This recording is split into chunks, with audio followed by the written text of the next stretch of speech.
Perm scientific societies, assisted by the Zemstvo, have undertaken the preparation of an extensive handbook for the 1896 exhibition in Nizhny Novgorod under the general title, A Survey of Perm Territory.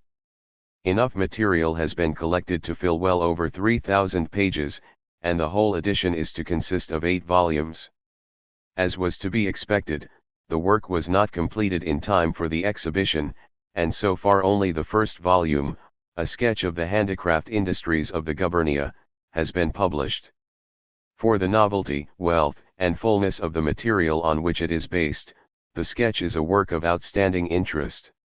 The material was obtained through a special handicraft census financed by the Zemstvo and taken in 1894–95. This was a house-to-house census, each householder being questioned individually. The information was collected by the Zemsky Nakalniks.115. The program of this house-to-house investigation was very broad, embracing the members of the families of master handicraftsmen, the wage labor employed by them, agriculture, information on the purchase of raw materials, the technique of production, distribution of work according to the months of the year, sale of products, dates on which the establishments were founded, and the indebtedness of handicraftsmen. As far as we are aware, this is perhaps the first time such abundant information has been published in our literature. But to whom much is given, much is required. The very wealth of the material entitles us to demand its thorough analysis by the investigators, but the sketch is a long way from meeting this demand. Both in the tabulated data and in the method of grouping and analyzing them there are many gaps, which the present author has had in part to fill by selecting material from various parts of the book and computing the appropriate data.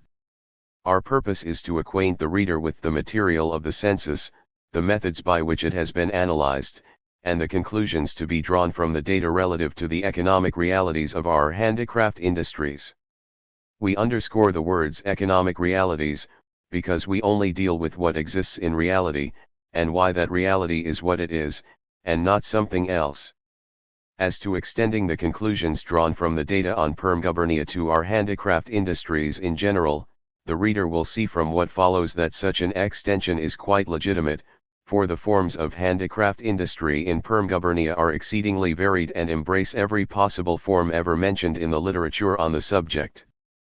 But there is one request we must earnestly make, namely, that the reader draw the strictest possible distinction between two aspects of the following commentary, the study and analysis of the actual facts, on the one hand, and the discussion of the Narodnik views held by the authors of the sketch, on the other. I. General data. The handicraft census of 1894–95 embraced 8,991 families in all uyezds of the gubernia, or, in the opinion of the investigators, about 72% of the total number of perm handicraftsmen. Other data point to the existence of 3,484 families more. The basic division according to type adopted in the sketch is as follows: 2 groups of handicraftsmen are distinguished, those who have a farm and those who have not, then 3 subgroups of each group: 1. Those who produce for the market, 2. Those who work to order for private customers, and 3. Those who work to order for buyers up. In the last 2 subgroups the raw material is usually supplied by the customer or the buyer up. Let us take a look at this method of classifying. The division of handicraftsmen into those who farm land and those who do not is, of course, a sound and necessary method. The large number of landless handicraftsmen in perm gubernia, frequently concentrated in industrial settlements, has led the authors to stick to this classification and to use it in the tables. We learn, for example, that 6,638 persons, or 1/3 of the total number of handicraftsmen, do not farm land. This fact alone shows the fallacy of the common assumptions and assertions that the connection between handicraft industry and agriculture is universal. This connection is sometimes stressed as a specifically Russian feature. If we exclude the rural artisans who have been wrongly classed as handicraftsmen, we find that 2,268 of the remaining 5,566 families, or over 2/5 of the total number of industrialists working for the market, are landless. Unfortunately, even this basic classification is not adhered to consistently in the sketch. Firstly, it is applied only to master craftsmen, no similar data being given for wage workers. This omission is due to the fact that, in general, the census registered only the establishments, the owners, and ignored the wage workers and their families. In place of these terms, the sketch employs the very inaccurate expression families engaged in handicraft industries. This is inaccurate because families whose members are employed by handicraftsmen as wage workers are no less engaged in handicraft industries than the families which hire them. The absence of house-to-house information on the families of wage workers is a grave omission in the census. This omission is highly characteristic of the Narodniks, who at once adopt the viewpoint of the small producer and leave wage labor in the shade. Below we shall find frequent gaps of this kind in the information on wage workers, but for the moment let us confine ourselves to the remark that although the absence of information on wage workers' families is a common feature of the literature on handicrafts, there are exceptions. In the Moscow Zemstvo statistics one occasionally comes across systematic information on wage workers' families, and even more so in the well-known inquiry of Messrs. Korizomenov and Prugavin, Industries of Vladimir Gubernia, which contains house-to-house censuses that register wage workers' families on a par with those of masters.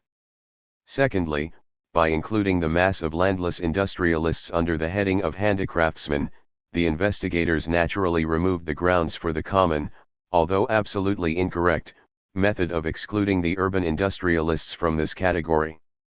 And, indeed, we find that the 1894-95 census includes one town Kongur but only one. No explanation is given in the sketch, and it remains a mystery why the census was taken for one town only, and why this particular town was chosen whether by chance or for some sound reason. This causes no little confusion, and seriously detracts from the value of the general data. On the whole, therefore, the handicraft census repeats the usual Narodnik mistake of separating the country from the town, although often enough an industrial district embraces a town and the surrounding villages. It is high time to abandon this distinction, which is due to prejudice and an exaggeration of outdated divisions into social estates. We have already referred on several occasions to rural and urban artisans, sometimes excluding them from the number of handicraftsmen, and sometimes not. The fact is that these fluctuations are characteristic of all literature on handicraft industries, and demonstrate the unsuitability of a term like handicraftsman for the purposes of scientific investigation. The generally accepted opinion is that only those who work for the market, the commodity producers, should be regarded as handicraftsmen, but in practice it would be hard to find all investigation of the handicraft industries in which artisans, that is, producers who work for private customers are not counted as handicraftsmen. Both in the transactions of the Commission of Inquiry into the Handicraft Industry and the Industries of Moscow Gubernia you will find artisans classed as handicraftsmen. We consider it useless to argue about the meaning of the word handicraft, for, as we shall see later, there is no form of industry which has not been included under this traditional term, a term that is absolutely useless for scientific investigation. It is certain that a strict distinction must be made between commodity producers who work for the market and artisans who fulfill the orders of private customers, because of the complete difference in the social and economic significance of these forms of industry. The attempts made in the sketch to obliterate this distinction are very unsuccessful. Far more correct is the remark made in another Zemstvo statistical publication on the term handicraftsman to the effect that the artisans have very few points of contact with the sphere of handicraft industry, fewer than the latter has with factory industry. Both factory industry and the first subgroup of handicraftsmen relate to commodity production, which is non-existent in the second subgroup. A no less strict distinction must be made in the case of the third subgroup, the handicraftsmen who work for buyers up and who differ essentially from those of the first two subgroups. It would be desirable for all investigators of so-called handicraft industry to adhere strictly to this division and use precise political economic terminology, instead of assigning an arbitrary meaning to colloquial terms. The following table shows the division of the handicraftsmen into groups and subgroups. Before proceeding to draw conclusions from these figures, let us recall that the town of Kongur was included in Group 2, which thus consists of a mixture of urban and rural industrialists. We see from the table that although there is a preponderance of agriculturists among the rural industrialists and artisans, they are more backward in the development of forms of industry than those who do not cultivate the land. Among the former, primitive artisanship is far more prevalent than production for the market. The greater development of capitalism among the non-agriculturists is shown by the larger proportion of establishments employing wage workers, of the wage workers themselves, and of handicraftsmen who work for buyers up. It may therefore be concluded that the tie with agriculture tends to preserve the more backward forms of industry, and vice versa, that the development of capitalism in industry leads to a break with agriculture. Unfortunately, exact information on this subject is not available, and we have perforce to content ourselves with indirect indications. For example, the sketch tells us nothing about the division of the rural population of Perm Gubernia into agriculturists and landless people, and so we cannot determine in which of these categories the industries are most developed. There is a similar neglect of the highly interesting question of the territorial distribution of industry, of the concentration of industrialists in the non-agricultural, factory, or trade and industrial settlements generally, of the centers of each branch of industry, and of the spread of the industries from these centers to the surrounding villages. If we add to this that the household statistics showing when the establishments were founded provided an opportunity to determine how the industries developed, that is, whether they spread from the centers to the surrounding villages or vice versa, whether they spread mostly among agriculturists or non-agriculturists, etc., then one cannot help regretting the inadequate analysis of the data. The only information we are able to obtain concerns the distribution of industries by uyezds. To acquaint the reader with these figures, we shall group the uyezds as suggested in the sketch.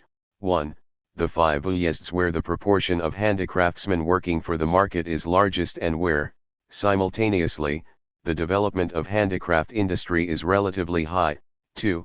The 5 uyezds where the development of the handicraft industry is relatively weak, and where the handicraftsmen working for the market predominate. 3. The 2 uyezds where it is also at a low level, but where the majority often consists of handicraftsmen who fulfill orders for private customers. Summarizing the principal data for these groups of uyezds, we get the following table.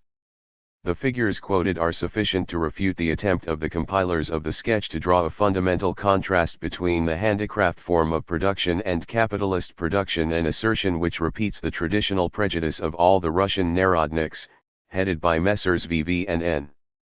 On. The Perm Narodniks assume that the basic difference between these two forms is that under handicraft production labor owns both the instruments and materials of production and all the fruits of labor in the shape of the produce of production. We are now in a position to declare quite emphatically that this is false. Even if we include artisans among the handicraftsmen, the majority of them do not fit this definition. This applies, firstly, to the wage workers, and they represent 25.3%.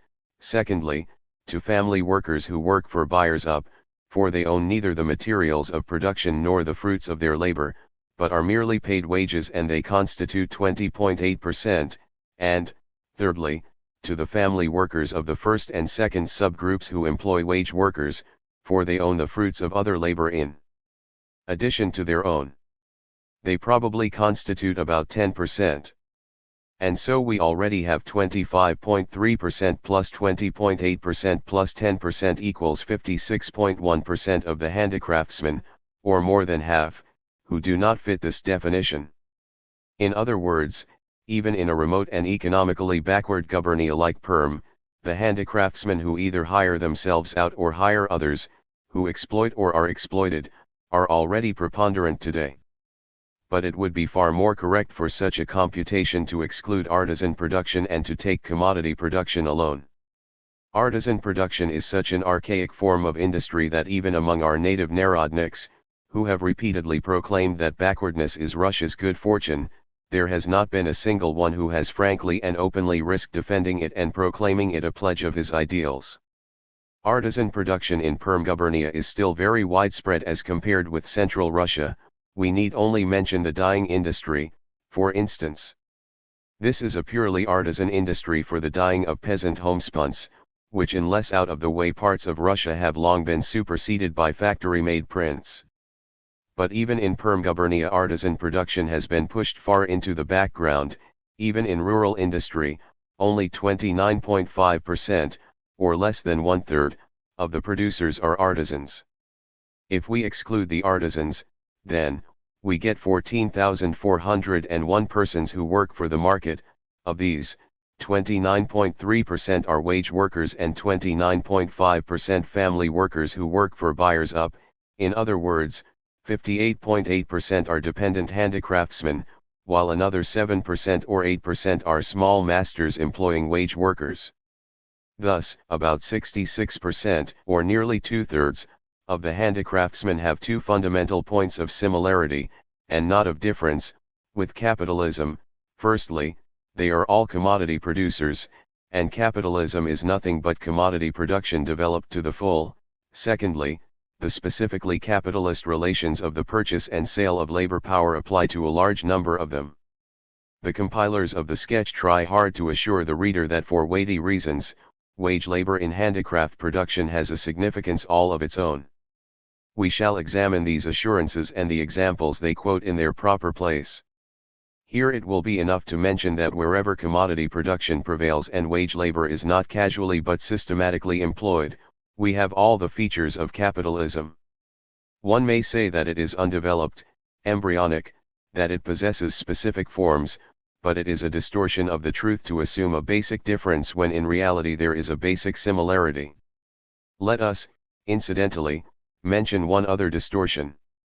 On p5 of the sketch it is said that the products of the handicraftsman are made from materials that are chiefly procured locally. But the sketch itself provides us with the data to check this point. It shows how the distribution of handicraftsmen engaged in processing livestock produce compares with the distribution of livestock and agricultural produce in the uyezds of the gubernia, how the distribution of those who process plant products compares with the distribution of forests, and how the distribution of those engaged in metalworking compares with the distribution of the pig iron and malleable iron produced in the gubernia. This comparison shows that 68.9% of the handicraftsmen engaged in processing livestock products are concentrated in 3 uyezds, which account for only 25.1% of the livestock population, and only 29.5% of the cultivated area. In other words, we find that the very contrary of the above assertion is true, and the sketch itself at this point declares that the high degree of development of the industries engaged in processing livestock produce is chiefly dependent on raw materials brought from outside. For instance, in the Kungur and Ekaterinburg uyezds on the raw hides dressed by the local leather factories and handicraft tanneries, from which the material for the boot industry, the principal handicraft in these uyezds, is obtained. Hence, handicraft industry in these parts is based not only on the large turnover of the local capitalist leather merchants, but also on semi-manufactures obtained from factory owners, i.e., handicraft industry is a sequel or adjunct to developed commodity circulation and to capitalist leather establishments. In Chadrinsk uyezd, the raw material brought from outside is wool, which furnishes the material for the chief industry of the uyezd, the making of felt boots. Further, 61.3% of the handicraftsmen engaged in processing plant produce are concentrated in 4 uyezds. Yet these 4 uyezds contain only 20.7% of the total forest area of the gubernia. On the other hand, in the 2 uyezds where 51.7% of the forest area is concentrated, there are only 2.6% of the handicraftsmen engaged in processing plant produce. In other words, here too we find the contrary to be the case, and here too the sketch states that the raw material is brought from outside. Hence, we observe the very interesting fact that a deep-rooted commodity circulation precedes the development of the handicraft industries. This fact is very important, for it shows, firstly, that commodity economy is long established, handicraft industry being only one of its elements. It shows also how absurd it is to depict our handicraft industry as a sort of tabula rasa still able to take a different path. The investigators report, For example, that handicraft industry in Perm Gubernia continues to reflect the influence of those means of communication which determined the commercial and industrial physiognomy of the area not only in the pre-railway days, but even in pre-reform days. Actually, the town of Kungur was the road junction in the Cis-Urals area. Through it passes the Siberian highway which connects Kungur with Ekaterinburg, with branches to Shadrinsk, another commercial highway from Kungur, that of Blagodatnaya Gora, connects the town with Osa. Lastly, the Birsk highway connects Kungur with Krasnofimsk. We thus find that the handicraft industry of the Gubernia became concentrated in districts around the highway junctions, in the Cis-Urals area in the uyezds of Kungur, Krasnofimsk, and Osa, and in the Trans-Urals area in the uyezds of Ekaterinburg and Shadrinsk. Let us remind the reader that it is these 5 uyezds that constitute the group that is first in its development of handicraft industry, and that 70% of the total number of handicraftsmen are concentrated in them. Secondly, this fact shows us that the organization of exchange in handicraft industry, about which the handicraft friends of the muzhik chatter so frivolously, has already been created, and by none other than the Russian merchant class itself. Later on we shall find much to confirm this. Only in the third category of handicraftsmen do we find that the distribution of raw material production and its processing by handicraftsmen correspond. 70% of this category of handicraftsmen are concentrated in the 4 uyezds, producing 70.6% of the total pig iron and malleable iron. But here the raw material is itself a product of the large-scale metallurgical industry, which, as we shall see, has its own views on the handicraftsman. 2. The handicraftsman and wage labor. Let us now summarize the data on wage labor in the handicraft industries of Perm Gubernia. Without repeating the absolute figures already cited, let us confine ourselves to indicating the most interesting percentages. We thus see that the percentage of wage workers is higher among the non-agriculturists than among the agriculturists, and that the difference is chiefly accounted for by the second subgroup. Among the farming artisans the proportion of wage workers is 14.1%, and among the non-agriculturists it is 29.3%, or over twice as high. In the other 2 subgroups, the proportion of wage workers in Group 2 is slightly higher than in Group I. It has already been said that this results from capitalism being less developed among the agricultural population. Of course, the Perm Narodniks, like all other Narodniks, declare this to be of advantage to the agriculturists. We shall not, at this point, enter into a controversy on the general subject of whether the underdevelopment and backwardness of the given social and economic relations may be regarded as an advantage. We shall merely say that the figures we quote below will show that this is an advantage that gives the agriculturists low earnings. It is interesting to note that insofar as the employment of wage labor is concerned, the difference between the groups is less than the difference between the subgroups of the same group. In other words, the economic structure of the industry has a greater influence on the extent to which wage labor is employed than the existence or absence of ties with agriculture. For example, the small agriculturist commodity producer is more akin to the small non-agriculturist commodity producer than to the agriculturist artisan. The proportion of wage workers in the first subgroup is 29.4% in Group I and 31.2% in Group 2, whereas in the second subgroup of Group I it is only 14.1%. Similarly, the agriculturist who works for a buyer up is more akin to the non-agriculturist who does the same than to the agriculturist artisan. This shows us that the general prevalence of capitalist commodity relations in the country tends to reduce to one level the agriculturist and the non-agriculturist engaged in industry. This leveling process is brought out even more saliently by the data on the incomes of handicraftsmen. The second subgroup, as we have said, is an exception, but if, instead of the figures showing the percentage of wage workers, we take the average number of wage workers per establishment, we shall find that the agriculturist artisans are more akin to the non-agriculturist artisans than to the agriculturists in the other subgroups. The average number of workers per establishment among the artisans of both groups is almost the same, whereas in the subgroups of each group this average differs very considerably. The average figures per establishment in each subgroup also reveal the interesting fact that the number is lowest among the artisans of both groups, 1.7 and 1.8 workers per workshop respectively. This means that production is most scattered among artisans, the individual producers are most isolated, and cooperation in production least practiced. First place in this respect is held by the first subgroup of each group, that is, by the small masters who produce for the market. The number of people engaged in the workshops in these subgroups is the largest. Here handicraftsmen with big families are the most numerous, at the same time the employment of wage labor is the largest, and there is also the largest proportion of big establishments. Consequently, cooperation in production is here most widespread, because of the most extensive employment of wage labor, and of members of the family. This latter circumstance brings us to the highly important question of the relation between family labor and wage labor employed by handicraftsmen, a relation which prompts us to doubt the correctness of the prevailing Narodnik doctrine that wage labor in handicraft production merely supplements family labor.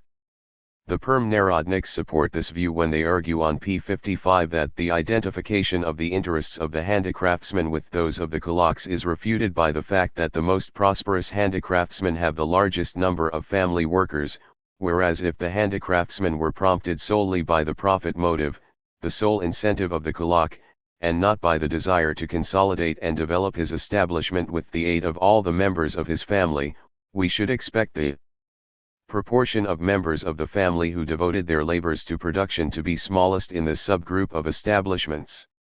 A strange conclusion. How can any conclusion regarding the role of personal participation in work be drawn if nothing is said about wage labor? If the prosperity of handicraftsmen with large families did not indicate kulak tendencies, we should find among them the lowest proportion of wage workers, the lowest proportion of establishments employing them, the lowest proportion of establishments with a large number of workers, and the smallest average number of workers per establishment. Actually, however, the most prosperous handicraftsmen hold first, and not last place in all these respects, and this despite the fact that they have the largest families and the largest number of family workers, and constitute the largest proportion of handicraftsmen with 3 or more family workers. Clearly, the facts point to the very opposite of what the Narodniks would have them mean. The handicraftsman does, in fact, strive for profit, and by kulak methods, he takes advantage of his greater prosperity to employ wage labor on a larger scale. Having a larger number of family workers than the other handicraftsmen, he uses this to oust the others by hiring the largest number of workers. Family cooperation, about which Mr. VV and the other Narodniks speak so unctuously, is a guarantee of the development of capitalist cooperation. This, of course, will seem a paradox to the reader who is used to Narodnik prejudices, but it is a fact. To obtain precise data on this subject, one should know not only the distribution of the establishments according to the number of family and of wage workers, but also according to the combination of family and wage labor. The house-to-house returns furnished every opportunity of making such a combination, of calculating the number of establishments in each category employing 1, 2, etc., wage workers and classifying them according to the number of family workers. Unfortunately, this was not done. In order to make up for this omission, if only partially, let us turn to the work already mentioned, handicraft industries, where we do find combined tables of establishments classified according to the number of family and wage workers. The tables are given for 5 industries, embracing a total of 749 establishments with 1,945 workers. In order to analyze these data with reference to the problem we are now considering, namely, the relation between family labor and wage labor, we must divide all the establishments into groups according to the total number of workers, and determine the role of family labor and wage labor in each group. Let us take 4 groups. 1. Establishments with 1 worker, 2. Establishments with 2 to 4 workers, 3. Establishments with 5 to 9 workers, and 4. Establishments with 10 or more workers. This division according to the total number of workers is all the more necessary, as the establishments with 1 worker and those with 10, for example, obviously represent entirely different economic types.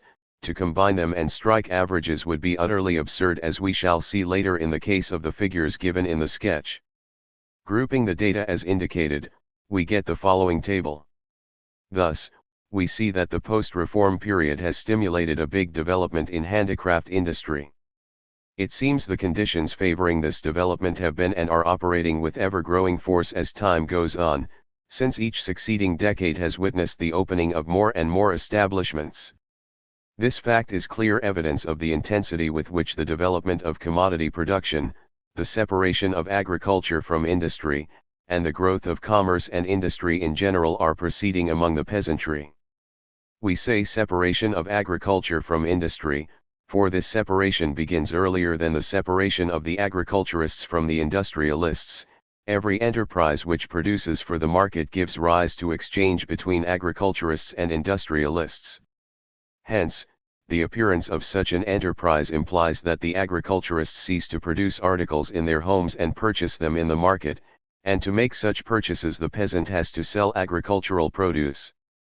The growing number of commercial and industrial establishments thus implies a growing social division of labor, the general basis of commodity economy and of capitalism. The opinion has been expressed in Narodnik literature that the rapid development of small production in industry since the reform is not a phenomenon of a capitalist nature. The argument is that the growth of small production proves its strength and vitality, as compared with large-scale production. This argument is absolutely false. The growth of small production among the peasantry signifies the appearance of new industries, the conversion of new branches of raw material processing into independent spheres of industry, progress in the social division of labor, the initial process of capitalist development, while the swallowing up of small by large establishments implies a further step forward by capitalism, leading to the triumph of its higher forms. The spread of small establishments among the peasantry extends commodity economy and prepares the ground for capitalism, while the swallowing up of small establishments by manufactories and factories implies that big capitalism is utilizing ground that has been prepared. The simultaneous existence of these two, seemingly contradictory, processes in one country actually has nothing contradictory in it.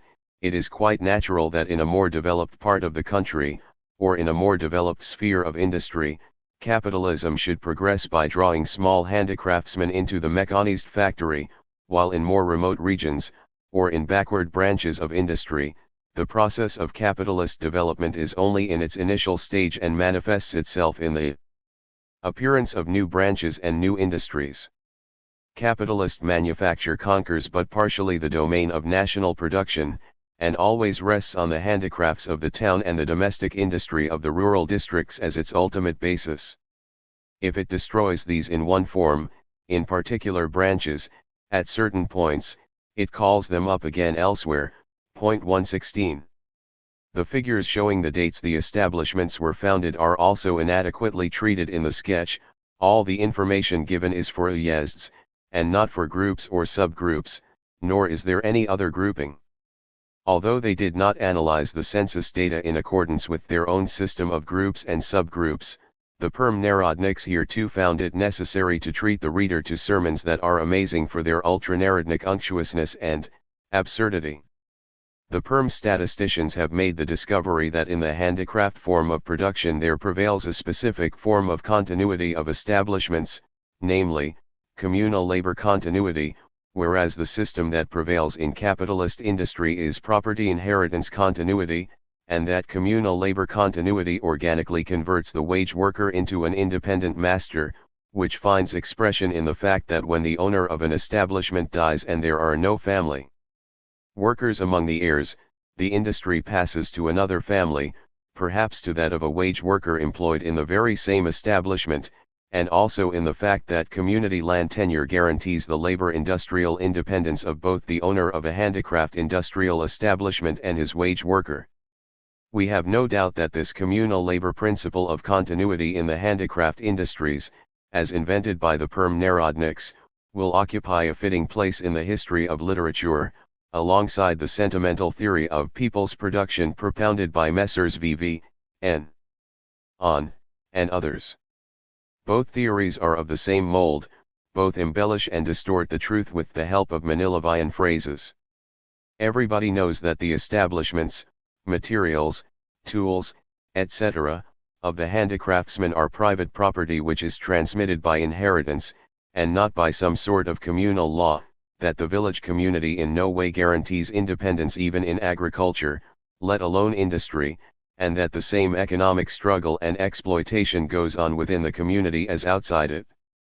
What has been turned into the special theory of the communal labor principle is the simple fact that the small master, owning very little capital, has to work himself, and that the wage worker may become a master. Examples of this are cited in the sketch on p. 69. All the theoreticians of the petty bourgeoisie have always consoled themselves with the fact that in small production a worker may become a master, and none of their ideals have ever gone beyond the conversion of the workers into small masters. The sketch even makes an attempt to cite statistical data confirming the principle of communal labor continuity. These data relate to the tanning industry.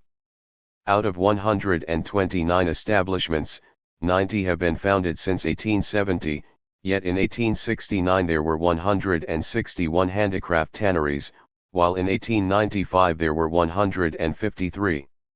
That is to say, tanneries have been transferred from some families to others, and this is regarded as the principle of communal labor continuity. It would be absurd, of course, to argue against this anxiety to detect some special principle in the fact that small establishments are easily opened and just as easily shut down, freely pass from one hand to another, and so on. Let us only add, with regard to the tanning industry in particular, that, firstly, the dates of origin of the establishments indicate that this industry developed far more slowly than the other industries, and that, secondly, it is absolutely useless to compare 1869 with 1895, for the term handicraft tannery is constantly confused with the term leather factory. In the 1860s the overwhelming majority of the leather factories in Perm-Gubernia had an output valued at less than 1,000 rubles. In the 1890s establishments with an output of less than 1,000 rubles were, on the one hand, excluded from the list of factories, and the list of handicraft tanneries, on the other, happened to include many establishments with an output of over 1,000 rubles, some even with an output of 5,000 rubles, 10,000 rubles, and more. What is the use of comparing data for 1869 and 1895 when no definite distinction is made between handicraft and factory-type tanneries? Thirdly, even if it were true that the number of tanneries has decreased, might this not mean that many small establishments have been closed down and that larger establishments have been gradually opened in their place? Are we to believe that such a change also confirms the principle of communal labor continuity? And the crowning incongruity is that all this sugary talk about the communal labor principle, the guarantee of communal labor independence, and the like, refers to the tanning industry, where the agriculturist handicraftsmen represent the purest type of petty bourgeois, an industry which is highly concentrated in 3 large establishments that have been included in the list side by side with the one-man handicraft and artisan establishments. Here are the figures showing this concentration. In all, there are 148 establishments in this industry. Workers, 267 family plus 172 wage workers equals 439, aggregate output equals 151,022 rubles, net income equals 26,207 rubles. Among these establishments there are 3 with 0 family workers plus 65 wage workers equals 65. Value of output equals 44,275 rubles, net income equals 3,391 rubles. In other words, in 3 establishments out of 148 there is a concentration of nearly 1/3 of the total output of the handicraft tanning industry, yielding their owners thousands of rubles of income without their taking any part in production. We shall encounter many similar incongruities in relation to other industries, too. But in describing this industry, the authors of the sketch paused, by way of exception, to discuss the three establishments mentioned. With regard to one of them, we are told that the owner is apparently occupied exclusively in commerce, having his leather shops in the village of Beloyarskoye and the city of Ekaterinburg. This is a specimen of how capital invested in production combines with capital invested in commerce, a fact that should be noted by the authors of the sketch, who depict kulakdom and commercial operations as something adventitious, divorced from production. In another establishment, the family consists of 5 males, not one of whom works at the trade. The father is engaged in commercial operations connected with his industry, and the sons, all of them educated, have apparently taken to other and more congenial pursuits than transferring hides from one vat to another and washing them. The authors magnanimously concede that these establishments are capitalist in character, but how far the future of these enterprises is insured on the principle of transmission as inherited property is a question to which only the future can give its decisive answer. How profound! The future is a question to which only the future can give an answer. The sacred truth. But does it warrant a distortion of the present? Article 2. 4. The agriculture of handicraftsmen. The house-to-house census of master handicraftsmen, big and small, provide very interesting data on the agriculture they engage in. Here are the figures, divided according to the subgroups, as given in the sketch. We thus see that the more prosperous the handicraftsmen are as industrialists, the more prosperous they are as agriculturists. The lower they rank in production, the lower they rank in agriculture. The handicraft census data, therefore, fully confirm the opinion already expressed in literature, namely, that the differentiation of the handicraftsmen in industry goes hand in hand with their differentiation as peasants in agriculture. As the wage workers employed by the handicraftsmen are on an even lower level than the handicraftsmen who work for buyers up, we are entitled to conclude that the proportion of impoverished agriculturists among them is even higher. The house-to-house census, as we have already said, did not cover the wage workers. At any rate, even the figures cited clearly show how ludicrous is the assertion in the sketch that community land tenure guarantees the labor-industrial independence of both the owner of a handicraft industrial establishment and his wage worker. The absence of detailed information on the agricultural activity of the one-man producers and small and large masters is very acutely felt in the data now under examination. To fill the gap, if only partially, we must turn to the data for the separate industries. Sometimes in the sketch we come across information on the number of agricultural laborers employed by masters, but no general summary is given. Take the Tanner agriculturists' 131 households. They employ 124 agricultural laborers, they cultivate 16.9 desiatines and possess 4.6 horses per household, they have 4.1 cows each. The wage workers receive 2,492 rubles in wages, or 20.1 rubles each, whereas the average wage of a worker in the tanning industry is 52 rubles. Here too, therefore, we observe the phenomenon common to all capitalist countries: the status of the agricultural laborer is lower than that of the industrial laborer. The handicraft tanners obviously represent the purest type of peasant bourgeoisie, and the celebrated combination of industry with agriculture so highly praised by the Narodniks is nothing more than the prosperous owners of commercial and industrial establishments transferring capital from commerce and industry to agriculture, and paying their farm laborers incredibly low wages. Take the handicraft oil millers. The agriculturists among them number 173. A household, on the average, cultivates 10.1 desiatines and possesses 3.5 horses and 3.3 cows. There is no household without at least one horse and a cow. Together, they employ 98 laborers who receive in wages a total of 3,438 rubles, or an average of 35.1 rubles each. The refuse, or oil cake that remains after the milling process, serves as excellent cattle feed, thanks to which it is possible to manure the fields on a larger scale. Thus the household derives a triple advantage from the industry: the income from the industry itself, the income from livestock, and a higher yield from the fields. Agriculture is carried on by them on a wide scale, and many of them, not contenting themselves with the community allotments they get, also rent land from the poor households.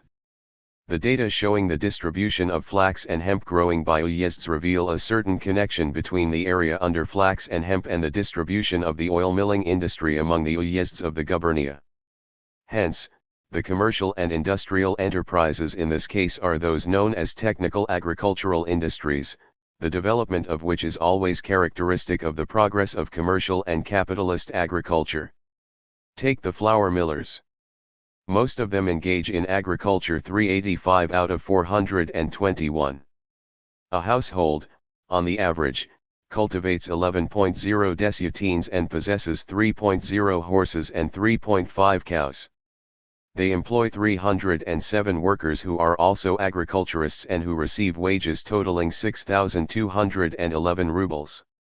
Like the oil milling industry, flour milling serves the millers as a means of marketing the produce of their own farms in the most profitable form. These examples, we think, should be quite sufficient to show how absurd it is to regard the term handicraftsman agriculturist as signifying something homogeneous and uniform. All the agriculturists we have cited are representatives of the agricultural petty bourgeoisie, and to combine these types with the rest of the peasantry, including even the ruined households, is to obscure the most characteristic features of reality.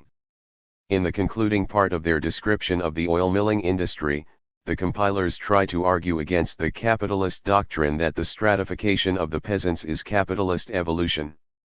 This proposition, they claim, is based on the absolutely arbitrary assertion that this stratification is a factor of most recent times and is an obvious symptom of the rapid de facto spread of the capitalist regime among the peasantry despite the existence of de jure community land tenure. The compilers argue that the village community has never precluded property stratifications, but it does not perpetuate them, does not give rise to classes. These transitory stratifications have not become more marked with the lapse of time, but, on the contrary, have been gradually obliterated. Naturally, such an assertion, in substantiation of which the artels, family divisions, and land redivisions are cited, can only evoke a smile. To say that the claim that differentiation of the peasantry is growing and spreading is an arbitrary one, means to ignore well-known facts. Peasants lose their horses and abandon the land on a mass scale, and this is coupled with technical progress in peasant farming. The increase in the letting and mortgaging of allotments is coupled with increased land renting. The increase in the number of commercial and industrial establishments is coupled with an increase in the number of migratory industrialists, i.e., vagrant wage workers, etc., etc. The house-to-house census should have provided a wealth of material on the highly interesting question of how the incomes and earnings of the agriculturist handicraftsmen compare with the incomes of the non-agriculturists. All the data on this subject are to be found in the tables, but the sketch gives no summary, and we have had to compile one from the material contained in the book. This summary was based, firstly, on those given in the sketch for the individual industries. All we had to do in this case was to add together the data for the various industries. But such summaries are not given in tabular form for all industries. In some cases it was clear that mistakes or misprints had crept in, which is only natural in the absence of check totals. Secondly, the summary was based on a selection of figures contained in the descriptions of certain industries. Thirdly, where neither of these sources was available, we had to turn directly to the tables. It goes without saying that owing to this diversity in the character of the material contained in our summary, mistakes and inaccuracies were bound to have crept in. Nevertheless, we believe that although the grand totals of our summary do not coincide with the totals of the table, the deductions drawn from it may fully serve their purpose. For whatever corrections might be introduced, the average magnitudes and proportions would be but slightly changed. For example, according to the totals of the tables in the sketch, the gross income per worker is 134.8 rubles, and according to our summary it is 133.3 rubles. The net income per family worker is 69.0 rubles and 68.0 rubles respectively. the earnings per wage worker are 48.7 rubles and 48.6 rubles respectively. Here are the results of our summary showing gross income, net income, and the earnings of wage workers in each group and subgroup. The chief results of this tabulation are as follows. 1. The non-agricultural industrial population takes an incomparably bigger part in industry than the agricultural population. The number of non-agriculturist workers is less than half the number of agriculturist workers. But they account for nearly half the gross output, 1,276,772 rubles out of a total of 2,655,007 rubles, or 48.1%. As regards income from production, that is, the net income of the masters plus the workers' wages, the non-agriculturists even surpass the agriculturists, accounting for 647,666 rubles out of a total of 1,260,335 rubles, or 51.4%. Consequently, we find that, while they are a minority in numbers, the non-agricultural industrialists do not lag behind the agriculturists in volume of output. This fact is of great importance when we come to judge the traditional Narodnik theory that agriculture is the main foundation of so-called handicraft industry. From this, other conclusions follow naturally. 2. The gross output per non-agriculturist worker is considerably higher than that of the agriculturist, 192.2 rubles as against 103.8 rubles, or nearly twice as much. As we shall see later, the working season of the non-agriculturists is longer than that of the agriculturists, but the difference is by no means so very great, so that the higher labor productivity of the non-agriculturists is beyond all doubt. This difference is smallest in the third subgroup, the handicraftsmen who work for buyers up, which is quite natural. 3.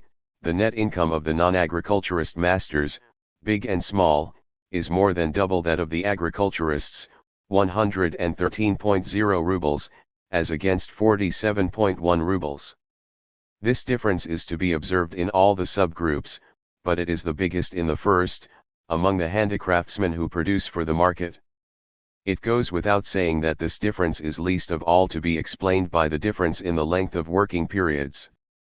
There can be no doubt that it is due to the fact that the tie with the land lowers the incomes of the industrialists. The market discounts the incomes derived by the handicraftsmen from agriculture, and the agriculturists have to content themselves with lower earnings. This is probably aggravated by the fact that the agriculturists suffer bigger losses on sales, spend more for materials, and are more dependent on the merchants. In any case, it is a fact that the handicraftsman's tie with the land reduces his earnings. There is no need to say more about the enormous significance of this fact, which throws a true light on the meaning of the power of the soil in modern society. We need only recall what a tremendous factor low earnings are in preserving methods of production that are primitive and entail bondage, in retarding the use of machinery, and in lowering the workers' standard of living. 4. The wages of non-agriculturist wage workers are also everywhere higher than those of agriculturists, but the difference is by no means as great as in the case of the incomes of the masters. Generally, in all three subgroups, the wage worker employed by the agriculturist handicraftsman earns an average of 43.0 rubles, while the wage worker employed by the non-agriculturist earns 57.8 rubles, or one-third more. This difference may to a large extent be due to the difference in the length of the working season. As to the relation between this difference and the tie with the land, we cannot form a judgment, for we have no data on agriculturist and non-agriculturist wage workers. Apart from the length of the working season, the difference in the level of requirements, of course, also plays its part.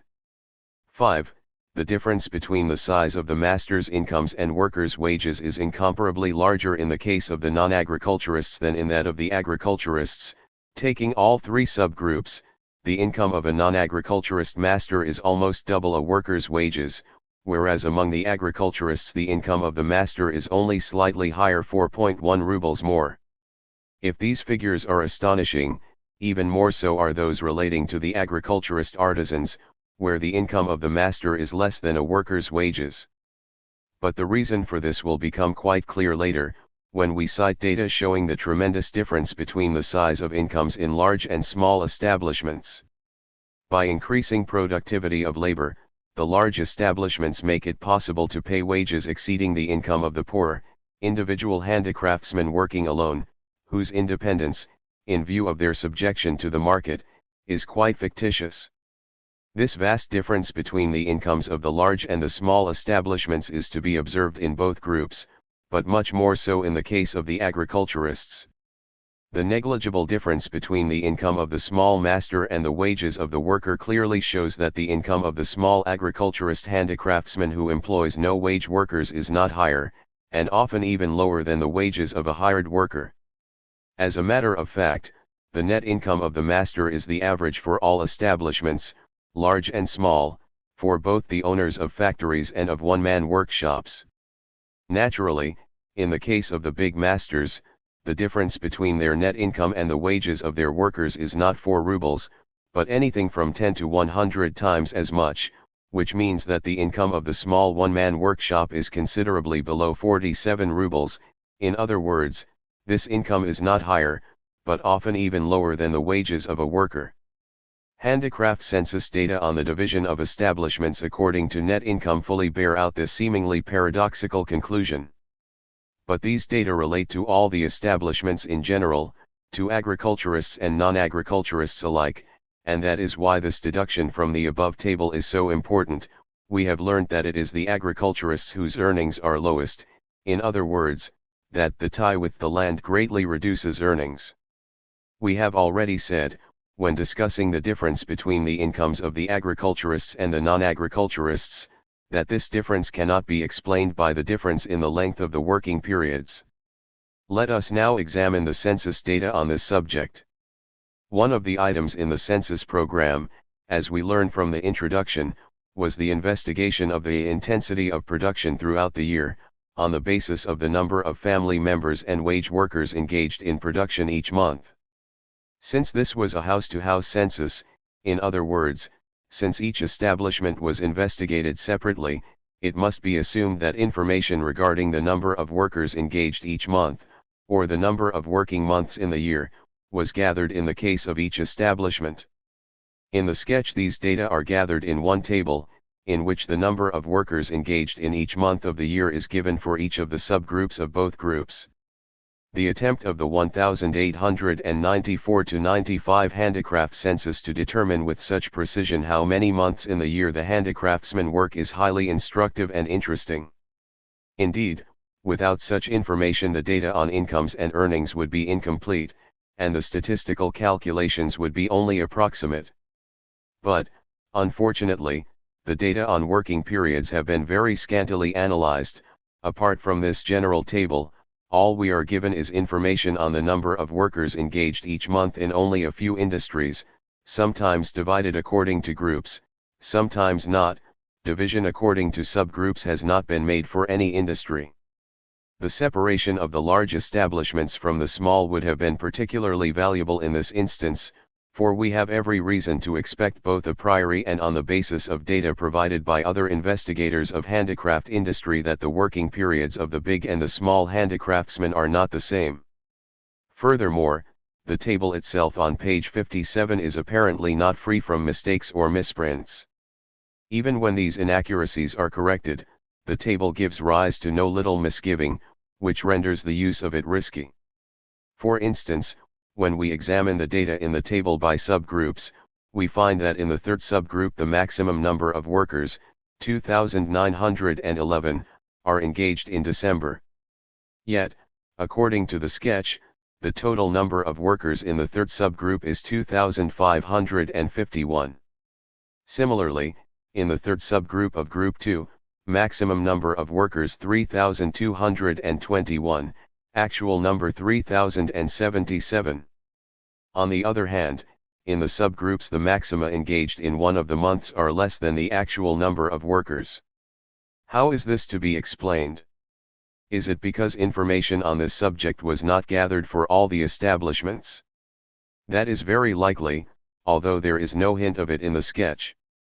In the case of the second subgroup of Group 2, Not only is the maximum number of workers larger than the actual number, but even the average number of workers engaged in 1 month is higher than the actual number of workers. Which figure, one asks, did the registrars regard as actual, the average number of workers for the year, the average for some period, or the number actually employed in some particular month? An investigation of the monthly number of workers engaged in the separate industries does not help to clear up the puzzle. In the majority of the 23 industries for which this information is furnished, the maximum number of workers engaged in any 1 month of the year is less than the actual number of workers. In the case of 2 industries, the maximum is higher than the actual number of workers, in the copper working industry and in the forges. The maximum is equal to the actual number of workers in the case of 2 industries. This being the case, we cannot use the data showing the number of workers engaged month by month for a comparison with their earnings, with the actual number of workers employed, etc. All that remains is to treat these data regardless of others, and to compare the maximum and the minimum numbers of workers engaged in each month. This is what is done in the sketch, but the separate months are compared. We consider it more correct to compare winter and summer, for that will enable us to determine how far agriculture diverts workers from industry. We took the average number of workers engaged in winter as the standard, and, applying this standard to the number of workers engaged in summer, we arrived at the number of summer working months. By adding up the number of winter and summer months, we got the number of working months in the year. Let us illustrate this by an example. In the first subgroup of Group I there were 18,060 workers engaged in the 6 winter months, which gives us an average of 3,010 workers in 1 month. In the summer, 12,345 workers were employed, in other words, the summer working season is equal to 4.1 months. Hence, the working period in the first subgroup of Group I amounts to 10.1 months in the year. This method of analyzing the data seemed to us both the most correct and the most convenient. It is the most correct, because it is based on a comparison of winter and summer months, and hence, on an exact determination of the extent to which agriculture diverts workers from industry. That the winter months have been correctly taken is confirmed by the fact that in the October-March period the number of workers in both groups is higher than the average for the year. There is the greatest increase in the number of workers from September to October, and the greatest decrease from March to April. Incidentally, the choice of other months would have had little effect on the conclusions. We consider the method chosen to be the most suitable because it gives an exact figure for the working period, which allows us to compare the groups and subgroups in this respect. Here are the data obtained by this method. Group I subgroups. Average. Group 2 subgroups. Average. For the 2 groups. 1, 2, 3. 1, 2, 3. Working period. 10.1. 9.6. 10.5. 10.0. 10.0. 10.4. 10.9. 10.5. 10.2. These figures lead us to conclude that the difference between the working periods for agriculturists and non-agriculturists is very small, that of the non-agriculturists is only 5% longer. The smallness of this difference gives rise to doubt as to the correctness of the figures.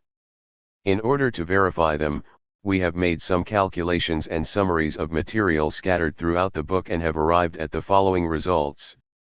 The sketch furnishes data on the monthly employment of workers in 23 of the 43 industries. The data are given according to groups in the case of 12 of them but not in the case of the remaining 10 groups. We find that in 3 of the industries the number of workers is higher in summer than in winter. In the 6 winter months only 1,953 workers are engaged in all 3 industries as against 4,918 in the 6 summer months. In these industries there is a great preponderance of agriculturists over non-agriculturists, the former constituting 85.9% of the total number of workers. It was obviously quite wrong to combine these, so to speak, summer industries with the others in the grand totals for groups, as that meant combining unlike things and artificially raising the number of summer workers in all industries.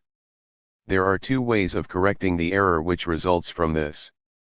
The first is to deduct the figures for these three industries from the totals given in the sketch for groups I and II.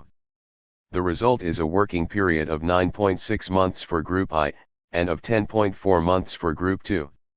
Here the difference between the two groups is bigger, but still very small, 8.3%. The second method of correcting the error is to combine the figures for the 12 industries for which the sketch gives information on the monthly employment of workers in groups I and II separately. This will embrace 70% of the total number of handicraftsmen, and, what is more, the comparison between groups I and II will be more correct. We find that in the case of these 12 industries the working period in group I is only 8.9 months, and in group II, 10.7 months, while for the two groups together it is 9.7 months. The working period of the non-agriculturists is now 20.2% longer than that of the agriculturists. The agriculturists do not work for 3.1 months in summer, the non-agriculturists for only 1.3 months. Even if we take the maximum difference in the working periods in groups II and I as the standard, we shall find that not only the differences in the gross output of the workers of groups I and II, or in the net incomes of their establishments, but even the differences in the wages of agriculturist and non-agriculturist wage workers cannot be explained by the difference in the length of the working periods. Consequently, the conclusion drawn above, namely, that the tie with the land reduces the handicraftsman's earnings, remains fully valid. We must therefore conclude that the compilers of the sketch are mistaken in their desire to explain the difference between the earnings of the agriculturists and non-agriculturists by the difference in the length of the working periods. Their mistake was due to their not attempting to express the differences in the working periods by exact figures, and this led them astray. For example, on page 106 of the sketch it is stated that the difference between the earnings of the agriculturist and the non-agriculturist furriers is chiefly determined by the number of working days devoted to industry. Yet the earnings of the non-agriculturists in this industry are from 2 to 4 times greater than those of the agriculturists, whereas the working period of the non-agriculturists is longer by only 28.7%. The fact that the tie with the land lowers earnings could not escape the attention even of the compilers of the sketch, but they expressed it in the usual Narodnik formula on the superiority of the handicraft to the capitalist form. By combining agriculture with industry, the handicraftsman is able to sell his wares cheaper than those of the factory. In other words, he can manage on smaller earnings. But where is the superiority of the tie with the land, if the market already so dominates the whole of the country's industrial life that it discounts this tie by lowering the earnings of the agriculturist handicraftsman? If capital can take advantage of this tie to exert greater pressure on the agriculturist handicraftsman, who is less able to defend his interests, to choose a different master, a different customer, or a different occupation. The lowering of wages when the worker has a plot of land is something common to all capitalist countries, and is perfectly well known to all employers who have long ago appreciated the vast superiority of workers tied to the land. Only in the decadent West do they bluntly call a spade, but in our country the lowering of wages, the lowering of the living standard of the working population, the delay in introducing machinery, and the perpetuation of all sorts of bondage is referred to as the superiority of people's production, which combines agriculture with industry. In concluding our review of the 1894-95 census data on the working period, we cannot refrain from once again expressing our regret that the data obtained have been so incompletely analyzed, nor from voicing the hope that this defect will not deter other investigators of this interesting problem. One cannot but admit that the method of investigation determination of the number of workers employed each month was very well chosen. Above we have given data for the working period by groups and subgroups. There was some possibility of verifying the data for the groups. But it is utterly impossible to verify the data for the subgroups, since the book furnishes absolutely no information on the differences in the length of the working period in the various subgroups. Therefore, in citing these data, we make the reservation that we cannot guarantee their absolute reliability, and if we draw further conclusions, it is only for the purpose of raising this question and drawing the investigator's attention to it. The most important conclusion is that the smallest difference in the working periods in groups I and II is in the first subgroup. In other words, it is the most prosperous handicraftsmen and the biggest and wealthiest agriculturists who are least diverted from agriculture. The difference is largest in the case of the artisans, that is, the industrialists and middle agriculturists least affected by commodity production. It would appear that the prosperous agriculturists are diverted so little from agriculture either because of their larger families or their greater exploitation of wage labor in industry or their hiring of agricultural laborers, and that the artisans are most diverted from agriculture because they have been less differentiated as agriculturists, have retained patriarchal relations to a great extent, and work directly for agricultural customers who reduce their orders in the summer. The tie with agriculture, the census reveals, has a very marked influence on the literacy of the handicraftsmen. Literacy among wage laborers has unfortunately not been investigated. It appears that the non-agricultural population is far more literate than the agricultural, and this feature is to be observed for both men and women in all subgroups without exception. Here are the census figures on this subject in extenso. It is interesting to note that in the case of the non-agricultural population, literacy is spreading far more rapidly among the women than among the men. The proportion of literate males in Group 2 is 1/2 to 2 times as great as in Group I, while the proportion of literate females is 2/2 to 5 3/4 times as great. Summarizing the conclusions drawn from the 1894-95 census on the subject of agriculture connected with industry, we may take it as demonstrated that the tie with agriculture 1. Preserves the most backward forms of industry and retards economic development. 2.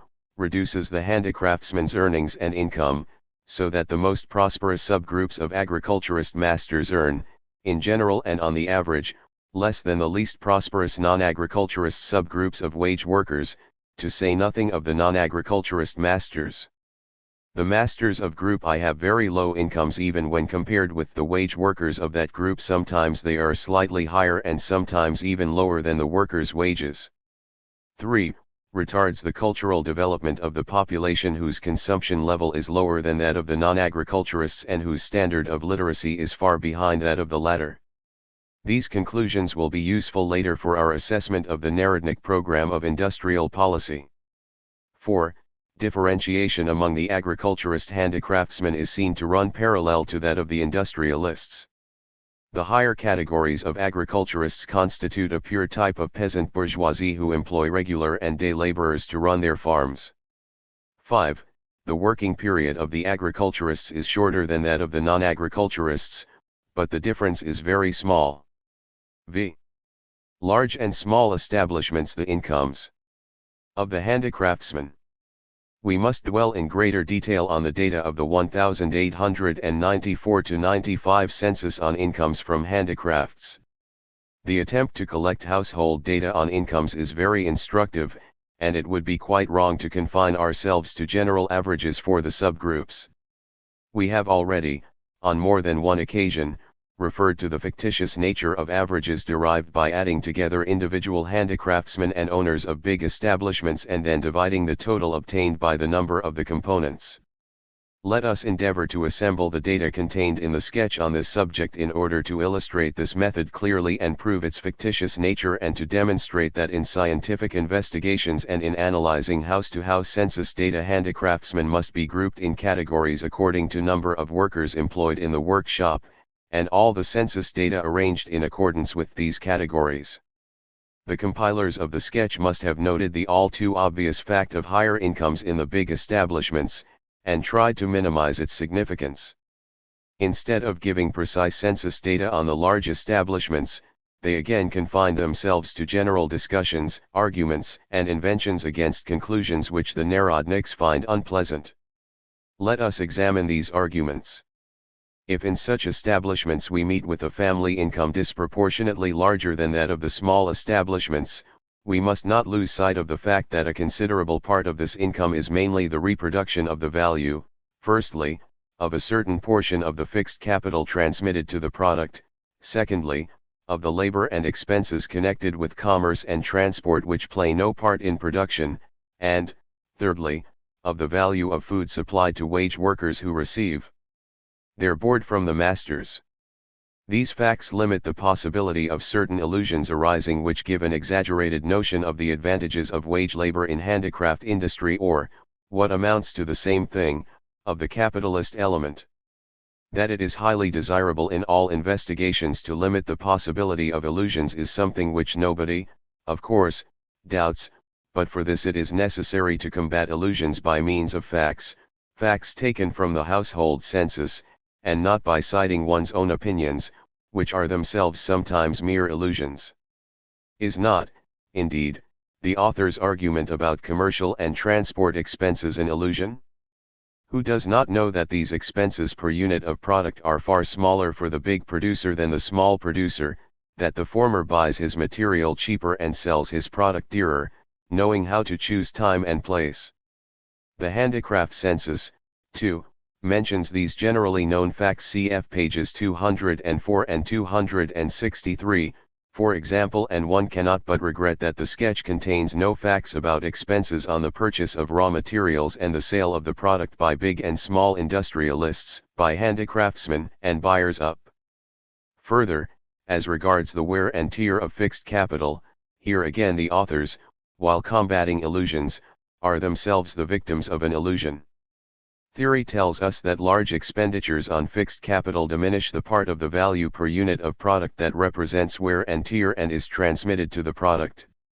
An analysis and comparison of the prices of commodities produced by handicrafts or manufactures, and of the prices of the same commodities produced by machinery, shows generally that, in the product of machinery, the value due to the instruments of labor increases relatively, but decreases absolutely.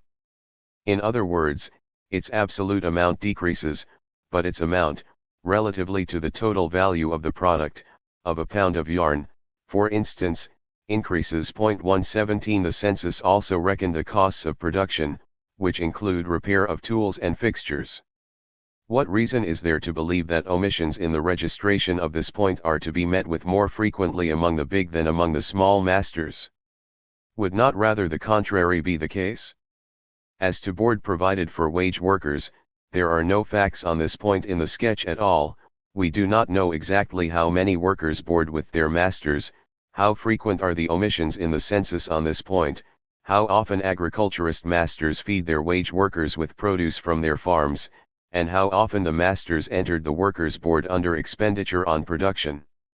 Similarly, no facts on the inequality in the length of the working period in the big and the small establishments are given. We do not deny that the working period in the big establishments is very likely longer than in the small ones, but, firstly, the differences in income are out of all proportion to the differences in the length of the working period, and, secondly, it remains to be stated that the perm statisticians have been unable to offer a single weighty argument, based on precise data, against the precise facts of the house-to-house census, and in support of the Narodnik illusions. We have obtained the data for the large and small establishments in the following way. We examined the tables appended to the sketch, noted the large establishments, and compared them with the general totals given in the sketch for all the establishments of the same group and subgroup. This question is so important that we hope the reader will not reproach us for the numerous tables we give below. In tables the facts stand out more saliently and compactly.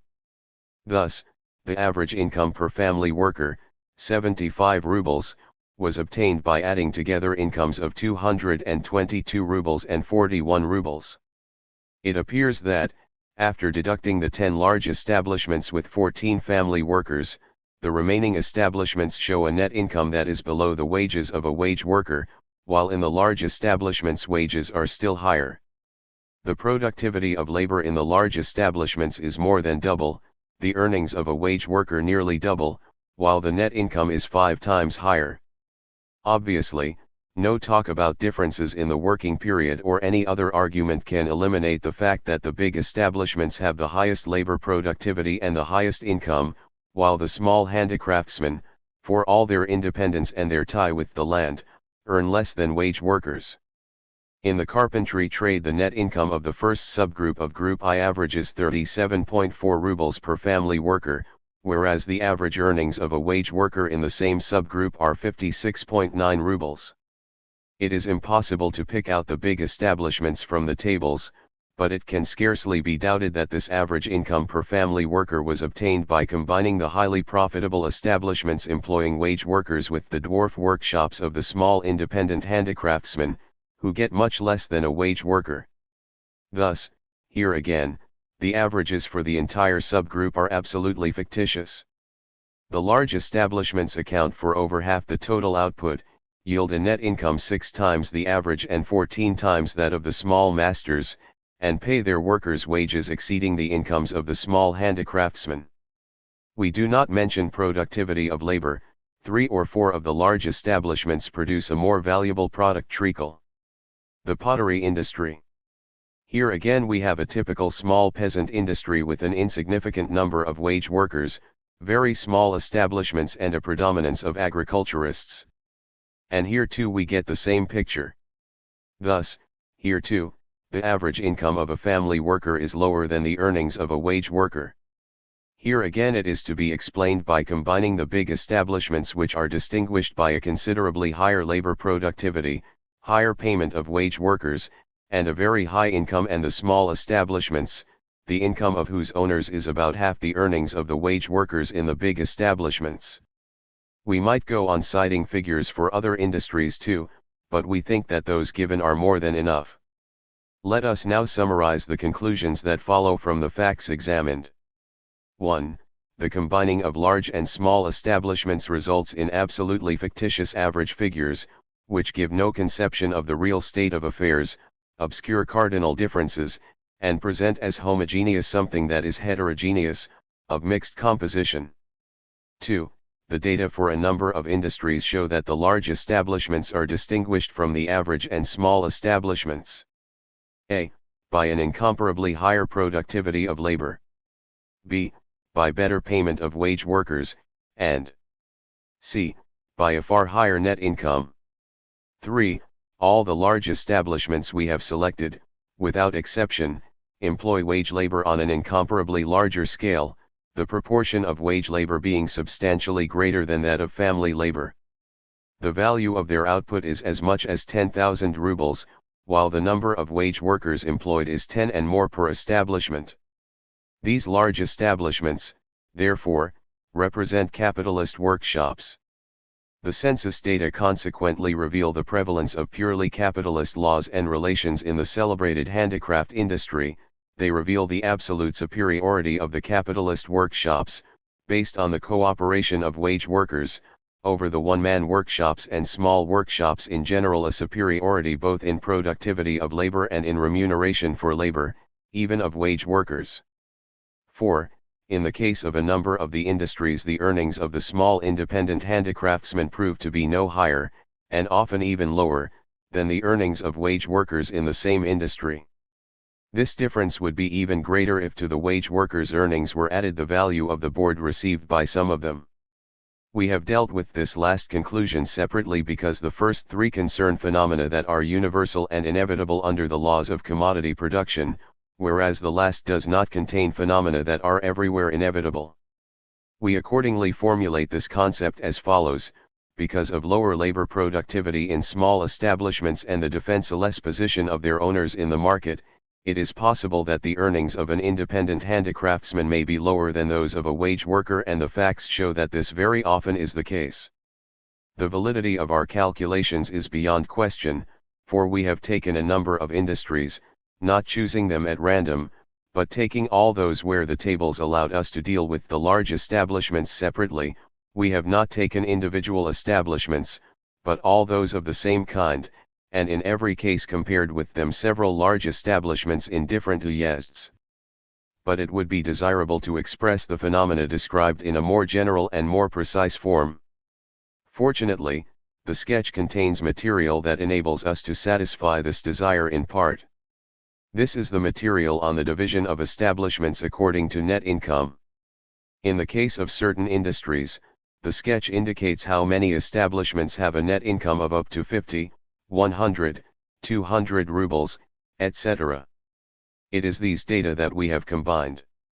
We find that there are data available for 28 industries, embracing 8,364 establishments, or 93.2% of the total number. In all, in these 28 industries there are 8,377 establishments, with 14,135 family and 4,625 wage workers, or 18,760 in all, which constitutes 93.9% of the total number of workers. Naturally, from these data covering 93% of the handicraftsmen, we are fully entitled to draw conclusions regarding all of them, for there are no grounds for assuming that the remaining 7% differ from these 93%. Before presenting our summary, it is necessary to make the following remarks. 1. In thus classifying the material, the compilers of the sketch have not always strictly adhered to uniform and identical headings for the groups. For example, they have up to 100 rubles, less than 100 rubles, and sometimes even 100 rubles each. The top and bottom limits of the category are not always indicated, that is, sometimes the classification begins with the category up to 100 rubles, sometimes with that of up to 50 rubles, up to 10 rubles, and so on. Sometimes the classification ends with the category 1,000 rubles and over, sometimes the categories 2,000 to 3,000 rubles and others are introduced. None of these inaccuracies is of any serious importance. We have unified all the categories contained in the sketch, and we have eliminated all minor inaccuracies and misunderstandings by assigning them to one or another of these categories. 2. The sketch only indicates the number of establishments in certain income categories, but does not indicate the income of all the establishments in each category. Yet it is these latter figures that we need most. We have therefore assumed that the aggregate income of the establishments in any category is determined with sufficient accuracy by multiplying the number of establishments by the average income, that is, by the arithmetical mean of the maximum and minimum of the given category. Only in the case of the lowest two categories have the maximum incomes been taken instead of the averages. Verification has shown that this method yields results that approximate very closely to reality. For instance, the aggregate net income of the handicraft families in these 28 industries, according to the sketch, amounts to 951,653 rubles, while according to our approximate figures, based on the income categories, it amounts to 955,150 rubles, an excess of 3,497 rubles equals 0.36%. Consequently, the difference or error is less than 4 kopecks in 10 rubles. From our summary we learn the average income per family, but not per family worker. To determine the latter, another approximate calculation had to be made. Knowing the division of families according to the number of family workers, we assumed that the lower the income of a family, the smaller its size and the fewer the establishments employing wage workers. On the contrary, the higher the income per family, the larger the number of establishments employing wage workers and the larger the family, that is, the number of family workers per establishment is larger. Obviously, this assumption is the most favorable for anyone who might want to contest our conclusions. In other words, whatever other assumption was made, it would only help to reinforce our conclusions. These data are too detailed and have therefore to be combined under simpler and clearer headings. Let us take 5 income categories of handicraftsmen: A. Poor, with incomes of up to 50 rubles per family; B. In straitened circumstances, with incomes of 50 to 100 rubles per family; C. Medium, with incomes of 100 to 300 rubles per family; D. Well-to-do, with incomes of 300 to 500 rubles per family; and E. Affluent, with incomes of over 500 rubles per family. According to the data showing the incomes of establishments, we shall add to these categories a rough division of establishments according to the number of family and wage workers they employ. We get the following table. These data lead to very interesting conclusions, which we shall now enumerate, Taking the handicraftsman category by category. A. Over 1/4 of the families come under the category of poor, with an average income of about 33 rubles per family. Let us assume that this is the income of only one family worker, that all in this category are 1 producers. In any case, the earnings of these handicraftsmen are considerably lower than the average earnings of wage workers employed by handicraftsmen. If the majority of these one-man producers belong to the lower subgroup, that is, work for buyers up, this means that the masters pay those who work at home less than wage workers employed in the workshop. Even if we assume that the working period of this category is the shortest, their earnings are nevertheless at the poverty level. B. Over 2/5 of the total number of handicraftsmen belong to the group of families in straitened circumstances, who have an average income of 75 rubles per family. Not all of these are one-man establishments, about half the families have 2 family workers each, and hence the average earnings per family worker are only about 50 rubles, i.e., not more, or even less, than the earnings of a wage worker employed by a handicraftsman. Thus, judged by their earnings, 7/10 of the total number of handicraftsmen are on a par with, and some even at a lower level than, the wage workers employed by handicraftsmen. Astonishing as this conclusion is, it fully conforms to the facts quoted above on the superiority of large establishments over small. The low income level of these handicraftsmen can be judged by the fact that the average wage of an agricultural laborer employed by the year in Perm-gubernia is 50 rubles, in addition to board. Consequently, the standard of living of 7/10 of the independent handicraftsmen is no higher than that of agricultural laborers. The Narodniks, of course, will say that these earnings are only supplementary to agriculture. But in the first place, has it not been established long ago that only a minority of the peasants are able to derive enough from agriculture to maintain their families, after land redemption payments, rent, and farm expenses are deducted? And please note that we are comparing the handicraftsman's earnings with the wages of a farm laborer who receives his board from his master. Secondly, 7/10 of the total number of handicraftsmen must also include non-agriculturists. Thirdly, even if it turns out that agriculture covers the maintenance of the agriculturist handicraftsmen of these categories, the drastic effect of the tie with the land in reducing earnings still remains beyond all doubt. Another comparison, in Krasnofimsk Uyezd, the average earnings of a wage worker employed by a handicraftsman are 33.2 rubles, while the average earnings of a person employed at his own works, that is, of an iron worker from among the former possessional 118 peasants, are estimated by the Zemstvo statisticians at 78.7 rubles, or over twice as much. And it is a generally known fact that the wages of iron workers from among the former possessional peasants are always lower than wages of free workers in the factories.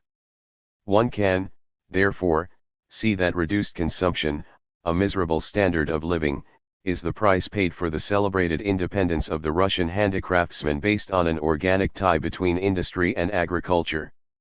See, in the category of medium handicraftsmen we have included families with incomes of 100 to 300 rubles, or an average of about 180 rubles per family. They constitute almost 1/4 of the total number. Absolutely, their income is very, very low.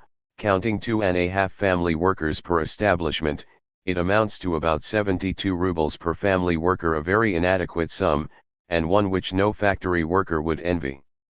Compared, however, with the incomes of the mass of handicraftsmen, this sum is fairly high. It appears that even this meager sufficiency is only secured at the expense of others. The majority of the handicraftsmen in this category employ wage workers. Hence, in order to fight their way out of the mass of poverty-stricken handicraftsmen, this category, under the existing commodity capitalist relations, have to win a sufficiency for themselves from others, have to engage in economic struggle, to squeeze out the mass of the small producers still further and become petty bourgeois. Either poverty and the lowering of their standard of living to the NEC plus ultra, or the building up of their welfare at the expense of others. Such is the dilemma with which commodity production confronts the small producer. Such is the language of facts. D. the category of well-to-do handicraftsmen embraces only 3.8% of the families, those with an average income of about 385 rubles, or about 100 rubles per family worker.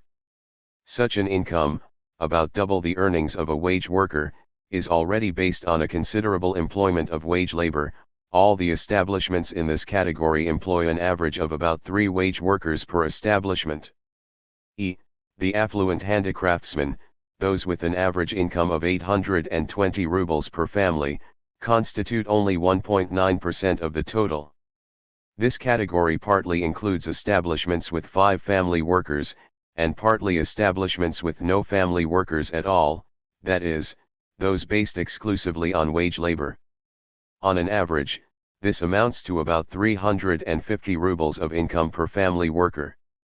The high incomes of these handicraftsmen accrue from the large number of wage workers employed, averaging about 10 persons per establishment. These are already small manufacturers, owners of capitalist workshops, and to include them among the handicraftsmen, together with the one-man establishments, rural artisans, and even domestic producers who work for manufacturers only testifies, as we have already remarked, to the utter vagueness and haziness of the term handicraft. In concluding our examination of the census data on handicraftsmen's incomes, we must make the following remark. It might be said that the concentration of incomes in the handicraft industries is not very high. 5.7% of the establishments account for 26.5% of the total income, and 29.8% for 64.4%. Our reply to this is that, firstly, even this degree of concentration shows how totally unsuitable and unscientific are sweeping arguments about handicraftsmen, and average figures relating to them. Secondly, we should not lose sight of the fact that these data do not include buyers up, with the result that the income division is highly inaccurate. We have seen that 2,346 families and 5,628 workers work for buyers up. Consequently, here it is the buyers up who get the principal income. Their separation from the mass of the producers is absolutely artificial and entirely unwarranted. Just as it would be wrong to describe the economic relations in large-scale factory industry without mentioning the size of the manufacturers' incomes, so is it wrong to describe the economics of handicraft industry without mentioning the incomes of the buyers up, incomes obtained from the same industry in which handicraftsmen are also engaged, and constituting part of the value of goods produced by handicraftsmen. We are therefore entitled, in fact we are obliged, to conclude that the actual distribution of incomes in handicraft industry is far more uneven than was shown above, for the categories which include the largest industrialists of all have been omitted.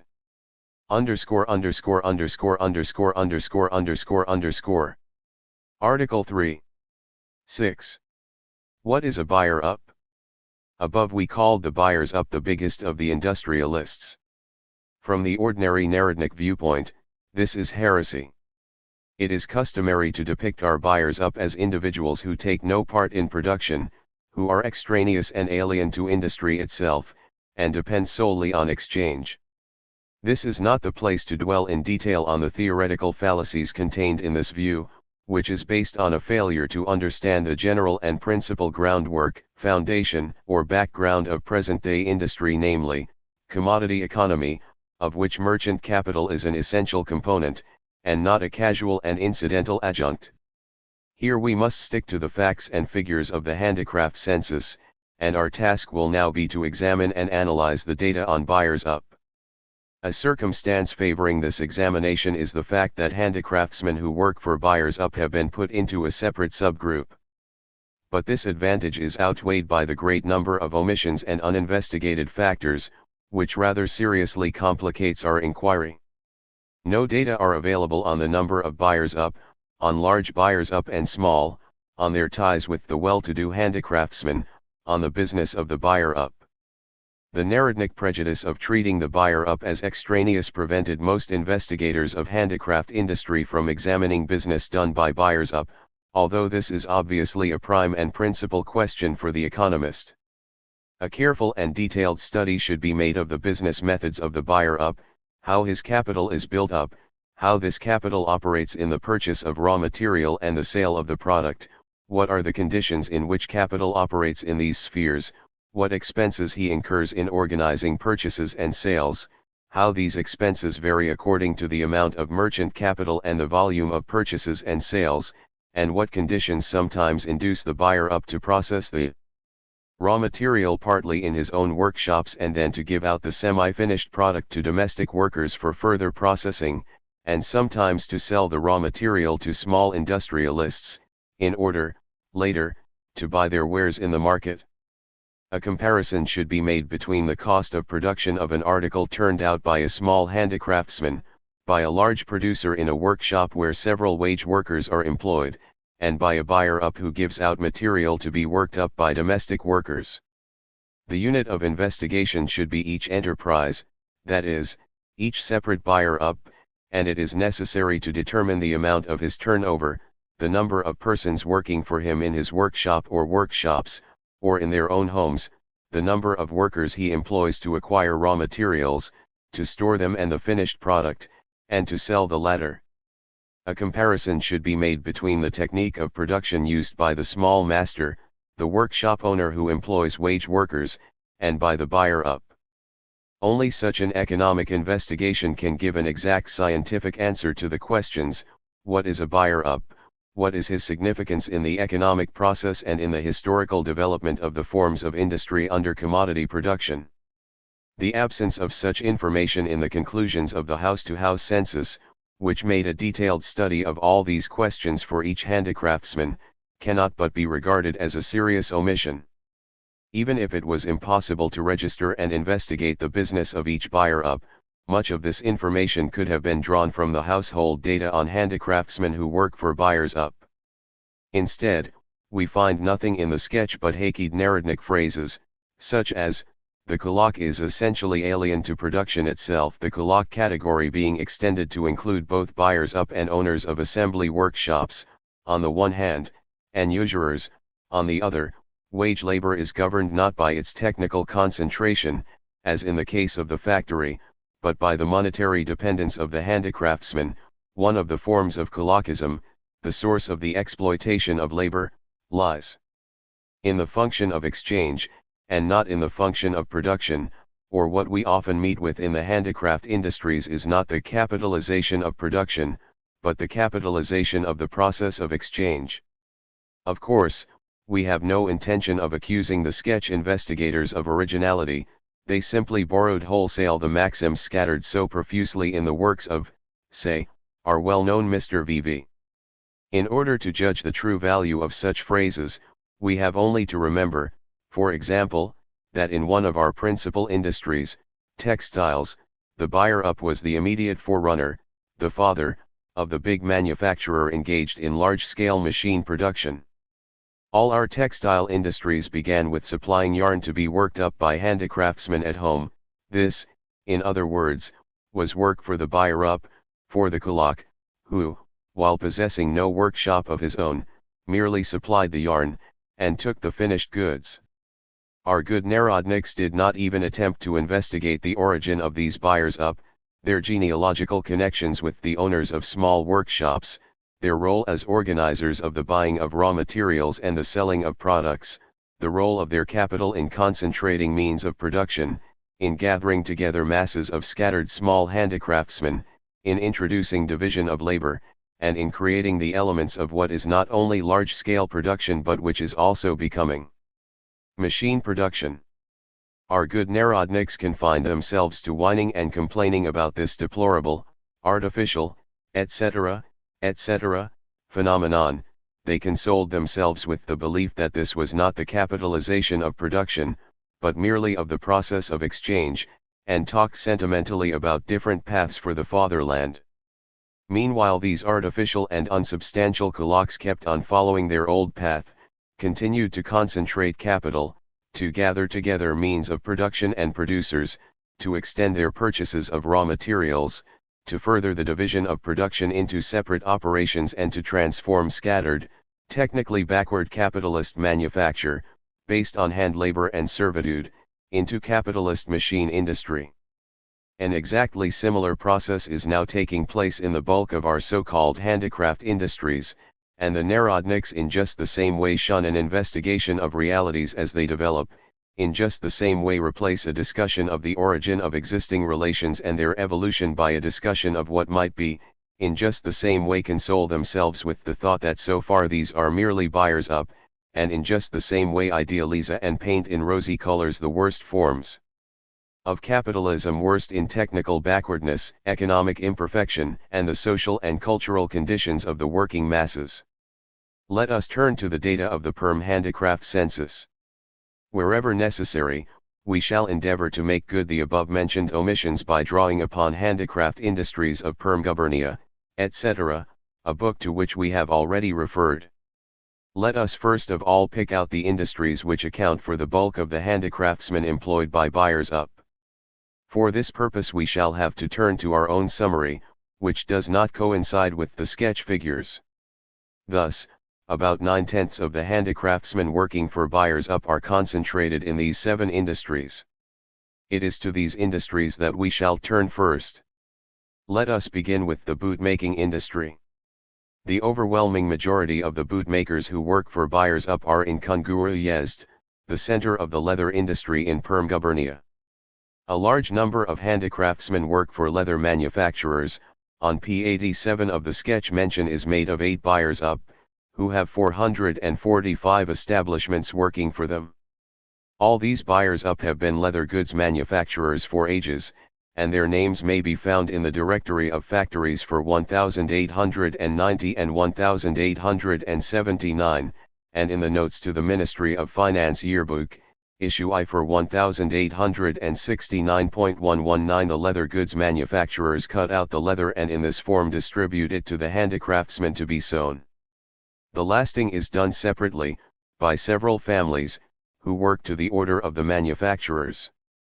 Generally speaking, a whole number of handicraft industries are connected with the leather goods factories, that is, a whole series of operations are done in the home. These include 1. Dressing of hides and skins, 2. Sewing of uppers, 3. Gluing of leather clippings into boards for stiffeners, 4. Making of screws for boots, 5. Making of brads for boots, 6. Last making, 7. Preparation of ash for the tanneries, 8. Making of tin. The scrap and waste of the leather industry are used by the felt and glue making industries. In addition to detailed division of labor, a commodity division of labor has arisen in this industry. Each family produces one kind of footwear. There is an amusing point we must mention in handicraft industries, etc. The Kunguru leather industry is declared to be a typical expression of the idea of the organic connection between factory and handicraft industry to their mutual advantage, the factory entering into a correct association with handicraft industry, with the object, in its own interests, of developing and not reducing its capacity. For example, Fominsky, the manufacturer, was awarded a gold medal at the 1887 Ekaterinburg exhibition not only for the excellent quality of his leather, but also for his extensive operations, which furnish work for the surrounding population. Indeed, of the 1,450 persons he employed, 1,300 were domestic workers. Of the 120 persons employed by Sartikov, another manufacturer, 100 were domestic workers, etc. Hence the perm manufacturers vie very successfully with the Narodnik intellectuals in implanting and developing handicraft industries. The organization of the boot-making industry in Krasnofimsk Yezd is in every way analogous. The leather goods manufacturers also stitch leather boots, partly in their workshops, partly by giving the work out to domestic workers. One of the biggest of the owners of a leather and boot establishment employs about 200 regular workers. We are now in a position to form a fairly clear idea of the economic organization of the bootmaking and of many other allied handicraft industries. They are nothing but branches of large capitalist workshops, performing nothing but detailed operations in the large-scale capitalist manufacture of leather goods. The entrepreneurs have organized the buying of materials on a broad scale, have set up factories for tanning the hides, and have established a whole organization for the further processing of the leather based on the division of labor and wage labor. Some of the operations are performed in their workshops, others are performed by handicraftsmen who work for them in their homes, the employers determining the amount of output, the rates of payment, the kind of goods to be made, and the quantity of each kind. They have also organized the wholesale marketing of the product. Obviously, in scientific terminology, this is nothing but capitalist manufacture, in part already passing into the higher form of factory industry. To single out parts of this system of manufacture as a separate handicraft form of production is a patent absurdity, which only obscures the basic fact that wage labor prevails in the leather goods production and boot making, and that the entire trade is under the sway of big capital. Instead of comical arguments on the desirability of a cooperative organization of exchange in this industry, it would not be amiss to make a detailed study of its actual organization, a study of the conditions which make it preferable for the manufacturers to give out work to be done in the home. The manufacturers undoubtedly find it more profitable, and we shall understand why if we bear in mind the low earnings of the handicraftsmen in general, and in particular of the handicraft agriculturists and those of the third subgroup. By giving out material to be worked up at home, the employers lower wages, economize on premises, partly on implements, and on supervision, evade the not always welcome demands made on manufacturers, get workers who are more scattered, disunited, and less capable of self-defense, and also unpaid taskmasters for these workers, middlemen, subcontractors in the shape of those handicraftsmen they employ and who, in their turn, employ wage workers. We have already seen from the general table that these wage workers receive the lowest wages of all. And this is not surprising, for they are subjected to double exploitation, exploitation by their own employer who squeezes his own little profit out of the workers, and exploitation by the leather goods manufacturer who gives out material to the small masters. We know that these small middlemen, who are well familiar with local conditions and with the personal characteristics of the workers, are particularly prolific in inventing different forms of extortion, in practicing bondage hiring, the truck system 120, etc. The excessive working hours in these workshops and handicraftsmen's huts are common knowledge, and one cannot help regretting that the 1894-95 handicraft census has furnished practically no information on subjects so important for the study of our native sweating system, with its host of middlemen who intensify the pressure on the workers and its utterly shameless and unrestricted exploitation. On the organization of the felt boot industry, the sketch, unfortunately, gives practically no information whatever. We have seen that in this industry there are handicraftsmen who employ dozens of wage workers, but whether they give out work to be done at home, get part of the operations done outside their workshops, was not made clear. Let us only note a fact mentioned by the investigators, that the sanitary conditions in the felt boot industry are extremely unsatisfactory: intolerable heat, excessive dust, stifling atmosphere. And this in the cottages the handicraftsmen live in. The natural result is that they are unable to stand more than 15 years of this work and end as consumptives. I. Mollison, an investigator of workshop sanitary conditions, says, the chief contingent of felt boot makers consists of workers between the ages of 13 and 30. They are nearly all easily recognizable by their pallor, dull complexion, and their languid and sickly appearance.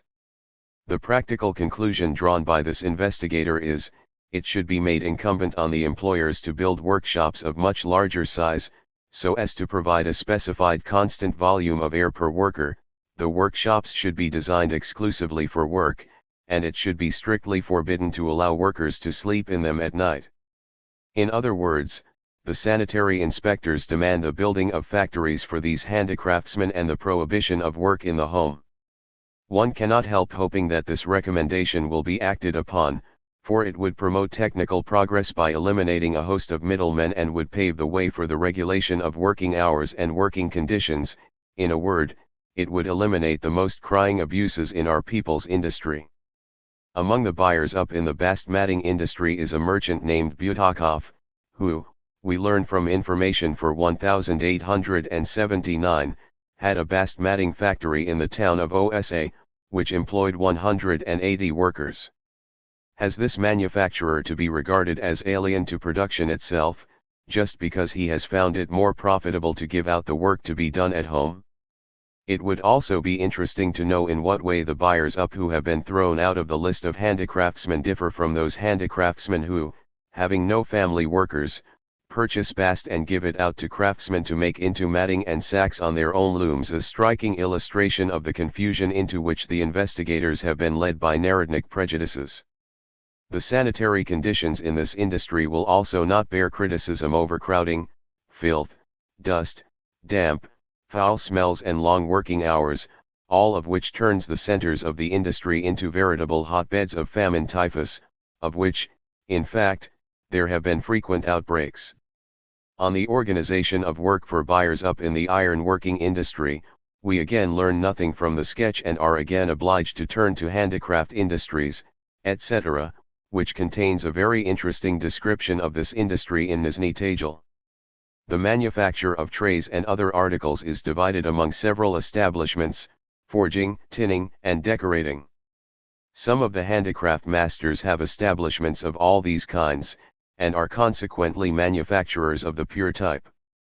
Others perform one of the operations in their own workshops and then give out the articles to handicraftsmen for tinning and decorating in their homes. Here, consequently, the uniformity of the economic organization of the industry, both when the work is given out to be done in the home and when several detail workshops belong to one master, stands out very clearly. The handicraftsmen who act as buyers up, giving out work to be done at home, are among the biggest masters who have organized the most profitable purchase of raw material and the marketing of the product on a large scale. These 25 handicraftsmen take their goods to the fair or have their own shops. In addition to them, the big manufacturer traders are also buyers up. They exhibited their wares at the factory department of the Ekaterinburg exhibition. The author of the book classes them under factory handicraft industry. Thus, on the whole, we get a very typical picture of capitalist manufacture, interwoven in the most diverse and fantastic ways with small establishments. In order to demonstrate clearly how little the division of industrialists into handicraftsmen and manufacturers, into producers and buyers up, helps us to understand these complex relations, let us take the figures given in this book and show the economic relations in the industry in a table. And now we shall be told that the buyers up, like the usurers, are alien to production itself, that their domination merely implies the capitalization of the process of exchange, and not the capitalization of production. Another highly typical instance of capitalist manufacture is the chest-making industry.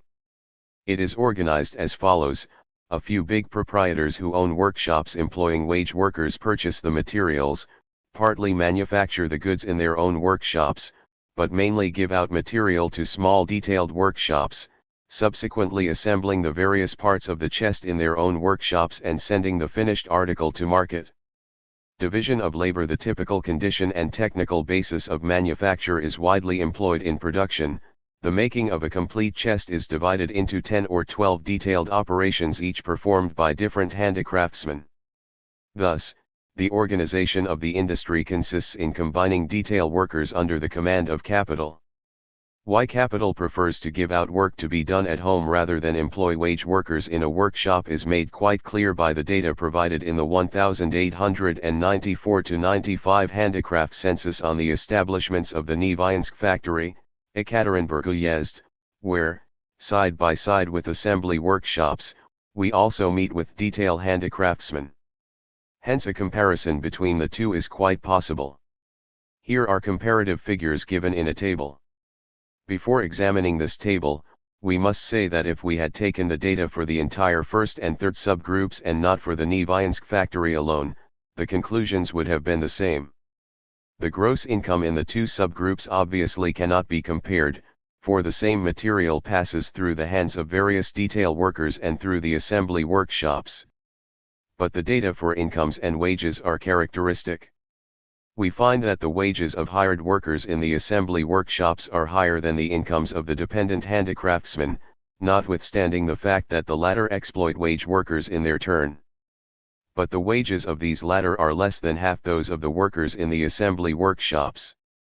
Why, then, should our employers not prefer handicraft industry to factory industry, when the former yields them such substantial advantages? We find a fully analogous organization of production for the buyers up in the vehicle building industry, the same assembly workshops, whose owners are buyers up in relation to the handicraftsmen who make the parts, and the earnings of the wage worker in the workshop are again higher than the income of the dependent handicraftsman. These higher wages are recorded for both agriculturists and non-agriculturists. In the cabinet-making industry, the buyers up are the furniture shops in the city of Perm that supply the handicraftsmen with models when placing orders, and in this way, incidentally, have gradually improved the technique of production. In the tailoring trade, the ready-made clothing shops in Perm and Ekaterinburg give out material to be made up by handicraftsmen. As we know, an exactly similar organization of the tailoring and dressmaking industry also exists in other capitalist countries, in Western Europe and America. The difference between the capitalist West and Russia, with her people's industry, is that this state of affairs is called the Schwitt system in the West, and means are sought to combat this worst of all systems of exploitation. The German tailors, for example, demand that the masters should build factories, whereas in our country this sweating system is benignly called handicraft industry, and its superiority to capitalism is argued and discussed. Underscore. We have now examined all the industries in which the vast majority of handicraftsmen employed by buyers up are engaged. What are the results of our review? We have become convinced of the absolute unsoundness of the Narodnik contention that the buyers up, and even the assembly workshop masters, are mere usurers, elements alien to production, and so on.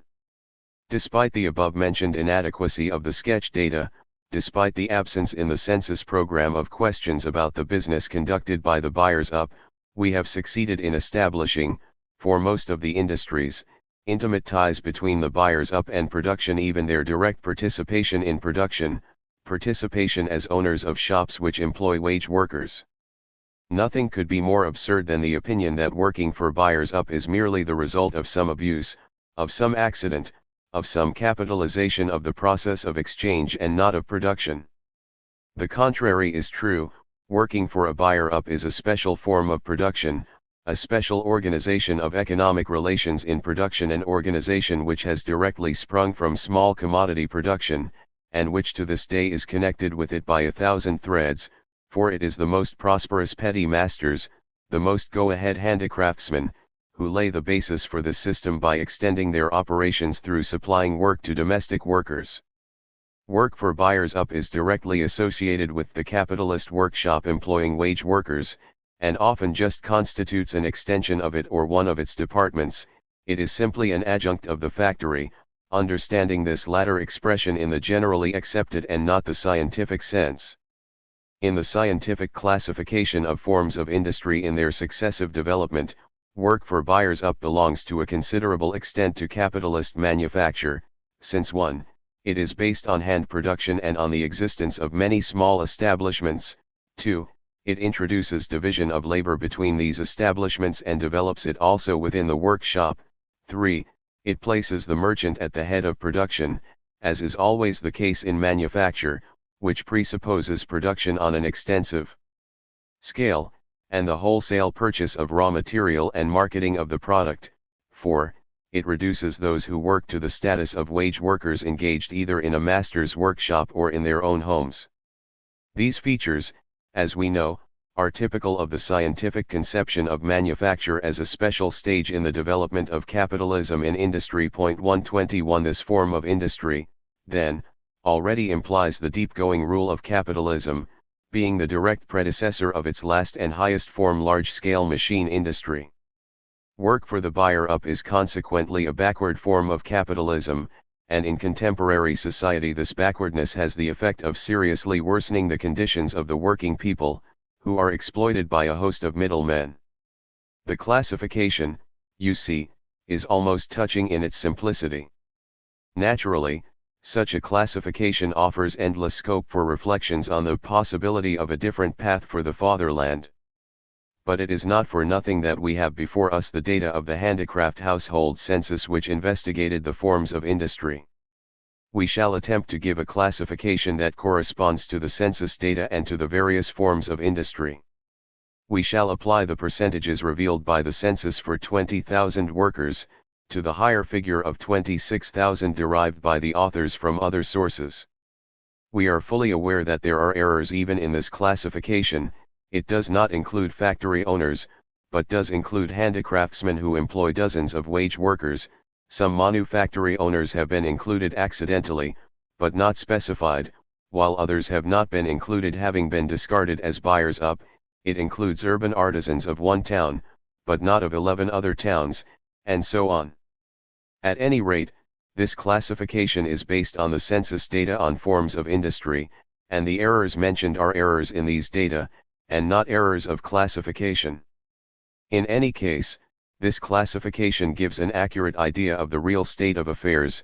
It explains the real social and economic relations of the various participants in industry, and, consequently, their status and their interests, and such an explanation is the supreme task of any scientific economic investigation. 7. Gratifying features of handicraft industry. We might be accused of one-sidedness, of accentuating only the dark sides of handicraft industry, were we to pass over in silence the facts mentioned in the sketch, which are intended to stress its bright side and gratifying features. We are told, for example, that wage labor in handicraft industry has a character of its own, for here the wage worker lives in close contact with the master, and may himself become a master. The gratifying feature here, then, is the benign wish to turn all workers into small masters, incidentally, not all, only some, for the tendency to exploit the labor of others is undoubtedly characteristic of all men in general, including the handicraftsmen. This sentence is simply inimitable for the naivete with which all men are without further ado identified with the petty bourgeois. It is not surprising that those who look at the world through petty bourgeois spectacles should discover such remarkable truths. On p. 268, a small factory employing 8 wage workers and with an output of 10,000 rubles is proclaimed to be by its labor situation a handicraft enterprise in the strict sense of the term. On pages 272 to 74, we are told how another small manufacturer erected a blast furnace on a site rented from a village community and applied to the handicraft bank for a loan of 5,000 rubles with which to erect a furnace, explaining that his whole enterprise is of purely local interest, inasmuch as the ore will be mined on community allotments by the local peasants themselves. The bank refused the loan for purely formal reasons. And the sketch uses this as a peg on which to hang an attractive picture of the conversion of this enterprise into a cooperative.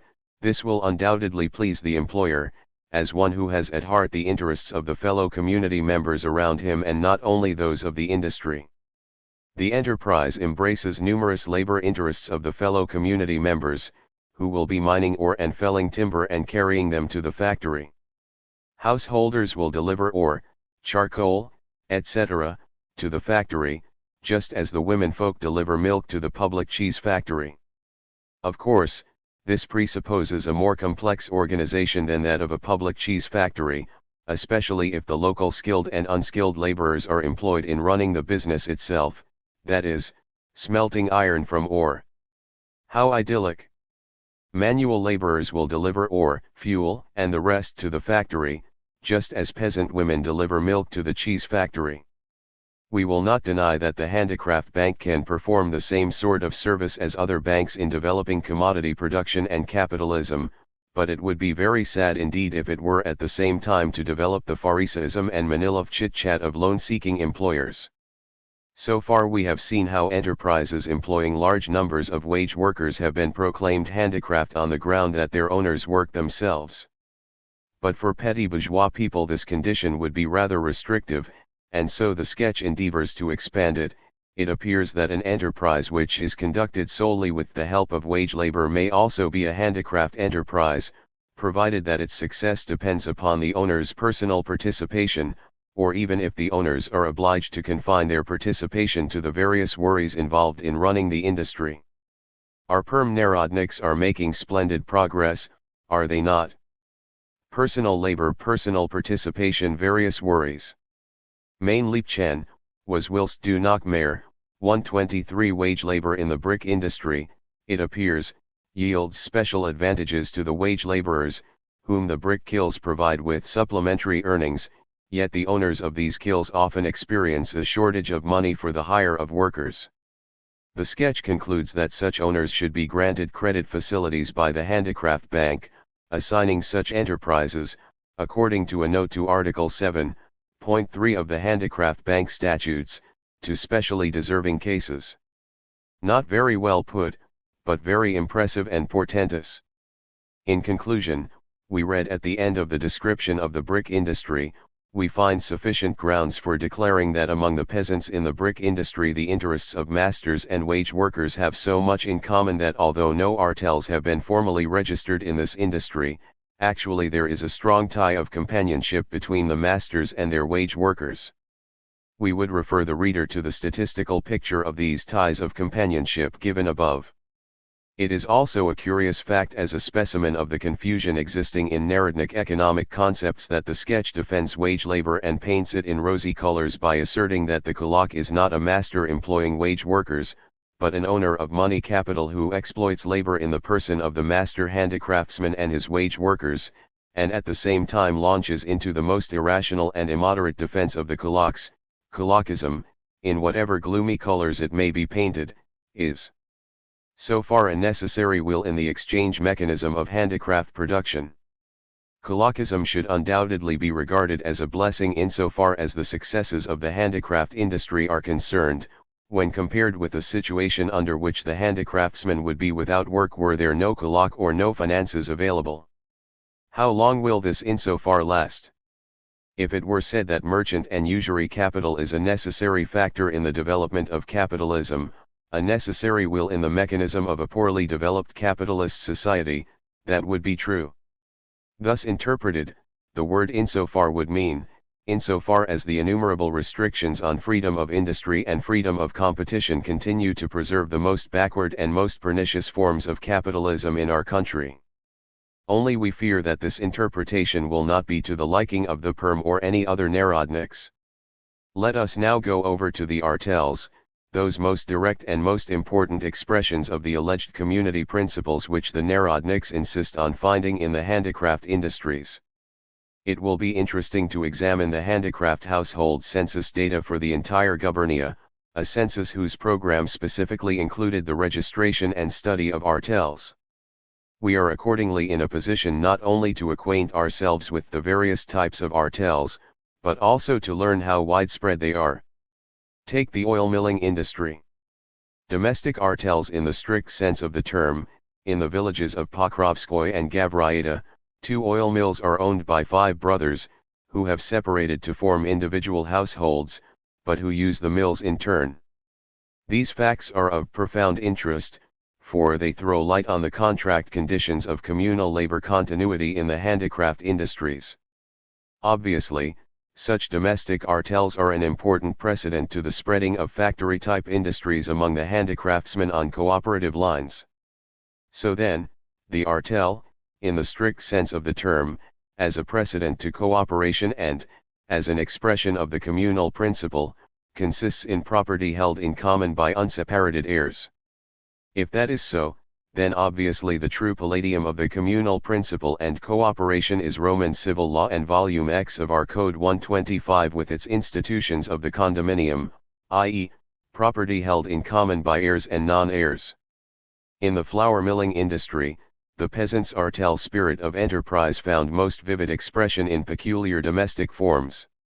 Many of the mills are jointly used by associations or even by whole villages. Use of the mills, the most widespread method is by rotation, then comes division of the net proceeds into shares proportionate to the expenses incurred by each partner. In such cases the associated owners very rarely take part themselves in production, which is usually done by wage labor. Truly an amazing peculiarity, and an amazing display of the artel principle, the common property of petty owners who jointly hire workers. On the contrary, the fact that the handicraftsmen use the mills, pitch boiling plants, and smithies in rotation testifies to the astonishing disunity of the producers, whom even common property cannot induce to work cooperatively. One of the forms of artel organization is the artel smithies. With the object of economizing fuel, the master smiths jointly operate one smithy, hiring one laborer to work the bellows and renting both the premises and the hammer from the smithy owner in return for a special payment. And so, the hiring out of articles that are the private property of one person to others for money is artel organization. Verily, Roman law fully deserves to be called the Code of Artel Organization. In the artel organization, we find fresh evidence of the absence of class crystallization in production among the handicraftsmen, evidence of the same merging of different strata of agriculturists and handicraftsmen that we observed in the case of the artel flour mills.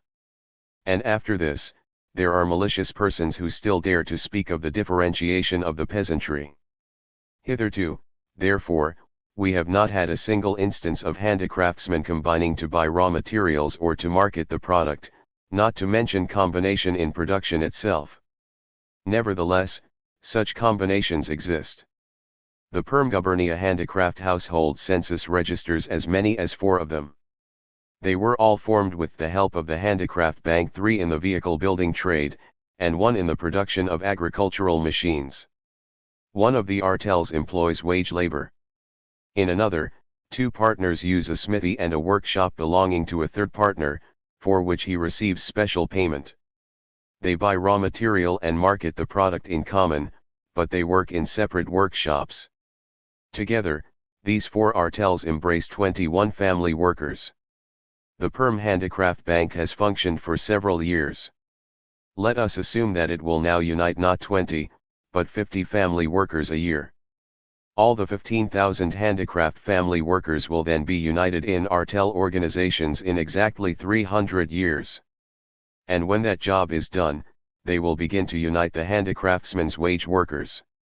And the Perm Narodniks exult, these cardinal economic conceptions, evolved by the independent workings of the handicraftsmen's minds, serve as a firm pledge of the economic progress of industry among them, based on labor's independence of capital, for these facts speak not only of an elemental, but of a fully conscious aspiration of the handicraftsmen for labor independence. Have mercy, gentlemen. It is impossible, of course, to picture Narodism without Manilovian phrase-mongering, but, after all, there's a limit to everything. Not one of the artels, as we have seen, expresses the principle of labor's independence of capital. They are all artels of masters and small masters, many of them employing wage workers. There is no cooperation in these artels, even the joint purchase of raw materials and sale of the product is ridiculously rare and embraces a surprisingly insignificant number of masters. It may be safely said that there is no capitalist country in the world where a register of nearly 9,000 small establishments, with 20,000 workers, would reveal such astonishing dispersion and backwardness of the producers, where among the latter one would find only a score or so cases of property owned in common, and less than a dozen cases of 3 to 5 owners uniting to buy raw materials and sell the product. Such dispersion would be the surest indication of unrelieved economic and cultural stagnation, if we did not, fortunately, see that capitalism is day by day uprooting patriarchal handicraft, with the parochialism of its small self-sufficing proprietors, and breaking down the small local markets, replacing them by the national and the world market, compelling the producers, not only of a village like Gavriata, but of a whole country, and even of several countries, to enter into association with each other, forming associations that are no longer merely of masters, big and small, and confronting them with far wider problems than that of buying timber or iron more cheaply, or selling nails or carts more profitably. 8. The Narodnik Program of Industrial Policy. Since practical recommendations and measures are always connected with what is considered to be gratifying and promising in reality, one knows a priori what wishes for the handicraft industry would be expressed in the sketch, since it has reduced all gratifying features to drawing a rose-colored picture of wage labor in petty economy and an exalted notion of the extremely scanty and one-sided associations of small proprietors. These wishes, a rehash of the usual Narodnik recipes, amaze one by their contradictory character, on the one hand, and by their inordinate exaggeration of commonplace measures, converted by phrase-mongering into solutions of great problems, on the other. At the very beginning of the sketch, in the introduction, before the census data are even dealt with, we meet with verbose statements about the task of handicraft credit being to overcome the money shortage, about the cooperative organization of exchange between production and consumption, about spreading artel organizations, establishing handicraft warehouses, technical advice bureaus, technical schools, and the like. These statements recur in the book over and over again. The economics of the industry must be so reorganized as to place the handicraftsman in possession of money, or, to put it more plainly, to emancipate the handicraftsman from the kulak. The task of our time is to effect the emancipation of the handicraftsman by means of credit, etc. Exchange processes must be rationalized, measures must be adopted to implant rational principles of credit, exchange, and production in peasant farming. What is needed is the economic organization of labor, the rational arrangement of the economics of the national economy, and so on, and so forth. All this, as we see, is the familiar Narodnik panacea, tacked onto the census data.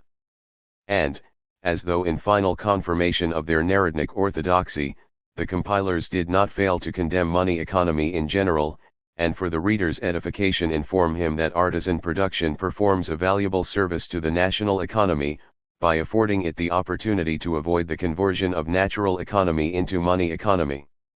The national economy is vitally interested in demanding that the raw materials it produces be worked up on the spot, as far as possible without the intervention of money in the exchange processes.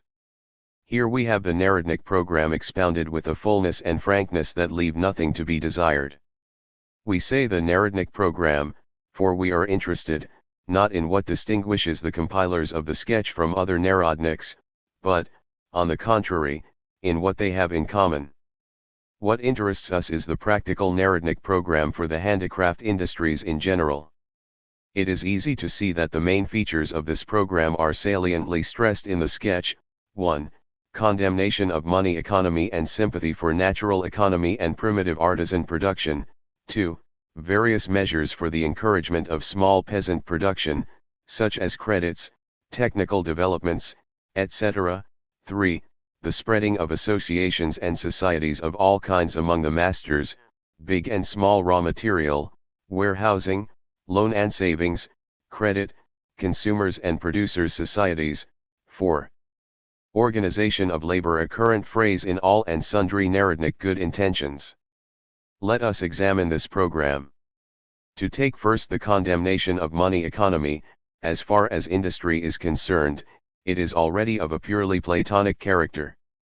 Even in Perm-gubernia, artisan production has already been forced far into the background by commodity production, and is in such a pitiful state that we find the sketch itself talking about the desirability of emancipating the handicraftsman from dependence, in other words, of abolishing the artisan's dependence on the private customer by seeking means of extending the marketing area beyond the local consumption demand. In other words, condemnation of money economy in theory and a desire to convert artisan production into commodity production in practice. And this contradiction is by no means peculiar to the sketch, it is characteristic of all Narodnik projects, however much they may kick against commodity economy, realities driven out of the door fly in at the window, and the measures they advocate only serve to develop commodity production. Credit is an illustration of this. In their plans and proposals the Narodniks cannot dispense with commodity economy. The sketch, for example, does not even hint that the proposed reforms should not be based on commodity economy. On the contrary, all it wants is rational principles of exchange, the cooperative organization of exchange. Commodity economy remains, and is only to be reformed on rational lines. There is nothing new in this utopia, it had many an eminent exponent in the old economic literature. Its theoretical unsoundness was disclosed long ago, so that there is no need to dwell on the subject here.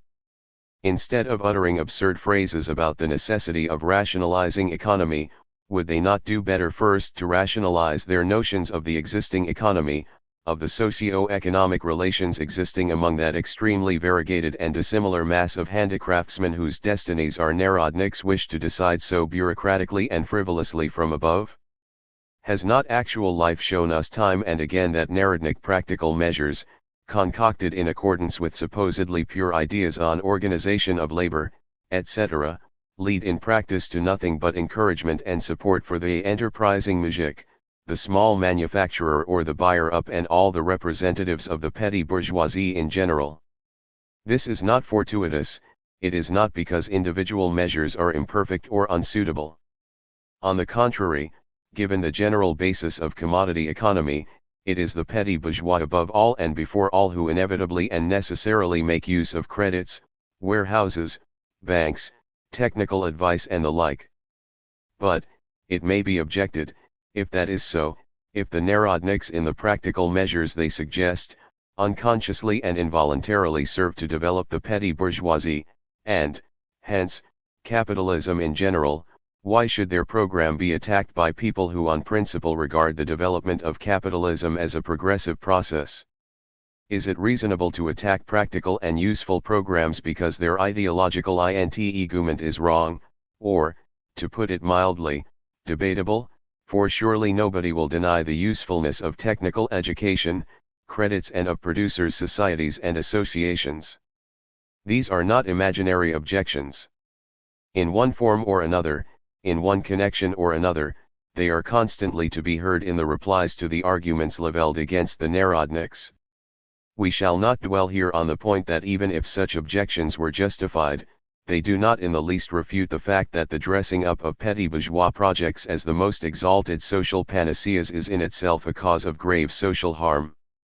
We intend to put the question on the practical footing of the vital and immediate needs of the times, and to judge the narodnik program from this deliberately narrowed viewpoint. Although many of the narodnik measures are of practical value in serving to develop capitalism, nevertheless, taken as a whole, they are 1. Supremely inconsistent, 2. Lifelessly doctrinaire, and 3. Paltry compared with the actual problems with which developing capitalism confronts our industry. Let us explain. We have shown, firstly, how inconsistent the narodniks are as practical men. Side by side with the measures indicated above, which are usually described as a liberal economic policy, and which have always been inscribed on the banners of bourgeois leaders in the West, the narodniks contrive to cling to their intention of retarding contemporary economic development, of preventing the progress of capitalism, and of supporting small production, which is being bled white in the struggle against large-scale production. They advocate laws and institutions which restrict the freedom of the mobilization of land and freedom of movement, and which retain the peasantry as a closed social estate, etc. Are there, we ask, any reasonable grounds for retarding the development of capitalism and big industry? We have seen from the census data that the notorious independence of the handicraftsmen is no guarantee that they will not be subordinated to merchant capital, to exploitation in its worst form, that actually the condition of the vast bulk of these independent handicraftsmen is often more wretched than that of the handicraftsmen's wage workers, and that their earnings are astonishingly low, their working conditions highly unsatisfactory, and production scattered, technically primitive and undeveloped. Are there, we ask, any reasonable grounds for perpetuating the police laws which reinforce the tie with the land, and forbid the breaking of a tie that appeals so strongly to the narodniks? The data of the 1894-95 handicraft census in Perm-Gubernia are clear proof of the utter absurdity of artificial measures to tie the peasants to the land. All these measures do is reduce their earnings, which, wherever the tie with the land exists, are less than half those of the non-agriculturists. They lower the standard of living, increase the isolation and disunity of producers scattered throughout the villages, and render them more defenseless than ever against the buyer-up and subcontractor. At the same time, the fact that the peasants are tied to the land hinders the development of agriculture, without, however, being able to prevent the rise of a rural petty bourgeois class. The narodniks avoid raising the question, should the development of capitalism be retarded or not? They prefer to discuss the possibility of different paths for the fatherland. But anybody who begins to talk about immediate practical measures thereby adopts the existing path. Do whatever you like to drag the fatherland onto a different path. Such efforts will arouse no criticism. But do not defend that which artificially retards present-day development. Do not drown the problem of removing the obstacles from the existing path in talk about a different path. Here is another thing that should be borne in mind when judging the Narodnik's practical program. We have already seen that the Narodniks try to formulate their ideas as abstractly as possible, to present them as the abstract demands of pure science or pure justice, and not as the real needs of real classes having definite interests. Credit that vital need of every master, big and small, in capitalist society is presented by the Narodnik as a sort of element in the system of the organization of labor. Masters' associations and societies are depicted as the embryonic expression of the idea of cooperation in general, of the idea of handicraft emancipation, etc., whereas everybody knows that all such associations actually pursue aims which have nothing in common with such lofty matters, but are simply connected with the size of these masters' incomes, with the growing strength of their position and with their increasing profits. To thus convert commonplace bourgeois and petty bourgeois wishes into a sort of social panacea only emasculates them, robs them of their vitality, of the guarantee of their urgency and practicability. The Narodnik endeavors to present the urgent needs of each proprietor, buyer-up, or merchant as general questions towering above individual interests. The Narodnik imagines that he is thereby enhancing their significance, exalting them, whereas actually he is only converting a vital matter that interests certain specific groups of the population into a Philistine wish, into armchair speculation, bureaucratic reflections on the benefits of things. Directly connected with this is a third circumstance.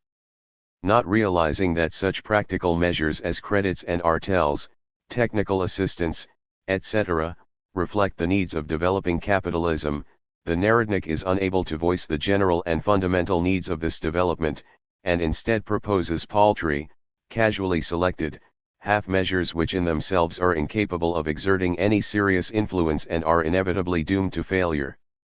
Had the Narodnik openly and consistently adopted the standpoint of an exponent of the needs of social development along capitalist lines, he would have been able to note the general conditions, the general demands of this development, and he would have seen that, given these general conditions, all his petty projects and measures would be achieved automatically, that is, by the activities of the interested parties themselves, whereas, by ignoring these general conditions and proposing nothing but practical measures of an utterly incidental character, he is only beating about the bush.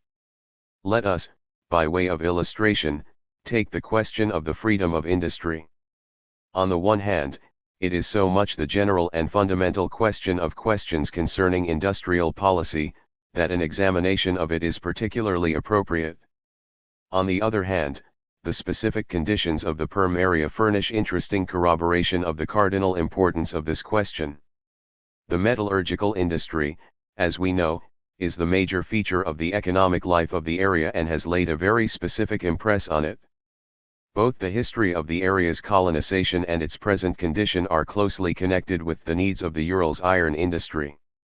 Generally speaking, the peasants were settled in the Urals in order to furnish hands for the iron masters.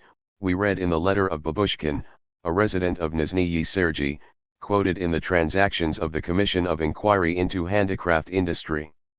And these artless words very faithfully depict the tremendous part played by the iron masters in the life of the area, their significance as landlords and factory owners combined, accustomed to undivided and unrestricted rule, as monopolists who base their industry on possessional rights and not on capital and competition. The monopoly basis of the Urals metallurgical industry has been reflected in law, in the well-known Article 394 of Volume 7 of the Code of Laws, an article about which so much has been and is still being written in literature on the Urals. This law, promulgated in 1806, provides, firstly, that the sanction of the mining authority shall be required for mining towns to open any factory and, secondly, forbids the opening in the iron works area of any manufactory or factory whose operation chiefly depends on the action of fire, necessitating the use of coal or wood.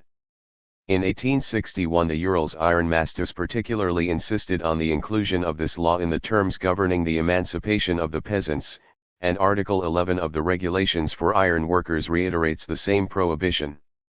The report of the Board of the Handicraft Industrial Bank for 1895 states, among other things, that most numerous of all, however, are complaints against the ban imposed by officials of the Department of Mines and the possessional works owners on the opening of fire using establishments within the areas under their jurisdiction, and against all sorts of restrictions on the operations of the metal trades.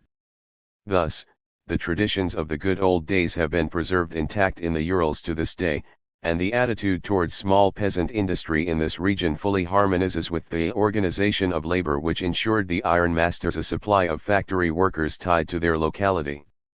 These traditions are very strikingly illustrated in the following report in Permsky Gubernsky Vedomosti 126 No. 183, 1896, quoted in the sketch and rightly referred to there as being highly eloquent. Here it is: the Ministry of Agriculture and State Property requested the Urals ironmasters to discuss the possibility of the iron works taking measures to encourage the development of handicraft production in the Urals. The ironmasters informed the ministry that the development of handicraft industry in the Urals would be detrimental to big industry, for even today, when handicrafts are poorly developed in the Urals, the population are unable to furnish the works with the required number of hands. If the population were to find jobs that could be done at home, the iron works would risk being brought to a complete standstill. This report evoked the following exclamation from the compilers of the sketch: "Of course, freedom of industry is a prime and essential condition of all industry, whether large, medium or small. In the name of freedom of industry, all its branches should be legally equal. The metal-working handicraft industries of the Urals should be freed from all exceptional fetters imposed by the ironmasters to restrict their natural development." Reading this heartfelt and perfectly just defense of freedom of industry, we were reminded of the story about the metaphysical philosopher who delayed climbing out of a pit while he pondered over the nature of the rope that had been thrown him. At last he decided, "It is nothing but a rope." 127. In the same way, the Perm Narodniks asked disdainfully about freedom of industry, freedom of capitalist development, freedom of competition. What is freedom of industry? Simply a bourgeois demand. Their aspirations soar much higher. It is not freedom of competition they want, but organization of labor. But these Manilovian dreams have only to come face to face with prosaic and unadorned reality, and that reality immediately smells of such an organization of labor that the Narodnik forgets all about the harmfulness and danger of capitalism, about the possibility of different paths for the fatherland, and calls for freedom of industry. We repeat, we regard this desire as fully justified and consider that this view does credit to the Narodniks. But, what is one to do? It is impossible to say a word in praise of the Narodniks without immediately following it up with a big but we have two important remarks to make in this connection. First, we can be sure that the overwhelming majority of the Narodniks will indignantly deny the correctness of our identifying freedom of industry with freedom of capitalism. They will say that the abolition of monopolies and of the survivals of serfdom is simply a demand for equality, that it is in the interest of the entire national economy in general and of peasant economy in particular, and not of capitalism at all. We know that the Narodniks will say this. But it will be untrue. Over 100 years have elapsed since the days when freedom of industry was regarded in this idealistic abstract way, as a fundamental and natural right of man. Since then the demand for freedom of industry has been advanced and achieved in a number of countries, and everywhere this demand has expressed the discrepancy between growing capitalism and the survivals of monopoly and regulation. Everywhere it has served as the watchword of the advanced bourgeoisie, and everywhere it has resulted in the complete triumph of capitalism, and nothing else. Theory has since fully explained the absolute naivete of the illusion that freedom of industry is a demand of pure reason, of abstract equality, and has shown that freedom of industry is a capitalist issue. The achievement of freedom of industry is by no means a legal reform only, it is a profound economic reform. The demand for freedom of industry is always indicative of a discrepancy between the legal institutions and the new production relations, which have developed in spite of the old institutions, have outgrown them and demand their abolition. If the order of things in the Urals is now evoking a general cry for freedom of industry, it means that the traditional regulations, monopolies, and privileges that benefit the landlord ironmasters are restricting existing economic relations, existing economic forces. What are these relations and forces? These relations are the relations of commodity economy. These forces are the forces of capital, which guides commodity economy. We have only to remember the confession of the Perm Narodnik quoted above: our entire handicraft industry is in bondage to private capital. And, even without this confession, the handicraft census data speak quite eloquently for themselves. Second remark. We welcome the defense of freedom of industry by the Narodniks. But we make this welcome contingent on its being conducted consistently. Does freedom of industry merely consist in abolishing the ban on the opening of fire-using establishments in the Urals? Does not the fact that the peasant has no right to leave his village community, or to engage in any industry or pursuit he likes, constitute a far more serious restriction on freedom of industry? Does not the absence of freedom of movement, the fact that the law does not recognize the right of every citizen to choose any town or village community in the country as his place of domicile, constitute a restriction on freedom of industry? Does not the peasant community, with its social estate exclusiveness, the fact that members of the trading and industrial class cannot enter it, constitute a restriction on freedom of industry? And so on, and so forth. We have enumerated far more serious, more general, and widespread restrictions on freedom of industry, restrictions that affect all Russia, and the entire mass of the peasantry most of all. If large, medium, and small industries are to have equal rights, should not the small industries be granted the same right to alienate land as is enjoyed by the large industries? If the Urals mining laws are exceptional fetters, restricting natural development, do not collective responsibility, the inalienability of allotments, and the special social estate laws and regulations governing trades and occupations, migration and transfer from one social estate to another, constitute exceptional fetters? Do they not restrict natural development? The truth is that on this question, too, the Narodniks have betrayed the half-heartedness and two-facedness that are characteristic of every Kleinberger ideology. On the one hand, the Narodniks do not deny that in our society there are a host of survivals of the organization of labor whose origin dates back to the days of appanage rights, and which are in crying contradiction to the modern economic system and to the country's entire economic and cultural development. On the other hand, they cannot help seeing that this economic system and development threaten to ruin the small producer, and, fearful for the fate of this palladium of their ideals, the Narodniks try to drag history back, to halt development, beg and plead that it be forbidden, not allowed, and cover up this pitiful reactionary prattle with talk about organization of labor, talk that can only sound as a bitter mockery.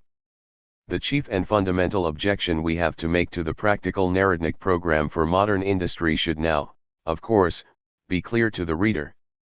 Insofar as the Narodnik measures are part of, or coincide with, the reform which, since the days of Adam Smith, has been known as freedom of industry, they are progressive. But, firstly, in that case, they contain nothing specifically Narodnik, nothing that gives special support to small production and special paths for the fatherland. Secondly, this favorable side of the Narodnik program is weakened and distorted by the substitution of partial and minor projects and measures for a general and fundamental solution of the problem freedom of industry. Insofar, however, as Narodnik aspirations run counter to freedom of industry and endeavor to retard modern development, they are reactionary and meaningless, and their achievement can bring nothing but harm. Let us illustrate this by examples.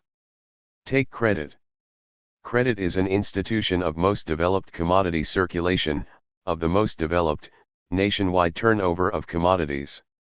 Wherever achieved, freedom of industry inevitably leads to the formation of credit institutions as commercial enterprises, to the breaking down of the peasant's social estate exclusiveness, to their mingling with the classes which make most frequent resort to credit, to the independent formation of credit societies by interested persons, and so on. On the other hand, what value can there be in credit measures conferred on the mujiks by Zemstvo officials and other intellectuals if the laws and institutions keep the peasantry in a condition which precludes the possibility of a proper, developed commodity circulation, in a condition in which labor service is far easier, far more practicable, attainable, and workable than property responsibility? Under these conditions, credit measures will always be something adventitious, an alien growth planted in absolutely ungenial soil. They will be stillborn, something only dreamy intellectual Manilovs and well-meaning officials could give birth to, and which the real traders in money capital will always jeer at. So as to make no unfounded assertion, let us quote the opinion of Yeganov, whom nobody can suspect of materialism. Speaking in reference to handicraft warehouses, he says, even under the most favorable local conditions, a stationary warehouse, and the only one in the whole uyezd at that, never can and never will replace a perpetually mobile and personally interested trader. In reference to the Perm Handicraft Bank, we are told that in order to obtain a loan the handicraftsman must hand in an application to the bank or its agent and name his guarantors. The agent comes, verifies his statement, gathers detailed information about his business, etc., and this whole pile of documents is sent, at the handicraftsman's expense, to the head office of the bank. If it decides to grant the loan, the bank sends a bond for signature, and only when the borrower has signed it and sent it back to the bank, does he receive his money. If an artel applies for a loan, a copy of the Articles of Association is required. It is the function of the agents to see that loans are expended for the specific purposes for which they have been granted, that the business of clients is run on sound lines, etc. Obviously, in no way can it be said that handicraftsmen can easily obtain bank loans. It may be safely said that the handicraftsman will far more readily turn to the local moneyed man for a loan than submit to all the trying formalities we have described, pay postage, notaries and local government fees, patiently wait all the months that elapse between the moment the need for the loan arises and the day it is granted, and put up with supervision for the whole period of the loan.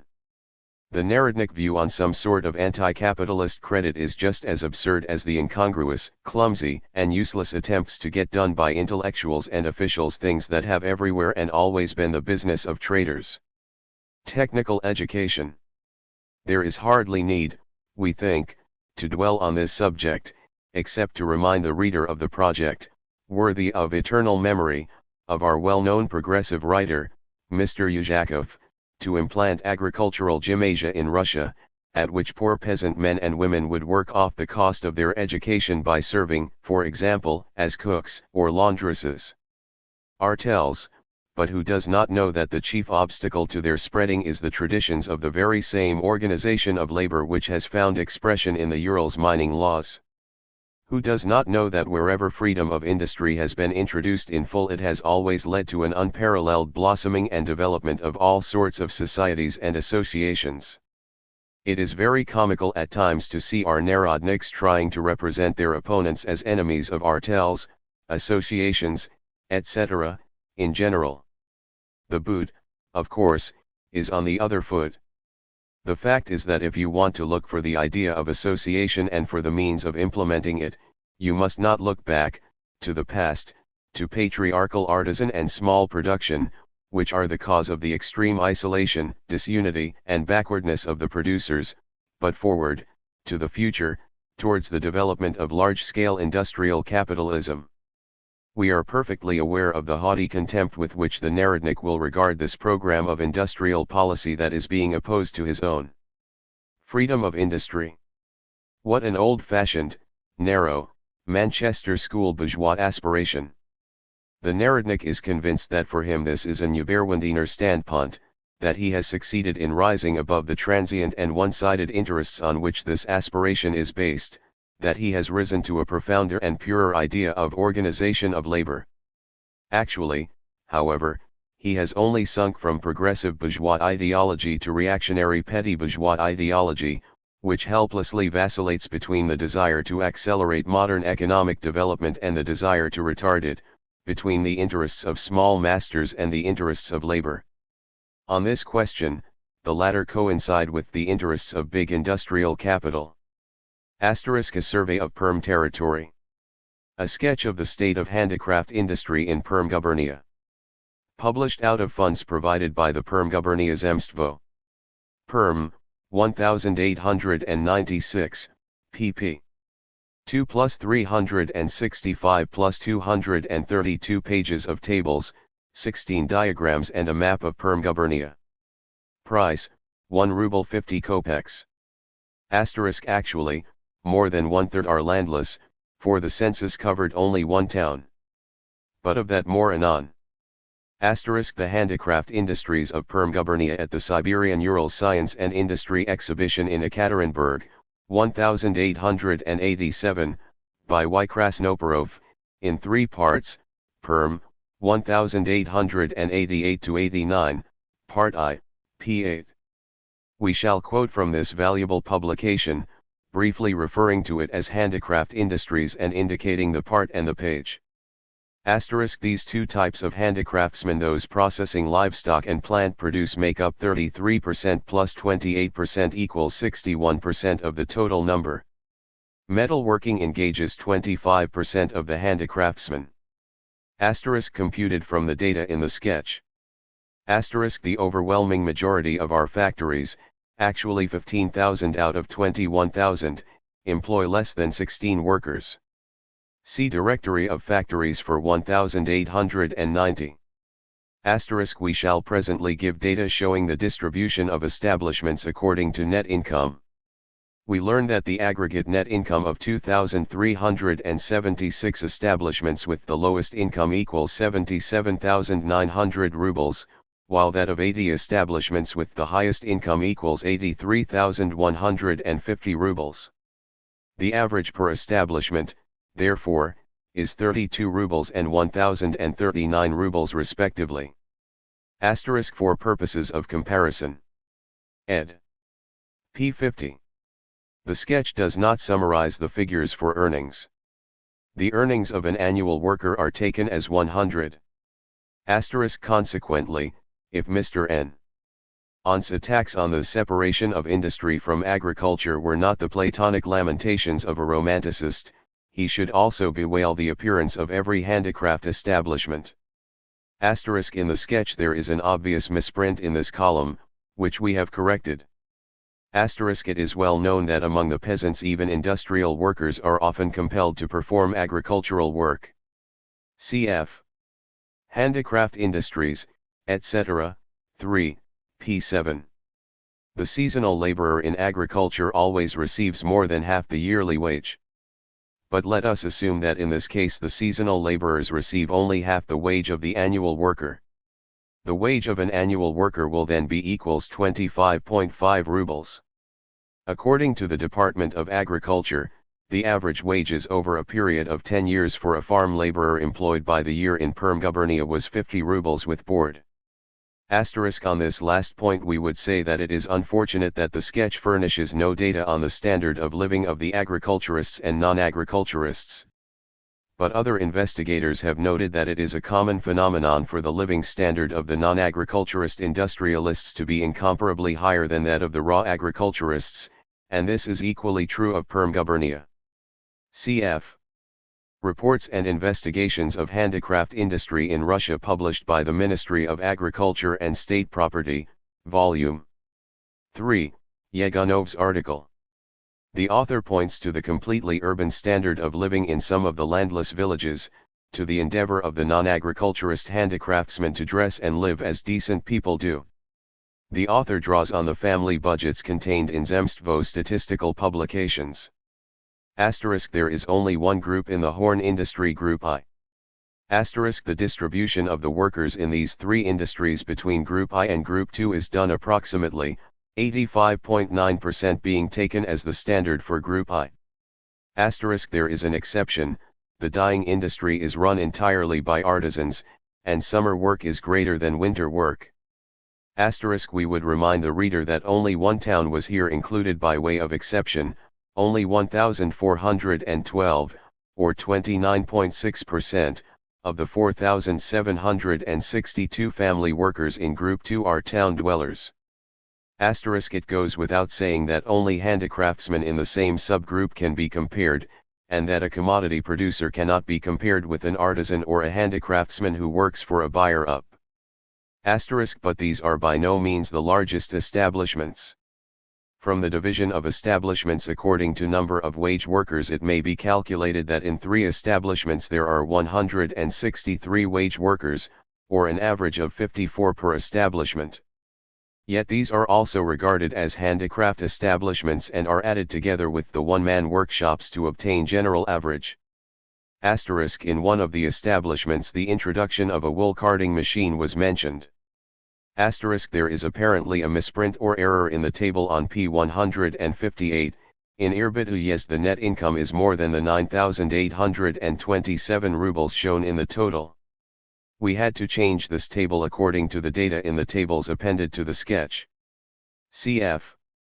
Handicraft Industries, pages 46 to 47, as well as the description of the industry given in the sketch, p. 162, et. Sec. It is most typical that these employers were once real handicraftsmen, and that is why they have always been fond of giving themselves that name. Asterisk, it may be seen from the sketch that in the pitch and tar industry both the primitive method of distilling pitch in pits and the more perfected cauldron, and even cylindrical boiler, methods are employed. The household census furnished material showing the distribution of these different methods, but it was not utilized, the large establishments not being treated separately. Asterisk, cf. Vehicle building, p. 308 of the text and pages 11 and 12 of the tables, chest making, p. 335, tailoring, p. 344, etc. Asterisk, these data are also available for the lace dash, lock and accordion making industries, but we omit them, as they do not record establishments according to the number of family workers.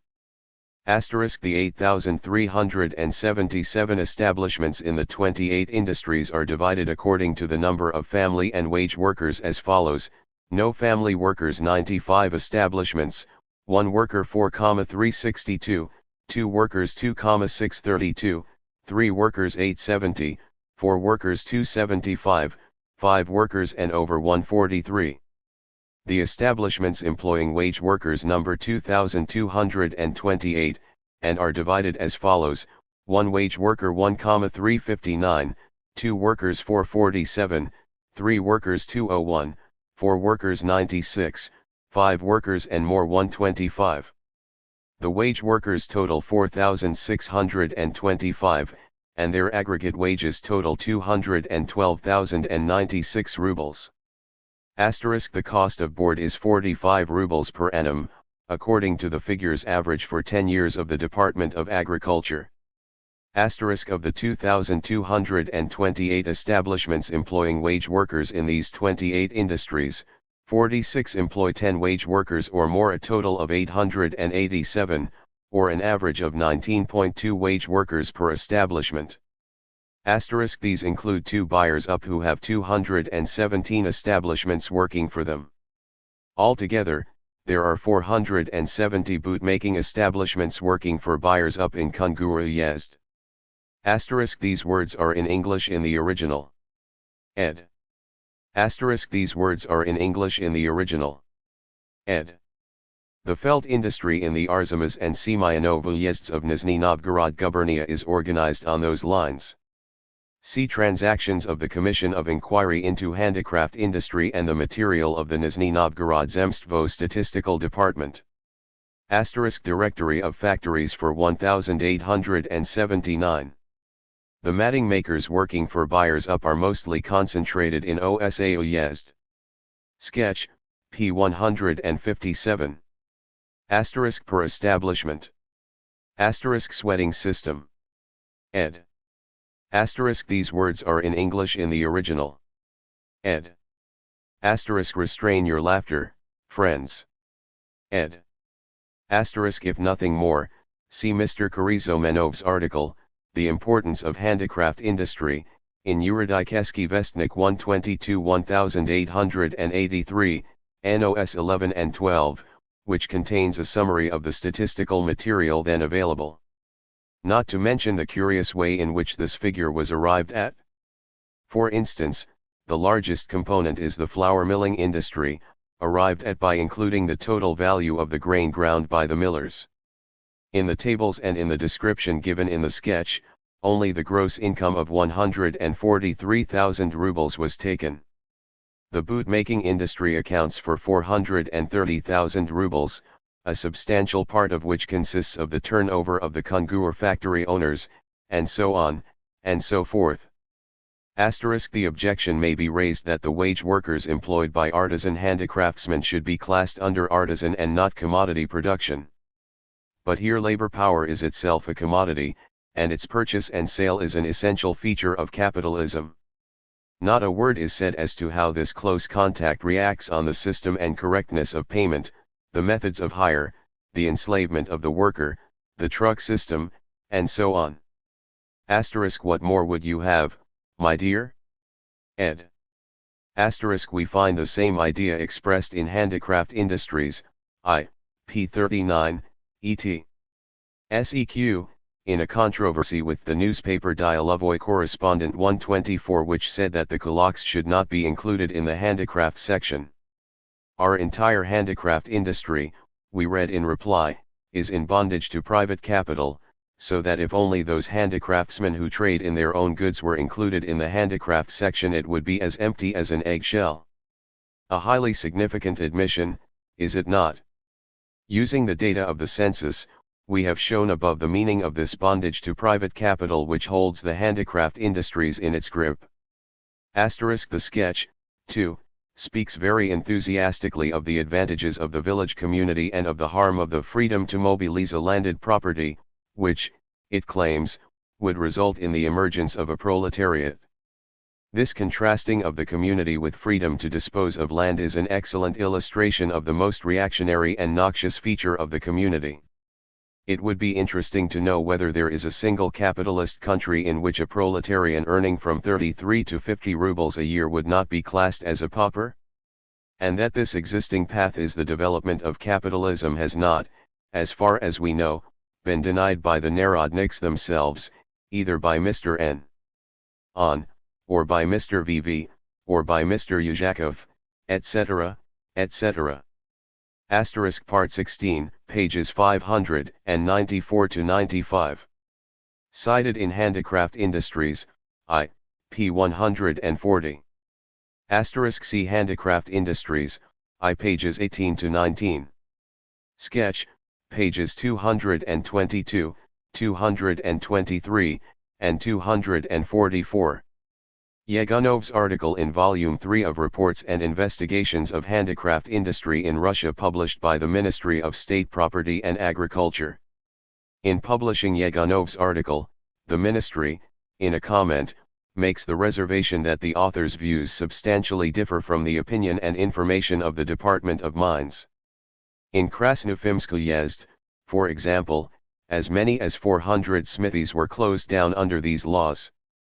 Cf. Transactions of the Commission of Inquiry into Handicraft Industry, Part 16, article by V. D. Belov, Handicraft Industry in the Urals and its Connection with Metallurgy.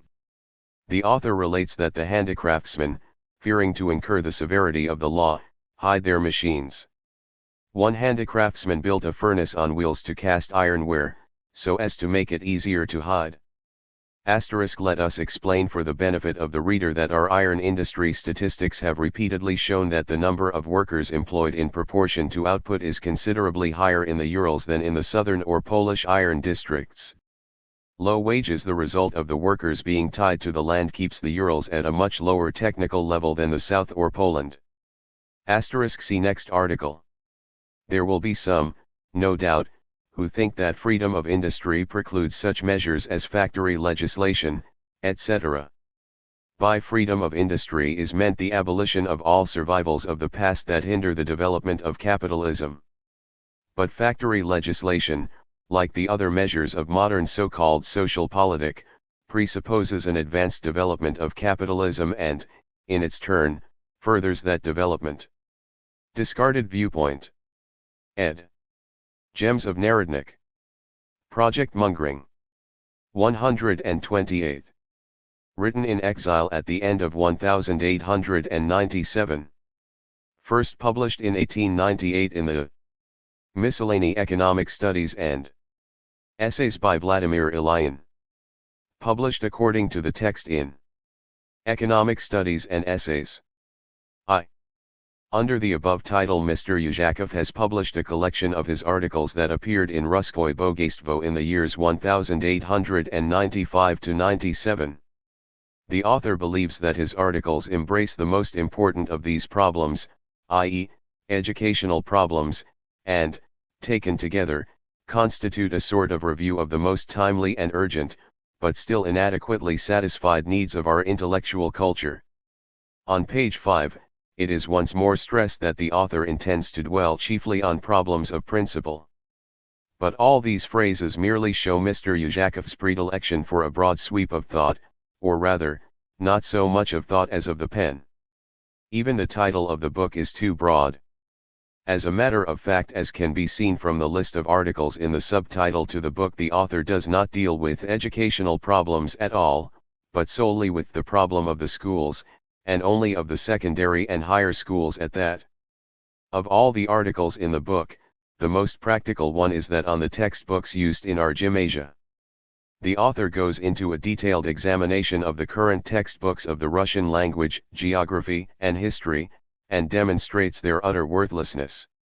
This article would make the more interesting reading if it, too, were not made irksome by the author's usual verbosity. We intend to draw the reader's attention to only two of the articles in the book, one on the reform in secondary education, and the other on universal education, for these articles really do touch upon problems of principle and are very typical for an explanation of the favorite ideas of Russkoye Bogaystvo. The Greinviks and Mikhailovskis are reduced to digging in the muck heap of Russian doggerel for examples of preposterously stupid conclusions drawn from a hostile doctrine. We, however, do not need to engage in such dreary excavations for the same purpose. We have only to turn to the magazine Russkoye Bogaystvo and to only one of its undoubted pillars at that. 2. Section 2 of the article Principles of Reform in Secondary Education has been entitled by Mr. Uzhakov Aims of Secondary Education. Class Interests and Class Schools. The theme, as you see, is of absorbing interest, promising as it does to explain one of the cardinal problems, not only of education, but of social life in general, a problem, moreover, that is the source of one of the major disagreements between the Narodniks and the disciples. 129. Let us then see what conception this contributor to Russkoye Bogaystvo has of class interests and class schools. The author quite rightly says that the formula, the school should prepare a man for life, is quite meaningless, and that the question is what is needed for life, and who needs it. Who needs secondary education, means, in whose interests, for whose benefit and advantage is education given to secondary school pupils. A splendid formulation of the question, and we would give our heartfelt praise to the author if all these preludes did not later prove to be just empty talk. It may be to the benefit and advantage of the state, the nation, of some particular social class, or of the individual who is being educated. Here the muddle begins. We have to conclude that a class-divided society is compatible with a non-class state, with a non-class nation, with individuals standing outside of classes. We shall soon see that this is by no means a slip of Mr. Uzhakov's pen, that he actually does hold this absurd opinion. If class interests are kept in mind when drawing up the school curriculum, there can of course be no question of one general type of state secondary school. In that case the educational establishments are necessarily of the social estate type, providing not only instruction, but also education in the wider sense, for they not only have to impart an education adapted to the special interests and aims of the estate, but also social estate habits and a social estate esprit de corps. The first conclusion to be drawn from this harangue is that Mr. Uzhakov does not understand the difference between estates and classes, and therefore hopelessly muddles these quite different concepts. The same misunderstanding is revealed in other parts of the article, and this is all the more surprising as Mr. Uzhakov in this same article comes very close to the essential distinction between these concepts. It should be borne in mind, Mr. Uzhakov informs us on page 11, that often political, economic, and religious organizations sometimes constitute legal privileges, sometimes the actual prerogatives of special groups of the population. In the first instance we have estates, in the second classes. Here one of the differences between class and social estate has been correctly noted, namely, that what distinguishes classes from one another is not legal privileges, but actual conditions, and that, consequently, classes in modern society presume legal equality. And there is another difference between social estates and classes which Mr. Uzhakov apparently does not ignore. And at that time, we renounced the feudal and social estate structure of national life, and with it the system of exclusive social estate schools. Today, the introduction of the capitalist process is dividing the Russian nation, not so much into estates, as into economic classes. Here another distinction between estates and classes in European and Russian history is correctly indicated, namely, that the social estates are a feature of feudal, and classes of capitalist society. If Mr. Uzhakov had given even a little thought to these distinctions, and had not surrendered himself so easily to the sway of his agile pen and his Kleinberger heart, he would have written neither the above-quoted tirade, nor the rest of the twaddle, such as that class curricula in schools are bound to mean one curriculum for the rich and another for the poor, that in Western Europe class curricula are a failure, that class schools presume class exclusiveness, and so on and so forth. All this shows as clearly as can be that despite the promising title, despite his high-flown phrases, Mr. Uzhakov has no conception of the nature of class schools. It is, most worthy Mr. Narodnik, that education is organized in one and the same way, and is equally accessible to all the wealthy. It is this last word alone that explains the nature of class schools, as distinct from social estate schools. It is therefore the purest nonsense on Mr. Uzhakov's part to say, as he did in the above-mentioned tirade, that where the schools follow class interests there can be no question of one general type of state secondary school. Just the opposite, class schools if adhered to consistently, that is, if they are freed of every survival of the social estate system necessarily presume one general type of school. Full legal equality, full equality of rights for all citizens, with education fully equal and accessible to all the wealthy, these constitute the essence of class society. Estate schools demand that the pupils shall belong to a given social estate. The class school knows no estates, it only knows citizens. Of all pupils it demands one thing only, namely, that they should pay for their education. A difference in curricula for rich and poor is by no means essential for class schools, since those who have not the wherewithal to pay for tuition, for textbooks, and for the pupils' maintenance during the whole tuition period are simply barred by the class school from secondary education. The class school by no means presumes class exclusiveness, on the contrary, unlike social estates, classes always leave the road quite free for the transfer of individuals from one class to another. The class schools do not close their doors to anybody who has the means to pay for tuition. To say that in Western Europe no success attends these dangerous programs of semi-education and of the class moral and intellectual segregation of the various sections of the people is an utter perversion of the truth, for everybody knows that, both in the West and in Russia, the secondary schools are essentially class schools and serve the interests of only a very small part of the population. In view of the incredible confusion of ideas betrayed by Mr. Uzhakov, we even think it worthwhile to give the following supplementary explanation for his benefit. In modern society, even the secondary schools which charge no tuition fees are nonetheless class schools, for the cost of maintaining the pupil for 7 or 8 years is immeasurably greater than the tuition fee, and is only within the reach of a very small minority. If Mr. Uzhakov is anxious to be a practical advisor to contemporary reformers of the secondary schools, If he wants to treat the problem from the angle of present-day realities, he should only speak of the substitution of class schools for estate schools, only of that, or else remain entirely silent on this ticklish question of class interests and class schools. And even so, these problems of principle have very little in common with the substitution of modern languages for the classical languages, which Mr. Yuzhakov recommends in this article. Had he confined himself to this recommendation, we would have had no objection, and would have even been ready to forgive him his unrestrained rhetoric. But since he has himself raised the question of class interests and class schools, let him bear the responsibility for all his absurd utterances. Mr. Yuzhakov's utterances on this theme are by no means confined to what has already been said. Faithful to the fundamental ideas of the subjective method in sociology, Mr. Yuzhakov, having touched on the subject of classes, rises to a broad point of view, so broad, that he can superbly ignore class differences, so broad that it enables him to speak, not of individual classes, but of the nation in general. This magnificent broadness of view is attained by the hackneyed method of all moralists, big and small, and by the Kleinberger moralists in particular.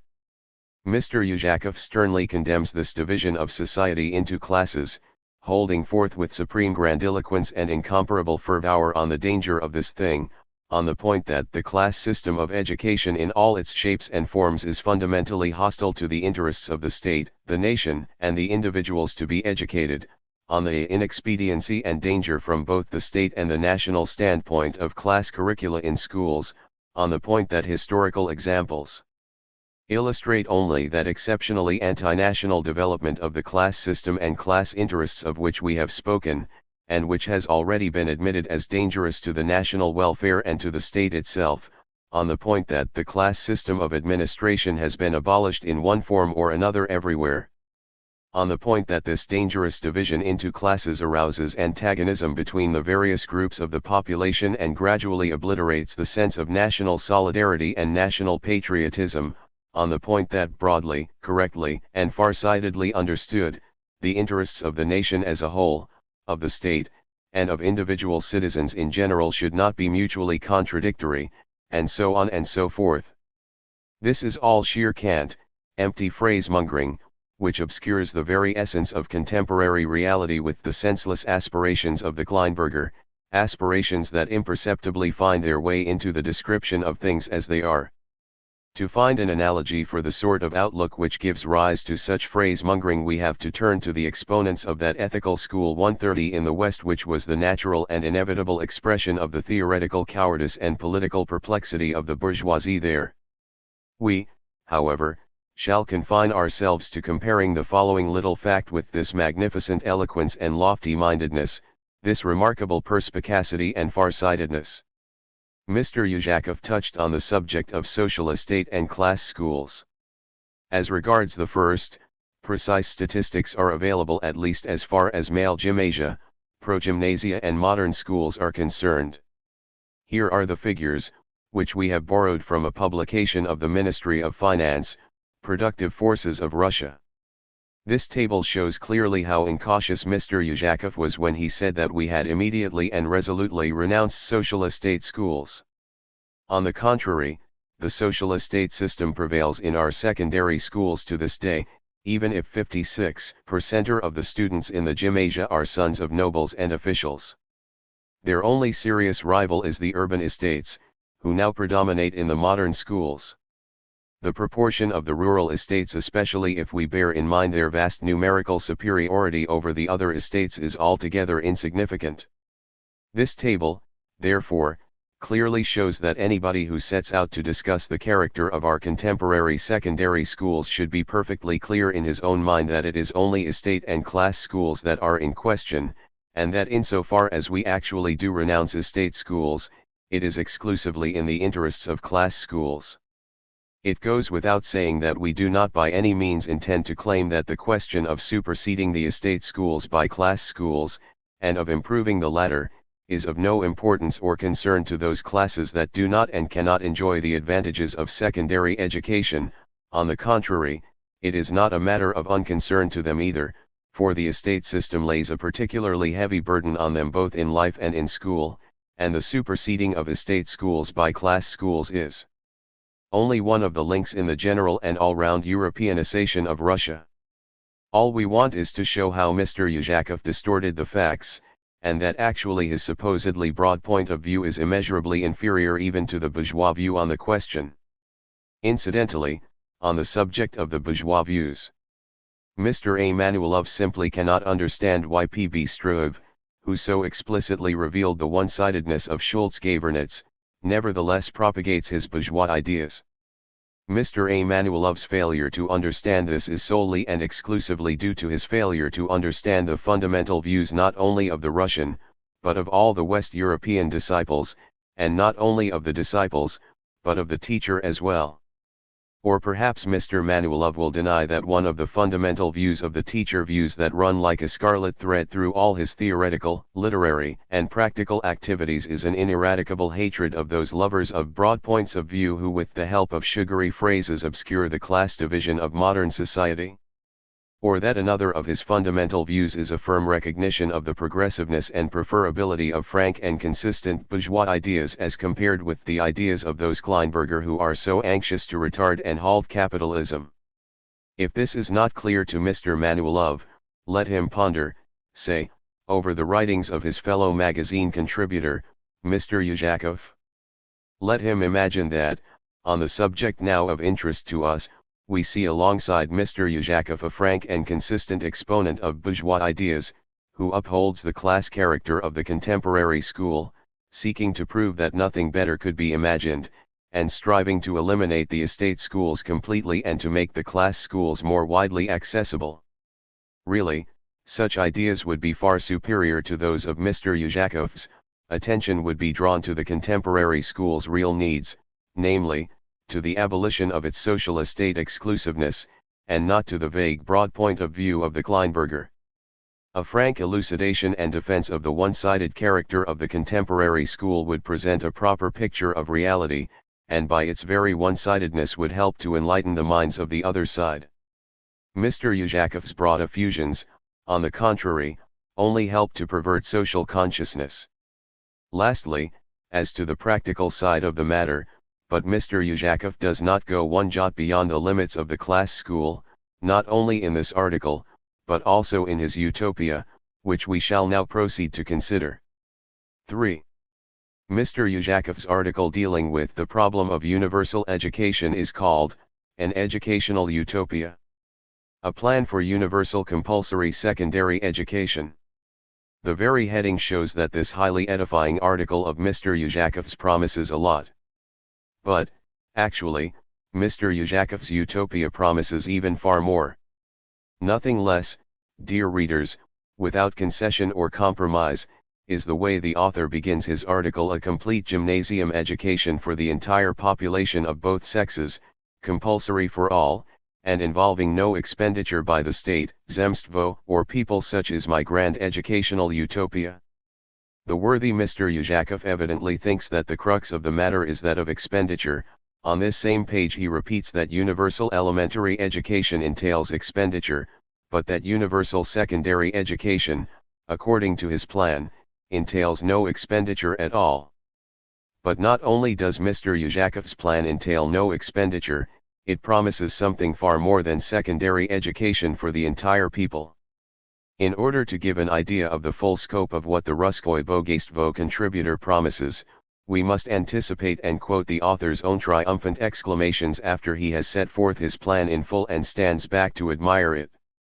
Mr. Yuzhakov's plan is to combine gymnasium education with the productive labor of the gymnasium students, who are to maintain themselves. The cultivation of the school land will ensure abundant, palatable, and wholesome food for the entire younger generation from birth to graduation from the gymnasium, and also for the young people working off the cost of their education, and for the whole staff of administrators, teachers and managers. Furthermore, they will all be supplied with footwear, and clothes will be made for them. In addition, the school land will yield about 20,000 rubles, to wit, 15,000 rubles from surplus milk and spring wheat, and about 5,000 rubles from the sale of skins, bristle, feathers, and other byproducts. Just think, reader, the entire younger generation to be maintained until graduation from the gymnasium, that is, until the ages of 21 to 25. Why, that means maintaining half the country's total population, the maintenance and education of scores of millions. That is real organization of labor for you. Mr. Yuzhakov, evidently, was seriously annoyed with the wicked people who asserted that the Narodnik projects for the organization of labor are nothing but the empty twaddle of empty windbags, and so he decided to annihilate these wicked people completely by publishing a full plan for this organization of labor to be achieved without any expenditure. But even that is not all. In the process, we enlarged the task. We had this same organization assume the cost of maintaining the entire child population. We took care to ensure dowries for young people about to be married, one that is quite good for the countryside. We found it possible out of the same funds to appoint in every gymnasium, that is, in every rural area, a doctor, a veterinary surgeon, a trained agronomist, a trained gardener, a technologist, and 6 artisans, no less. And the financial and economic problems involved in realizing these aims will all be solved by the adoption of our plan. How disgraced those evil tongues will now be that insinuated that the celebrated Narodnik was a mysterious stranger, a Jew with 2 skull caps, and the like. What unseemly slander! Henceforth a mere reference to Mr. Yuzhakov's plan will be enough to prove the almighty power of this we and the feasibility of our projects. Maybe the reader will have his doubts about this word, feasibility. Maybe the reader will say that by calling his creation a utopia, Mr. Yuzhakov eliminated the question of feasibility. That would be so if Mr. Yuzhakov himself had not made highly substantial reservations about the word utopia, and if he had not repeatedly stressed the feasibility of his plan throughout his essay. I make bold to think, he says at the very beginning of his article, that this plan for universal secondary education will seem a utopia only at first glance. What more do you want? I make even bolder to assert that education on these lines for the entire population is far more feasible than universal elementary education, which has nevertheless already been realized in Germany, France, England, and the United States, and is very near to being realized in several of the gubernias of Russia. Mr. Yuzhakov is so convinced of the feasibility of his plan, that he does not neglect even the most minor practical conveniences in the elaboration of that plan, deliberately preserving, for example, the system of 2 gymnasia for boys and girls, in deference to the prejudice prevailing on the European continent against co-education, and insistently stresses that his plan would make it possible to leave the established curricula of the male and female gymnasia undisturbed, and would provide more lessons, and, therefore, higher remuneration, for the teaching staffs. All this is of no mean importance, given the desire not to confine it to a mere experiment, but to achieve really universal education. There have been many utopians in the world who vied in the attractiveness and elegance of their utopias, but hardly one of them will be found to have betrayed so much solicitude for the established curricula and the remuneration of teaching staffs. We are convinced that future generations will long continue to point to Mr. Yuzhakov as a truly practical and truly business-like utopian.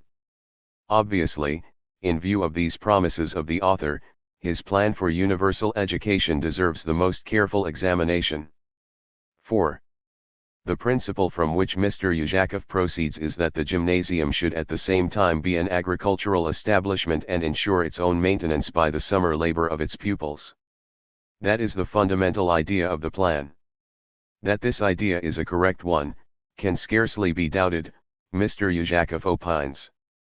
And we agree with him that this is indeed a correct idea, only, it should not necessarily be tacked onto the gymnasia, or to the possibility of making them pay by their pupils' labor.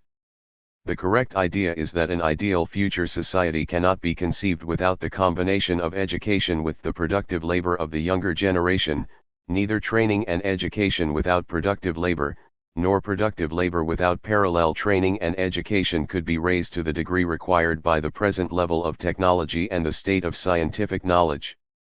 This thought was already expressed by the great utopians of the past, and it is fully shared by the disciples, who for this reason, incidentally, do not object in principle to female and juvenile labor in industry, regard attempts to completely forbid such labor as reactionary, and only insist on the proper hygienic conditions being created for it.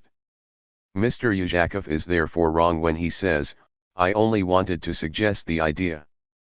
The idea was suggested long ago, and we hesitate to believe that Mr. Uzhakov could have been unfamiliar with it. What this Ruskoy Bogaystvo contributor wanted to suggest, and did suggest, was an absolutely independent plan for implementing this idea. Only in this sense is it to be regarded as original, but here its originality goes as far as the Pillars of Hercules. If universal productive labor is to be combined with universal education, then obviously the duty of sharing in productive labor should be laid upon all. That, one would think, is self-evident. But no, it appears not. Our Narodnik's solution of the matter is that the duty of physical labor should indeed be established as a general principle, but not for all, only for people without means. The reader may think we are joking. Not a bit of it. The purely urban gymnasia for people of means who are prepared to pay the full cost of education in money, might be preserved in their present form. On page 231, people of means are classed without more ado as categories of the population not liable to compulsory education in the agricultural gymnasia. Thus, in our Narodnik's opinion, compulsory productive labor is not a condition for general and all-round human development, but simply a means of paying the cost of gymnasium education. That is how he puts it. At the very beginning of his article, Mr. Uzhakov discusses the problem of the winter workers needed by the agricultural gymnasia. The most logical of all, in his opinion, is the following method of ensuring winter workers for the gymnasia. The pupils of the junior classes do not work, and consequently receive their maintenance and tuition free, paying nothing towards the expenditures incurred by the school.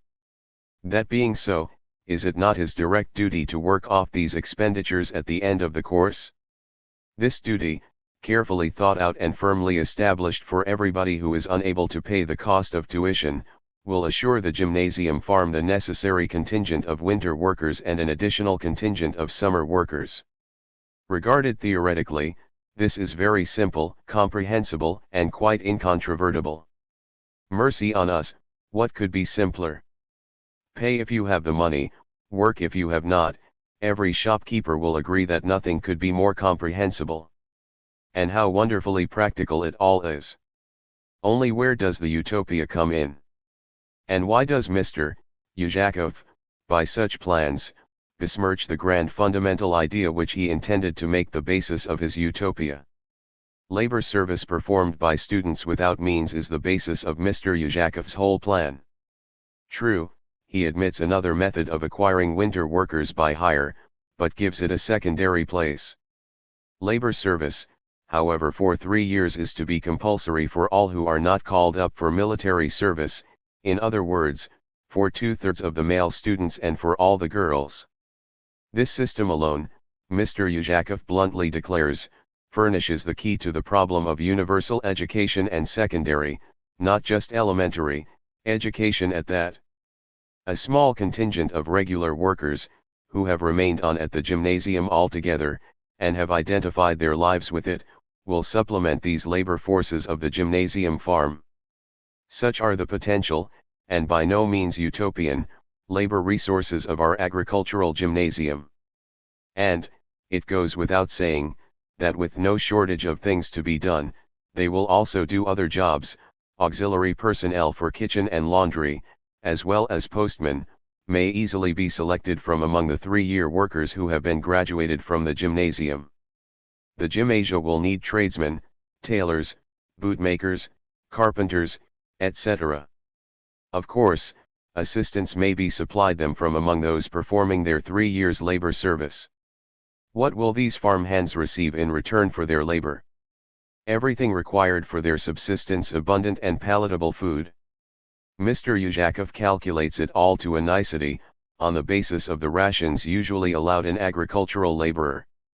True, he does not propose to feed the gymnasium on these lines, but he nevertheless retains these rations, For after all, the students will also gather potatoes, peas, and lentils from their land, will sow hemp and sunflower for vegetable oil, and in addition, on non-fast days will receive half a pound of meat and 2 glasses of milk each. Don't think, reader, that Mr. Uzhakov just touches lightly on this question, only by way of illustration. No, he has it all calculated down to the last detail: the number of calves, yearlings and 2-year-olds, the maintenance of the sick, feed for poultry, and all the rest. He has forgotten neither the kitchen swill, nor the animal entrails, nor the vegetable peelings. Nothing is overlooked. Furthermore, clothes and footwear may be made in the gymnasium itself. But cotton goods for underwear, bed linen, table linen, and summer clothes, and more substantial material for winter clothing, and skins, if only sheepskin for winter top clothes, will, of course, have to be bought. Naturally, the teachers and other personnel and their families will have to provide their own materials, although they may be granted the services of the workshops. Properly speaking, for the students and 3-year workers, this expenditure may, without stinting, be calculated at 50 rubles a year, or about 60,000 rubles for the whole establishment annually. We are positively beginning to be thrilled by the practical sense of our Narodnik. Just imagine, we, society, are instituting organization of labor on such a grand scale, we are endowing the people with universal secondary education, and all this without any expenditure whatever, and with such immense moral advantages. What a splendid lesson it will be to our present agricultural laborers who, in their ignorance, rudeness, and boorishness, refuse to work for less than 61 rubles a year with board, when they see laborers with a gymnasium education working for 50 rubles a year. We may be sure that even Korobaka 132 herself will agree with Mr. Uzhakov that the theoretical basis of his plan is thoroughly comprehensible. V. How will the economy of the gymnasia be run, and how will they be administered? The economy, as we have already seen, will be mixed, part natural and part cash economy. Mr. Uzhakov, of course, goes very thoroughly into this important question. On page 216, he calculates minutely, item by item, that each gymnasium will need 160,000 to 170,000 rubles in cash, so that for all the 15,000 to 20,000 gymnasia, a sum of about 3,000 million rubles will be required. Well, of course, they will sell agricultural produce and receive money in return. Our author is so provident as to take account of the general conditions of modern commodity capitalist economy. Gymnasia situated in the vicinity of towns or railway stations, on lines not remote from large centers, would be of an entirely different type. Vegetable and fruit growing, dairy farming and handicrafts may well replace field cultivation. Trade, as we see, will be on no mean scale. Who is to run it, the author does not say. It is to be presumed that the pedagogical councils of the gymnasia will also act in part as commercial councils. Skeptics may want to know what is to happen if schools go bankrupt, and whether they are able to engage in trade at all. But that, of course, would be unwarranted cavilling. If uneducated merchants can carry on trade, can success be doubted if representatives of our intellectual society get down to the job? The gymnasia will naturally require land for their farms.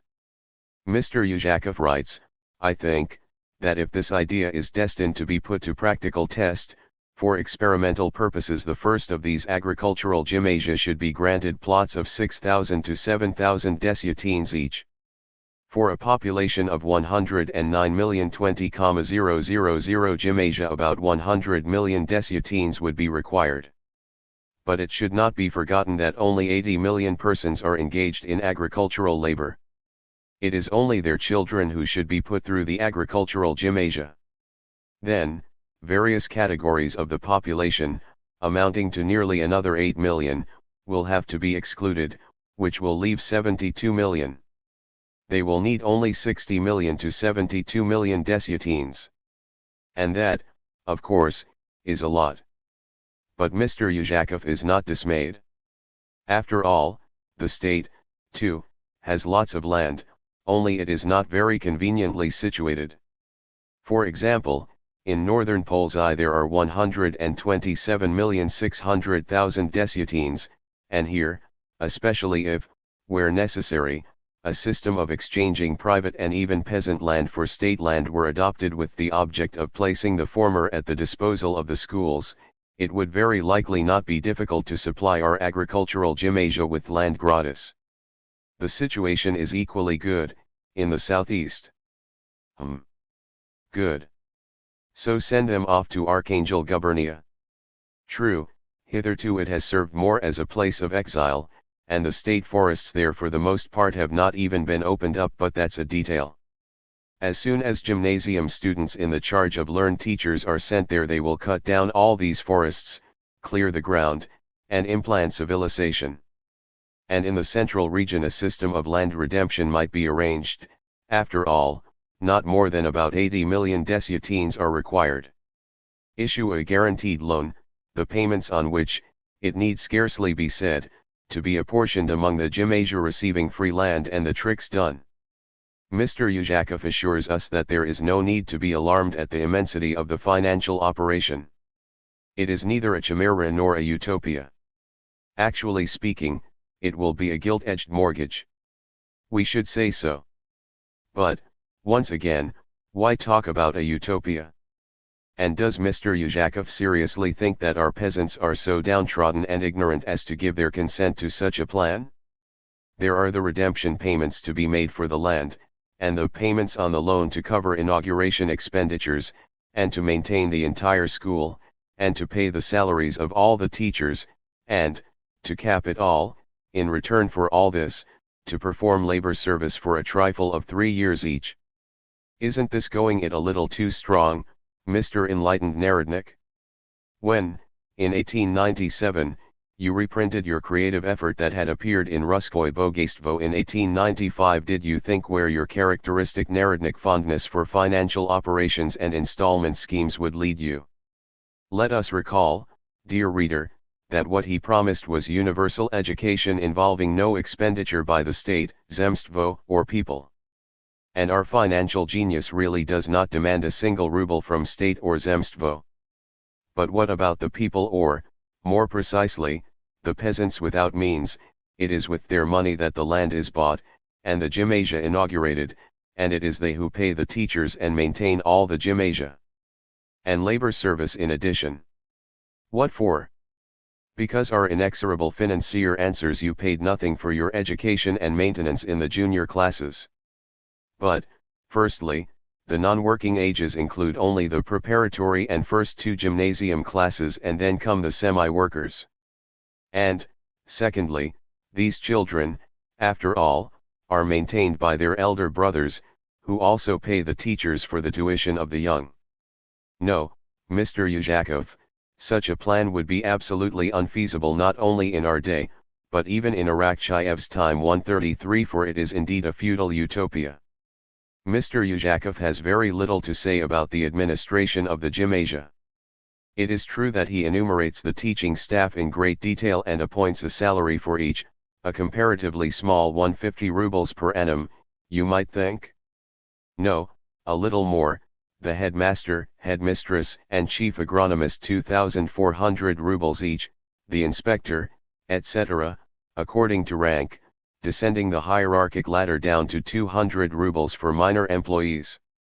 Not a bad career, you see, for those representatives of educated society who have preferred the fee-charging urban schools to the agricultural gymnasia. Pay attention to this: half the expenditures on clothing, which the teachers are guaranteed.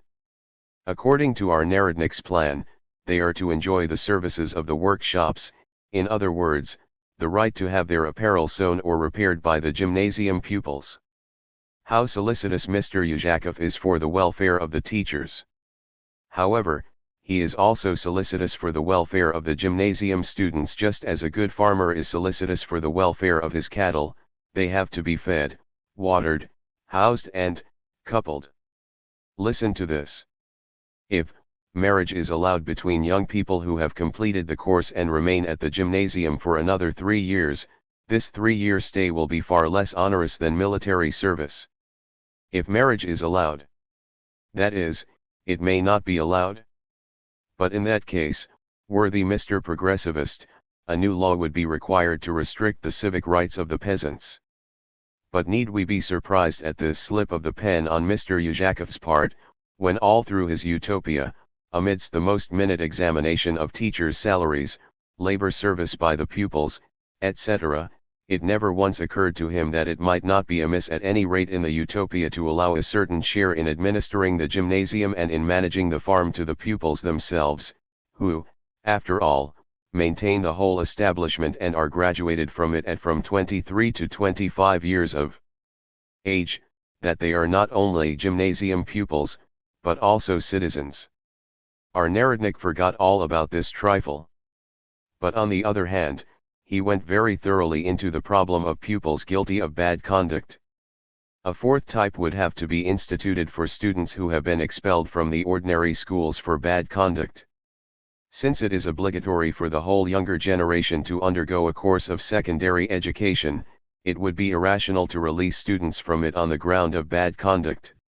In the upper classes, this might be a direct temptation and stimulus to bad conduct. The institution of special gymnasia for students expelled for bad conduct would be a logical complement to the whole system. They would be called corrective gymnasia.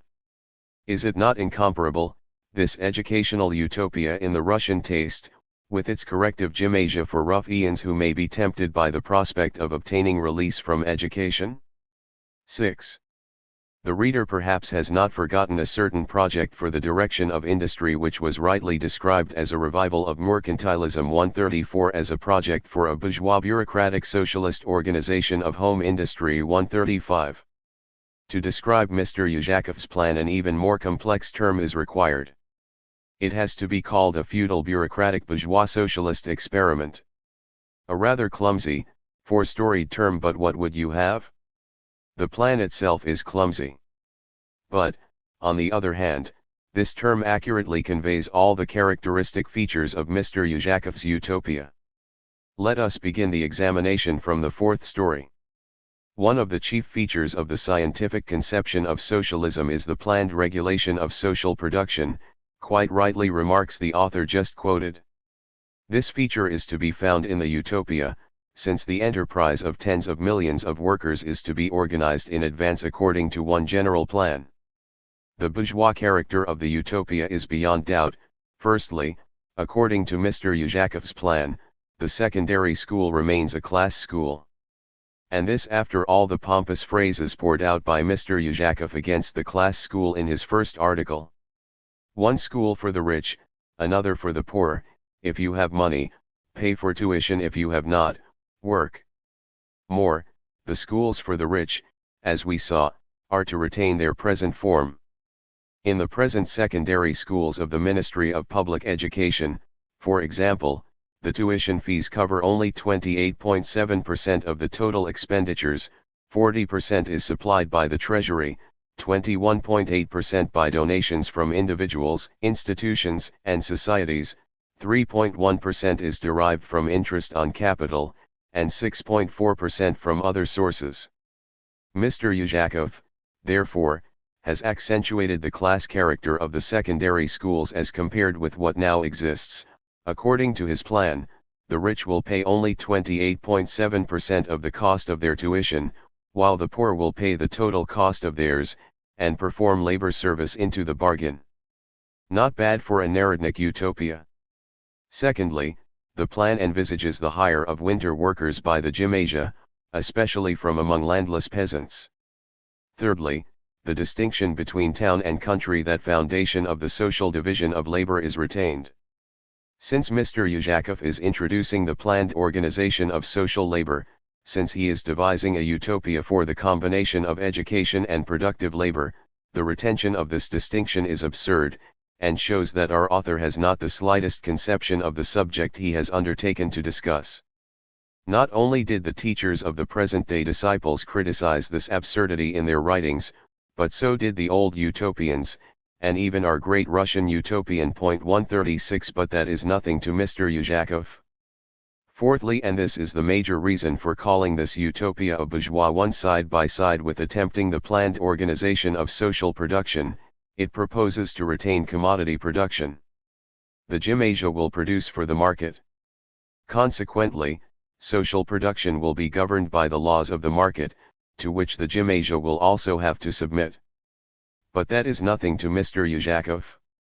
Where do you get the idea, he will no doubt say, that production will be governed by certain laws of the market?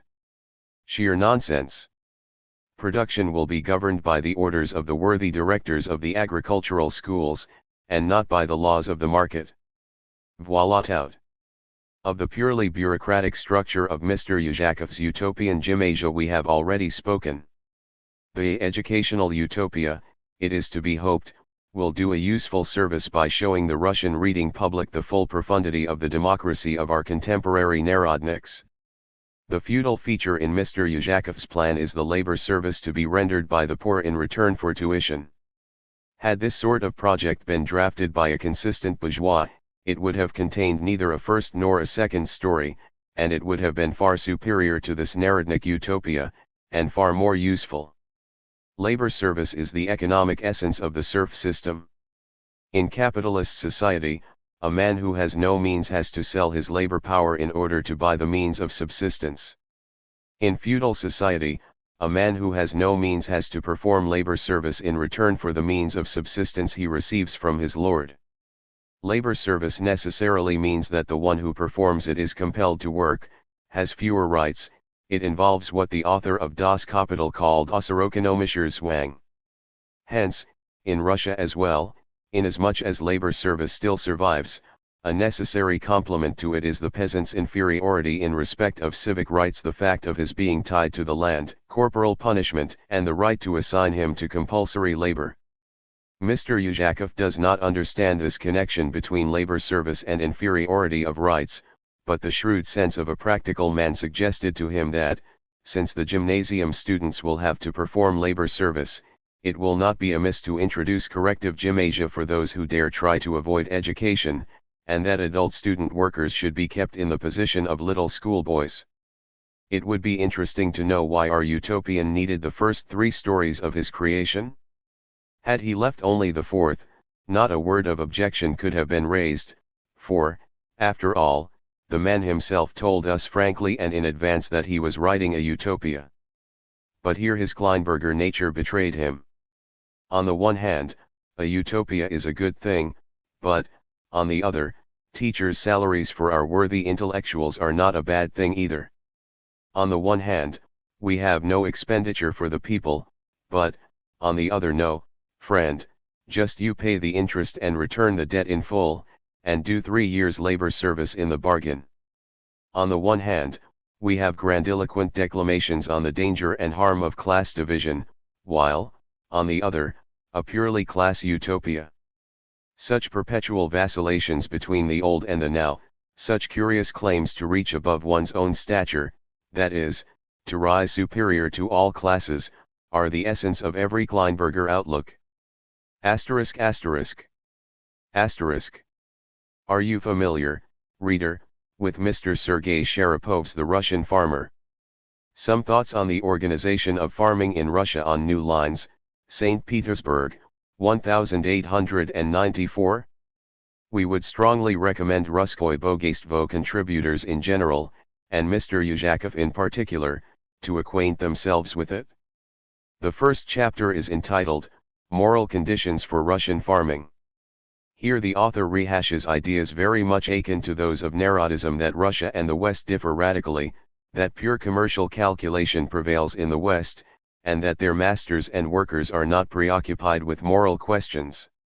Here, in Russia, on the contrary, thanks to the allocation of land to the peasants in 1861, their existence has acquired an aim entirely different from that in the West. Our peasant who has obtained land has acquired an independent aim in life. In a word, sanction was given to people's production, as Mr. Nikolayan put it far more plainly.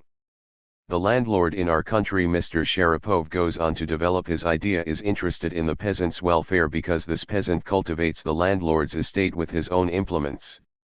His calculations include not only the profit he personally derives from his enterprise, but also a moral, or rather a psychological, element. And Mr. Sharapov declares with fervor that capitalism in our country is impossible. What is possible, and necessary, in our country is not capitalism, but an alliance of Lord and Mujik. Economy should be based on a close solidarity between Lord and Mujik. It is the duty of the Lord to spread enlightenment, and of the Mujik the duty of the Mujik, of course, is to work. And so he, Mr. Sergei Sharapov, after repeated and painful mistakes, at last established on his own estate the said alliance between Lord and Mujik. He introduced a rational crop rotation, etc., and concluded a contract with the peasants, under which the latter receive meadows, pasture, and arable from the landlord, and also seed for so many desiatines, etc.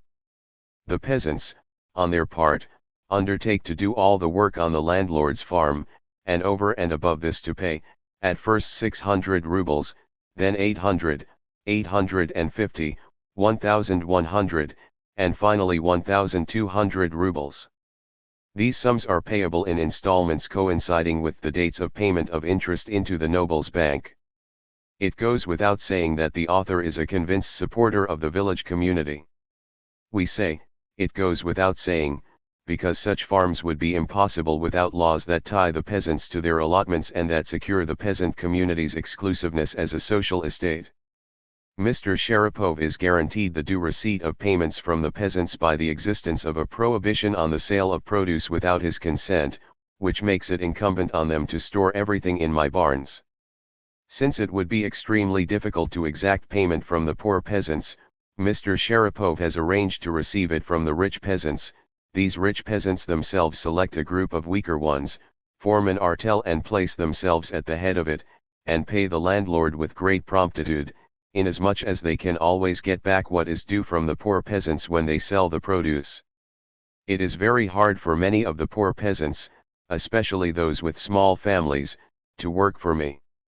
It is a very big strain on them, but evasion is out of the question, for the peasants would refuse to accept the cattle of a defaulting householder into the herd.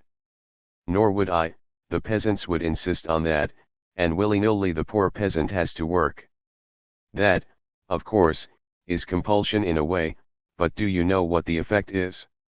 A year or two of renting land, and the poor peasant has paid off his arrears of taxes, has redeemed his things from pawn, finds himself in possession of money, begins to rebuild his cottage, and lo and behold, he has ceased to be a poor peasant.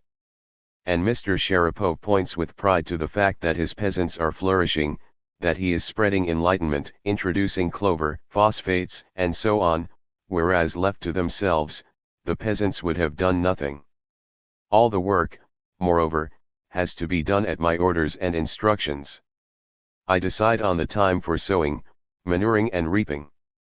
All summer, serfdom is practically restored except, of course, that there is no manhandling and no floggings in the stable.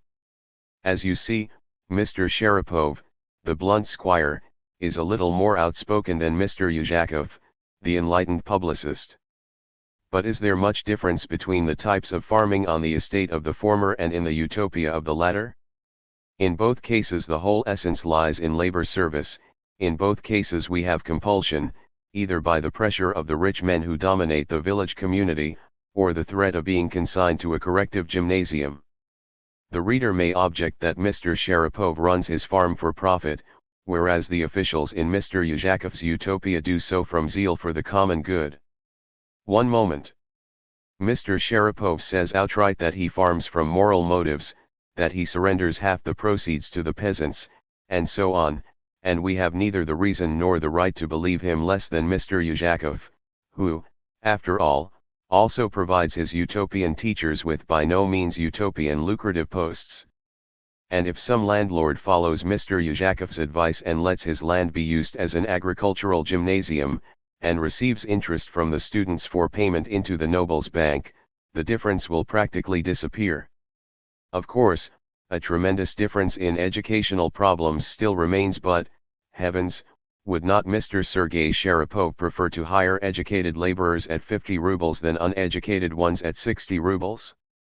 And so, if Mr. Manulov does not understand even now why the Russian disciples consider it necessary, in the interests of labor, to support consistent bourgeois people and consistent bourgeois ideas, as against those survivals of the past which are responsible for farms like Mr. Sharapov's and utopias like Mr. Yuzakov's, then, we must confess, it is difficult even to argue with him, for we are evidently talking different languages.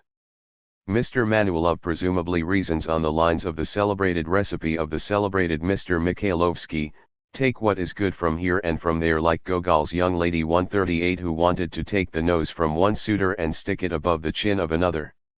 To us, however, it seems that such reasoning is nothing but the Kleinberger's comic effort to rise superior to the definite classes that have fully evolved in our midst and that have assumed quite a definite place in the process of historical development going on before our eyes. The utopias naturally and inevitably engendered by such reasoning are, however, no longer comic, but harmful, especially when they lead to utterly unbridled bureaucratic inventions. For quite understandable reasons this phenomenon is to be met with in Russia with particular frequency, but it is not confined to Russia. Not for nothing did Antonio Labriola, in his excellent book Essays sur la conception matérialiste de l'histoire, say in reference to Prussia, that the pernicious forms of utopia against which the teachers fought half a century ago have now been supplemented by one other, a bureaucratic and fiscal utopia, a utopia of cretins. 7. In conclusion, let us revert once more to educational problems, but not to Mr. Yuzakov's book, which has that title. It has already been remarked that this title is too broad, for educational problems are by no means identical with questions of schooling. Education is not confined to schooling. Had Mr. Yuzakov really dealt with educational problems from the standpoint of principle, and examined the relations between the various classes, he could not have avoided the part played by Russia's capitalist development in the matter of educating the laboring masses. This problem was touched upon by another Russkoye Bogatstvo contributor, Mr. Mikhailovsky, in number 11, 1897.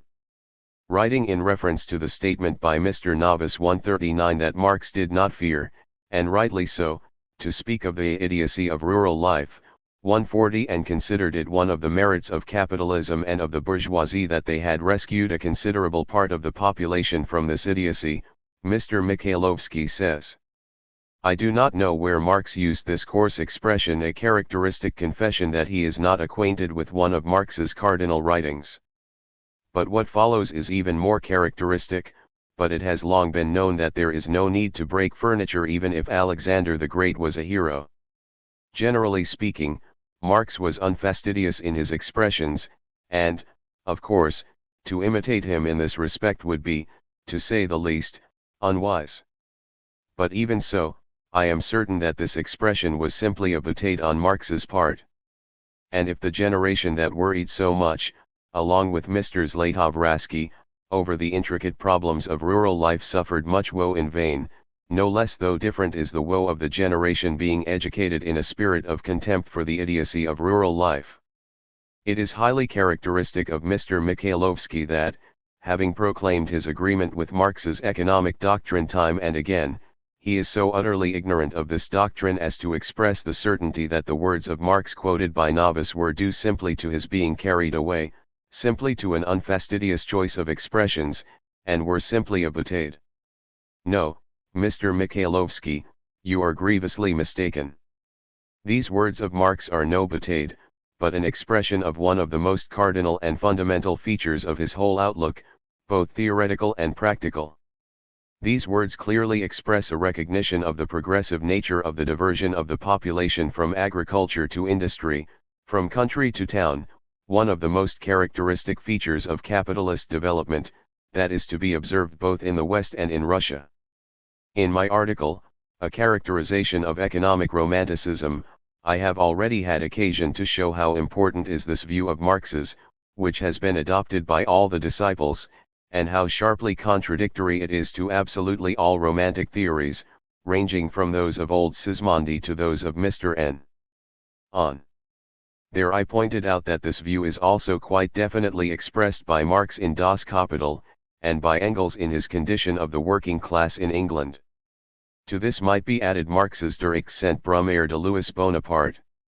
Both these writers expressed their views on this subject at such length, repeated them so often on the most varied occasions, that it could only have occurred to a man who is absolutely unfamiliar with their teachings to declare that the word idiocy in the passage quoted is simply a piece of coarseness and a boutade. Lastly, Mr. Mikhailovsky might also have recalled the fact that all these writers' followers have expressed themselves on a large number of practical issues in the spirit of this doctrine, advocating, for example, complete freedom of movement, and protesting against plans to endow the worker with a plot of land or a house of his own, and the like. Further, in the tirade we have quoted, Mr. Mikhailovsky accuses Novice and his supporters of educating the present generation in a spirit of contempt for the idiocy of rural life. This is not true. The disciples would, of course, be deserving of censure if they were contemptuous of rural inhabitants, crushed as they are by want and ignorance, but Mr. Mikhailovsky could not prove a single one of them guilty of such an attitude. While speaking of the idiocy of rural life, the disciples at the same time point the way out of the state of affairs opened up by the development of capitalism. Let us repeat what we said above in the article on economic romanticism: if the predominance of the town is necessarily so, only the attraction of the population to the towns can neutralize the one-sided character of this predominance. If the town necessarily gains for itself a privileged position, only the influx of the village population into the towns, only this mingling and merging of the agricultural with the non-agricultural population can lift the rural population out of its helplessness. Therefore, in reply to the reactionary complaints and lamentations of the Romanticists, the modern theory indicates exactly how this narrowing of the gap between the conditions of life of the agricultural and of the non-agricultural population creates the conditions for eliminating the distinction between town and country. This is not a contemptuous attitude towards the idiocy of rural life at all, but a desire to find a way out of it. The only contempt that follows from these views is towards the doctrines which recommend seeking paths for the fatherland, instead of seeking a way out along the existing path and its further course. The difference between the Narodniks and the disciples as to the significance of the process of diversion of population from agriculture to industry is a difference in solving the practical issues connected with this process, and not only in theoretical principles and in assessing the facts of Russian history and realities. The disciples naturally insist on the need for abolishing all the antiquated restrictions on peasant travel and migration from the countryside to the towns, whereas the Narodniks either openly uphold these restrictions, or cautiously avoid the subject altogether. This example, too, might have helped Mr. Manulov to understand the, to him, astonishing fact that the disciples express their solidarity with spokesmen of the bourgeoisie. A consistent bourgeois will always stand for the abolition of these restrictions on movement, and as far as the worker is concerned, his most vital interests demand their abolition. Hence, solidarity between them is quite natural and inevitable. On the other hand, the agrarians find this process of diversion of population to industry a disadvantage, and zealously try to retard it, having Narodnik theories to back them. To conclude, on this great question of the diversion of the population from agriculture by capitalism, Mr. Mikhailovsky betrayed a complete misunderstanding of Marx's teachings, and avoided the issue of the difference between the Russian disciples and the Narodniks both on the theoretical and practical aspects of the question, with the help of meaningless phrases. Underscore underscore underscore underscore underscore underscore underscore underscore underscore. Asterisk social estates presuppose the division of society into classes, being themselves one of the forms of class distinction. When we speak simply of classes, we always presume the non-estate classes of capitalist society. Petty bourgeois. Ed. Asterisk one or the other, most worthy Mr. Kleinberger, either you are talking about a society that is divided into classes, or about one that is not. In the first case, there can be no such thing as non-class education. In the second case, there can be neither a class state, nor a class nation, nor individuals who do not belong to one of the classes. and in both cases the phrase is meaningless and only expresses the innocent wish of a Kleinberger who timidly closes his eyes to the most prominent features of contemporary reality. Asterisk, we are fully aware that it is very, very hard for Ruskoye Bogatstvo contributors to understand an argument of this character. That again is due to their failure to understand not only the disciples, but also the teacher. Here, for example, is how one of the teachers sought, as far back as 1845, to prove that the English workers gained from the repeal of the Corn Laws. This repeal, he wrote, involves the farmers' transformation into liberals, i.e., conscious bourgeois, and this growth of class consciousness on the one side necessarily involves a similar growth of class consciousness on the other. 131 How is it that you, gentlemen contributors to Ruskoye Bogatstvo, just bow and scrape before the teachers, but do not expose them for propagating bourgeois ideas? Asterisk, State of the Future. Ed. According to Bunyakovsky, for every 1,000 inhabitants in Russia there are 485 between the ages of 0 and 20 years, and 576 between the ages of 0 and 25 years. Asterisk p. 237. Both eloquent lines of dots in this effusion belong to Mr. Yuzhakov. We would not have dared to omit a single letter. Asterisk, a gymnasium farm, directed by an experienced and trained manager, equipped with all modern improvements and supplied with a contingent of skilled and educated workers, should be a profitable undertaking and justify the hire of the necessary contingent of workers, some of the more deserving of whom might be given a share in the proceeds. To a certain extent this method would probably have to be practiced, especially in regard to landless peasants graduated from this gymnasium. Asterisk, according to the Department of Agriculture and Rural Industry, the average annual wage of an agricultural laborer employed by the year in European Russia is 61 rubles 29 kopecks, plus board, valued at 46 rubles.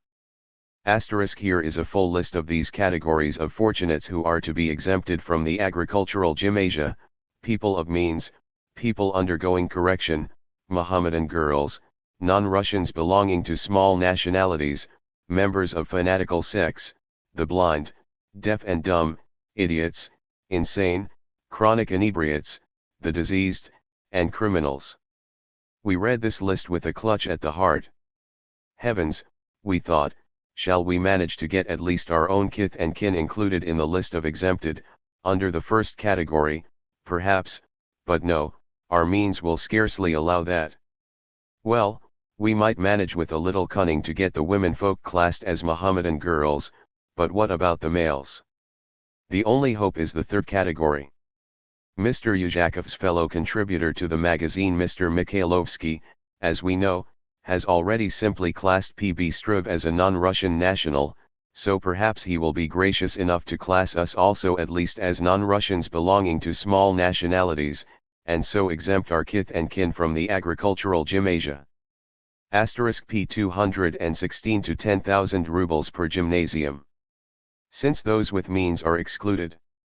Mr. Yuzhakov himself suspects that a certain proportion of the agricultural population, too, will prefer to send their children to urban secondary schools that charge fees. We should think so. Asterisk Novoye Slovo, April 1897. Review of Home Affairs. Asterisk other than economic pressure. Asterisk Mr. Novice could not have guessed, of course, that Mr. Mikhailovsky was so ignorant of the works of Marx, or else he would have quoted the passage in full: Die Bourgeoisie hat das Land der Herrschaft der Staat unterworfen. Sie hat enorme State geschaffen, sie hat die Zahl der städtischen Bevölkerung gegenüber der Landlichen in hohem Grade vermehrt und so ihnen bedeutenden Teil der Bevölkerung dem Idiotismus des Landlebens entrissen. Asterisk CP 229 in this book. Ed. The Heritage We Renounce 144. Written in exile at the end of 1897. First published in 1898 in the Miscellany. Economic Studies and Essays by Vladimir Ilyin. Published according to the text in the Miscellany. Referring, in Ruskoye Bogatstvo, number 10, 1897, To a comment by Mr. Minsky on the dialectical materialists, Mr. Mikhailovsky says, he must know that these people do not acknowledge any continuity with the past and emphatically renounce the heritage that is, the heritage of the 1860-70s, which Mr. Vyrazanov solemnly renounced in 1891 in Moskovsky Vedomosti. Mr. Mikhailovsky's statement about the Russian disciples is a falsehood.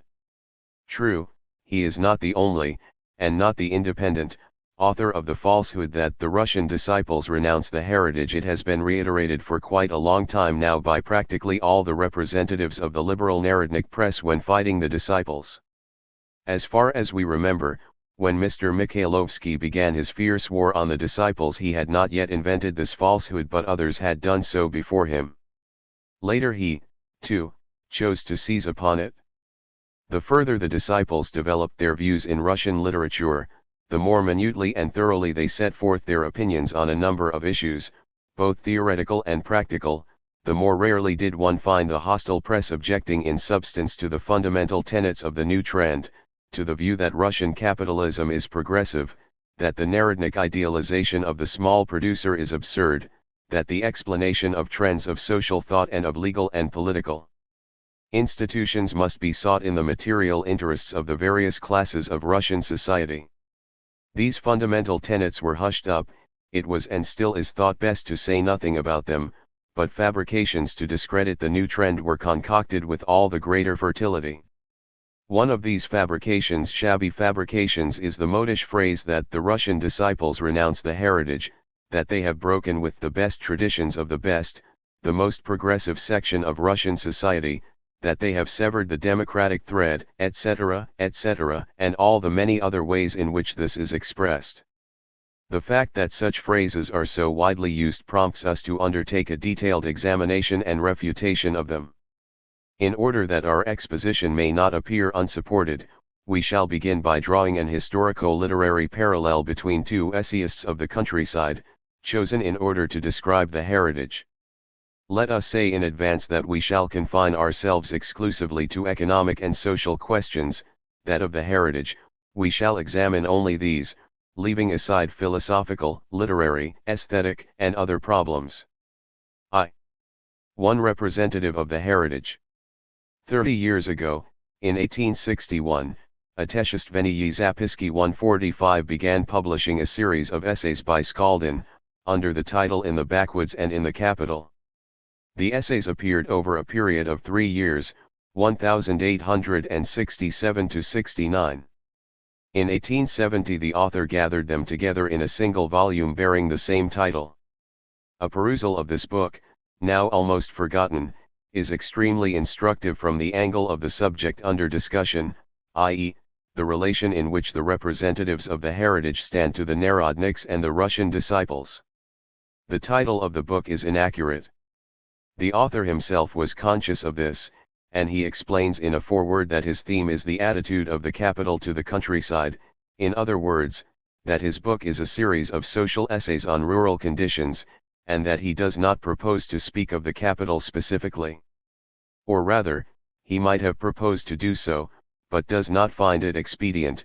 Delta nu alpha alpha iota omicron beta omicron lambda omicron alpha iota, delta beta omicron lambda omicron alpha iota omicron delta nu alpha alpha iota, Skaldin says, borrowing the words of a Greek writer to explain the inexpediency. Let us give a brief exposition of Skaldin's views. We shall begin with the Peasant Reform 146, that initial point from which all who wish to expound their general views on economic and social problems must, even to this day, inevitably begin. Very much space is devoted to the Peasant Reform in Skaldin's book. He was perhaps the first writer who, on a broad basis of fact and a detailed examination of all aspects of life in the countryside, systematically showed the poverty-stricken state of the peasants after the reform, the deterioration of their conditions, the new forms of their subjection, economic, legal and in daily life. The first, in a word, to show all that has since been elucidated and demonstrated in such detail and thoroughness in numerous investigations and surveys. Today all these truths are no longer new. At that time they were not only new, but aroused distrust in liberal society, which feared that behind these references to the so-called defects of the reform lurked a condemnation of it and concealed support for serfdom. Scaldin's views are the more interesting because he was a contemporary of the reform. Consequently, his views are based on direct observation both of the capital and the countryside of the time, and not on an armchair study of printed material. What first of all strikes the contemporary reader, who is accustomed to the Narodnik's sickly gushing over the peasant reform, is the extreme sobriety of Scaldin's views on the subject. He looks at the reform without any illusions or idealization. He sees it as a transaction between two parties, the landlords and the peasants, who until then had used the land in common on definite terms and now had divided it, the division being accompanied by a change in the legal status of both parties. The factor which determined the mode of division and the size of the share of each party was their respective interests. These interests determined the ambitions of both parties, while the fact that one of them was able to have a direct hand in the reform itself, and in the practical working out of the various questions connected with its implementation, determined, among other things, that party's dominant position. That is how Scaldin understands the reform. He dwells in particular detail on the principal question of the reform, the allotments and land redemption payments, reverting to it time and again in the course of his essays. It goes without saying that on the subject of the so-called land-poor peasants, there is nothing in Scaldin's book that is new to the contemporary reader, but at the end of the 60s his testimony was both new and valuable. We shall not, of course, recapitulate it, but shall only remark on that feature of his description of the facts which distinguishes him to his advantage from the Narodniks. Scaldin does not talk about land poverty, but about the excessive amount of land cut off from the peasants' allotments, and says that the largest allotments established by the Regulations 147 proved to be smaller than those they had before, incidentally citing some extremely characteristic and typical opinions of peasants on this aspect of the reform. Scaldin's explanations and proofs of this fact are very circumstantial, forceful, and even vehement for a writer who as a rule is extremely moderate and temperate, and whose general outlook is undoubtedly bourgeois. The fact, then, must have been too starkly evident, if such a writer as Scaldin speaks of it so emphatically. Scaldin also speaks very emphatically and circumstantially of the severe burden of the payments, and supports his statements with many facts. Inordinate taxation, reads a subtitle to the third essay, is the chief cause of their poverty, and Scaldin shows that taxation is higher than the peasants' returns from the land, and he cites from the proceedings of the Commission on Taxation data relative to the incidence of taxation of the upper and lower classes in Russia which show that 76% of the taxation falls on the lower classes and 17% on the upper, whereas in Western Europe the correlation is everywhere incomparably more favorable to the lower classes. A subtitle to the seventh essay reads, "Excessive money dues are one of the chief causes of poverty among the peasants," and the author shows that the new conditions of life at once demanded money, and more money of the peasant, that the regulation made it a principle to compensate the landlords for the abolition of serfdom as well, and that the amount of the quit rent was based on sworn information supplied by the landlords, their stewards, and village elders, that is, on absolutely arbitrary data not deserving of the slightest credence, in consequence of which the average quit rents computed by the commissions were higher than the existing average quit rents. Added to the burden of quit rent borne by the peasants was the loss of land which they had used for centuries. Had the redemption price of the land not been assessed on the basis of the capitalized amount of the quit rents, but on the basis of its actual value at the time of the emancipation, the redemption could have been paid off very easily and would not even have required the assistance of the government, or the issue of credit certificates. Redemption, which was designed by the regulation of February 19 to make things easier for the peasants and to consummate the work of improving their conditions, in reality often has the effect of putting them into even more straitened circumstances. We cite these excerpts which, in themselves, are of little interest and are in part out of date in order to show how energetically the peasants' interests were defended by a writer who was hostile to the village community and whose opinions on a whole number of questions were those of a true member of the Manchester school. It is very instructive to note that nearly all the useful and non-reactionary precepts of Narodism fully coincide with those of this Mancunian. It goes without saying that, such being Skaldin's opinion of the reform, he could not possibly sentimentally idealize it in the way the Narodniks did, and still do, when they say that it sanctioned people's production, that it was superior to the West European peasant reforms, that it made a tabula rasa of Russia, and so on. Skaldin did not and could not say anything of the kind. Further, he said plainly that in our country peasant reform was less advantageous, less beneficial to the peasants than in the West. The question will be put plainly, he wrote, if we ask ourselves why the beneficial consequences of the emancipation in our country are not growing with the steady speed with which they did, say, in Prussia or Saxony in the first quarter of the present century.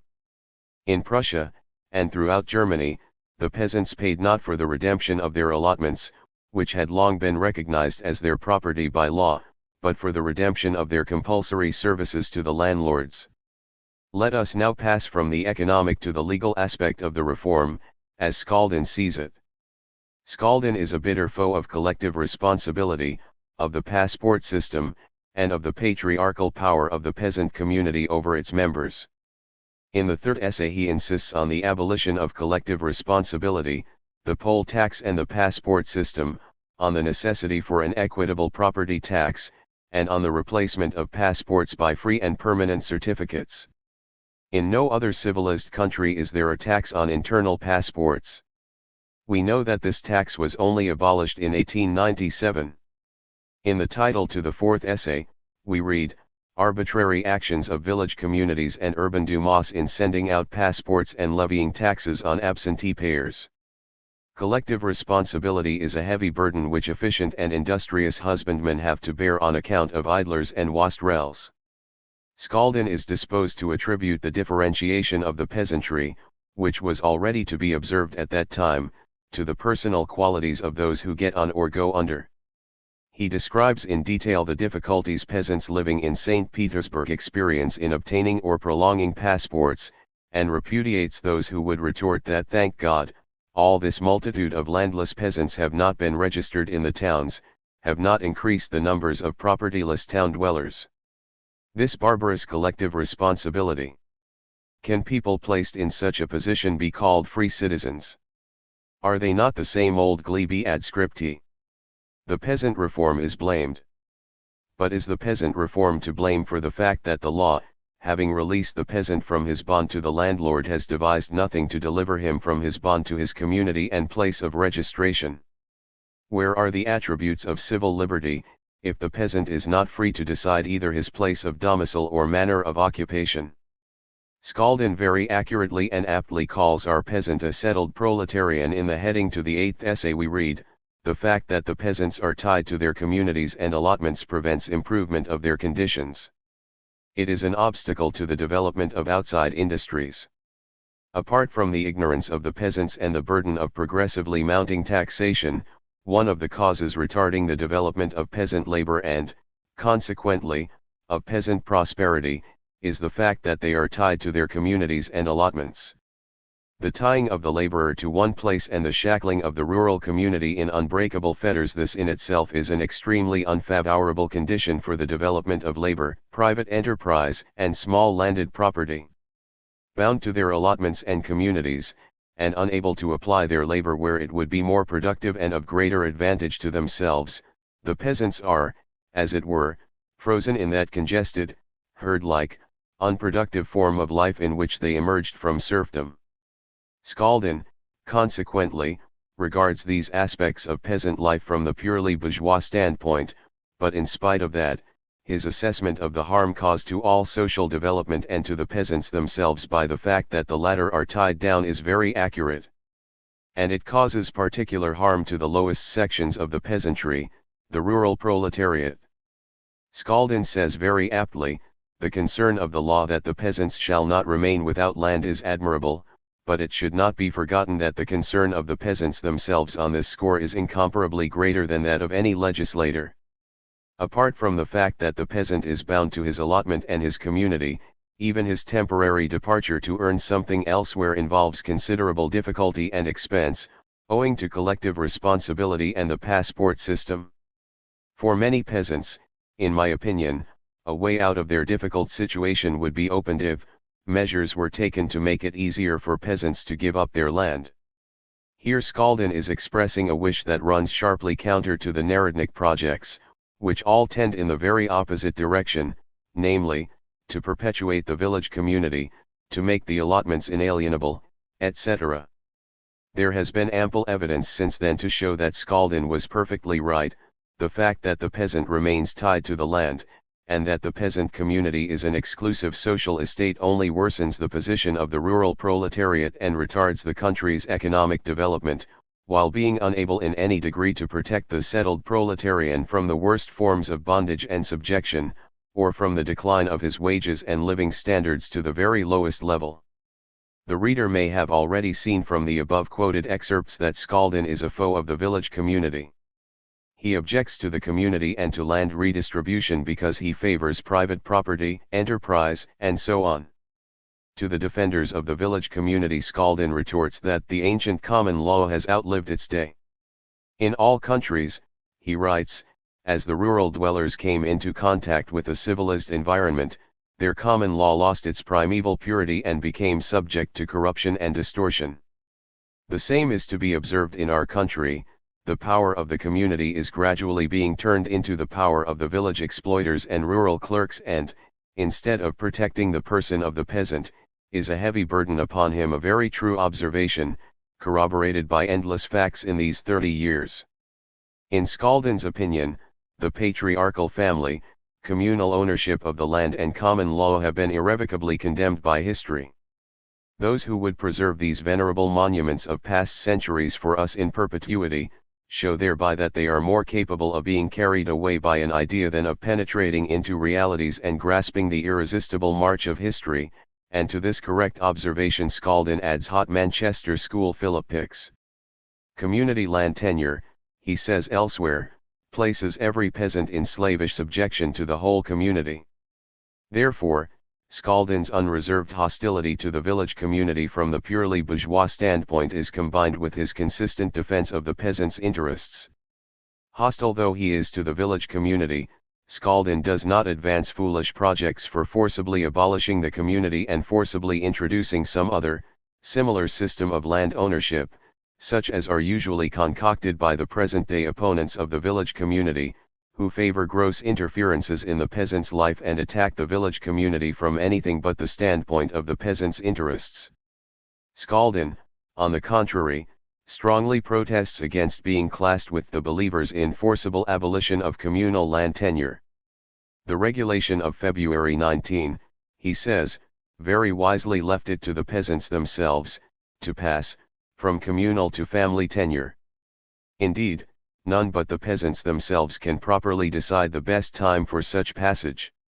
Consequently, Skaldin is opposed to the village community only for the reason that it hampers economic development, prevents the peasant from withdrawing from the community and giving up his land, that is, for the same reason that the Russian disciples are opposed to it today. This hostility has nothing in common with defense of the selfish interests of the landlords, with defense of the survivals and the spirit of serfdom, with advocacy of interference in the life of the peasants. It is very important to note this difference, because the present-day Narodniks, who are accustomed to seeing enemies of the village community only in the camp of Moskovsky Vedomosti and the like, very willingly pretend to be oblivious to any other kind of hostility to the village community. Skaldin's general opinion about the causes of the peasants' distressed condition is that they are all survivals of serfdom. Describing the famine of 1868, he remarks that the serf owners pointed to it with malicious glee, ascribing it to the dissoluteness of the peasants, to the abolition of the landlord's tutelage, and so on. Skaldin heatedly refutes these views. The causes of the impoverishment of the peasants, he says, were inherited from serfdom, and are not the result of its abolition.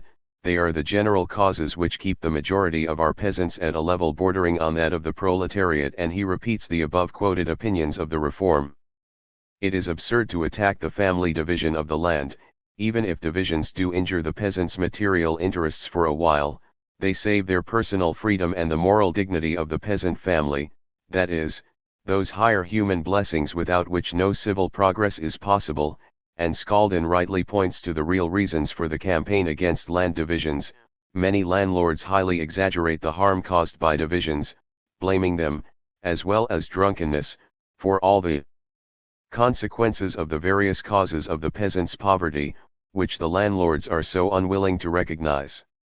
To those who say that much is being written today about the peasants' poverty, but that formerly it was not so and that therefore the peasants' conditions must have deteriorated, Scaldin replies that, in order to form a judgment of the results of the peasants' emancipation from the landlord's power, by comparing the peasants' present with their former condition, it would have been necessary, while serfdom still prevailed, to trim down the peasants' allotments as they have been now trimmed down, and to tax the peasants with all the duties which have appeared since the emancipation, and then see how the peasant serfs would have borne such conditions. It is a supremely characteristic and important feature of Scaldin's views that he reduces all the causes of the deterioration in the peasant's condition to survivals of serfdom, to its legacy of labor service, quit rent, cut off land, and the peasant's lack of rights, and immobility. Scaldin not only does not see that the causes of the peasants' impoverishment might be found in the very structure of the new socio-economic relations, in the very structure of the post-reform economy, he absolutely refuses to entertain the thought, being profoundly convinced that the complete abolition of all these survivals of serfdom would usher in an era of universal well-being.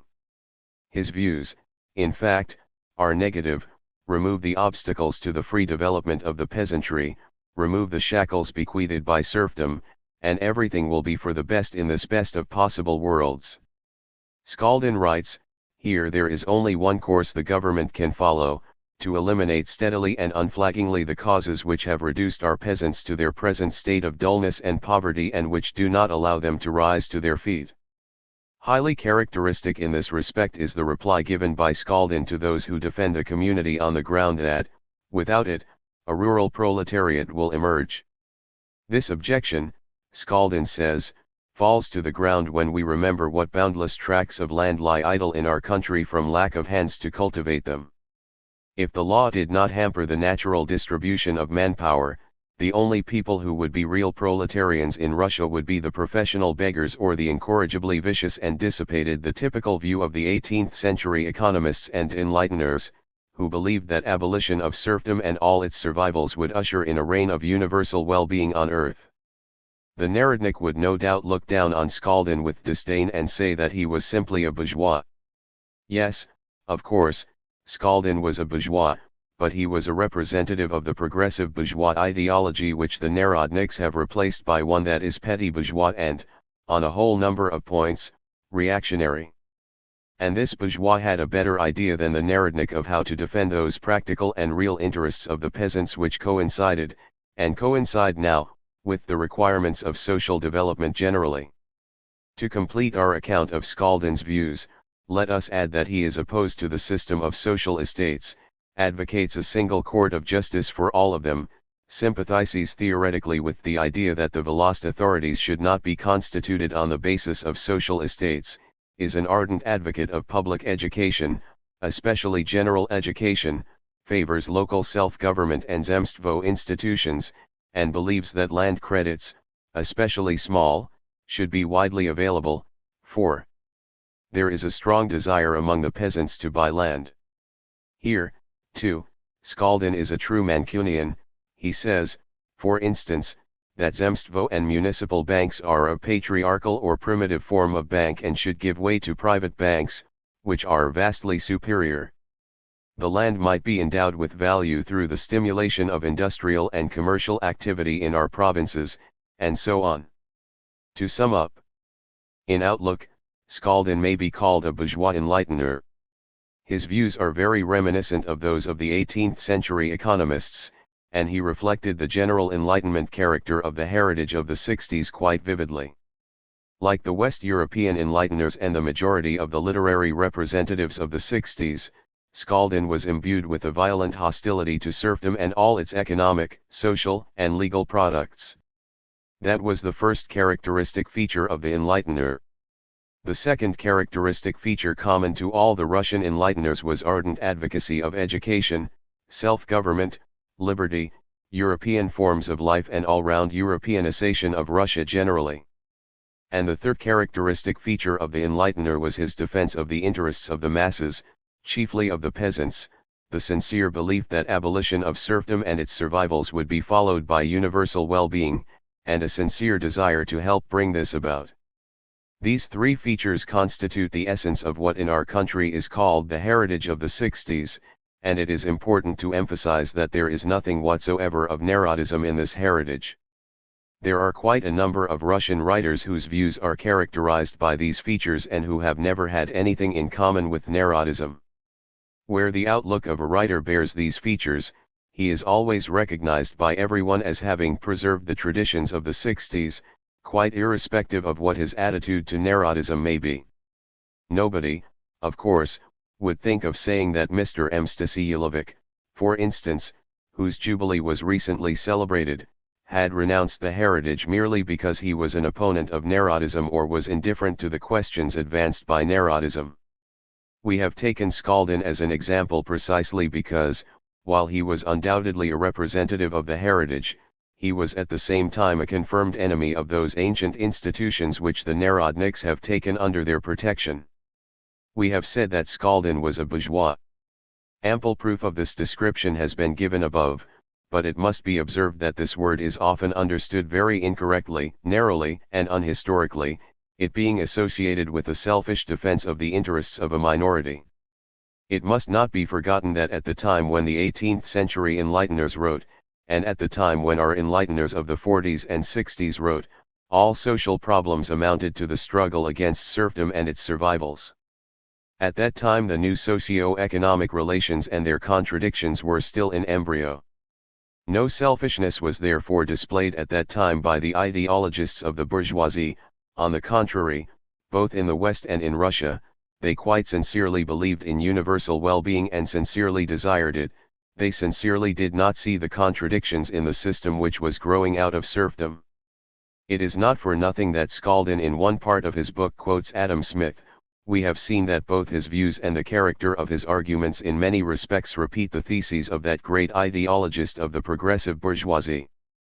And so, if we compare Skaldin's practical suggestions with the views of the present-day Narodniks, on the one hand, and with the attitude to them of the Russian disciples, on the other, we shall find that the disciples will always support Skaldin's suggestions, since the latter reflect the interests of the progressive social classes, and the vital interests of social development generally along the present, i.e., capitalist, path.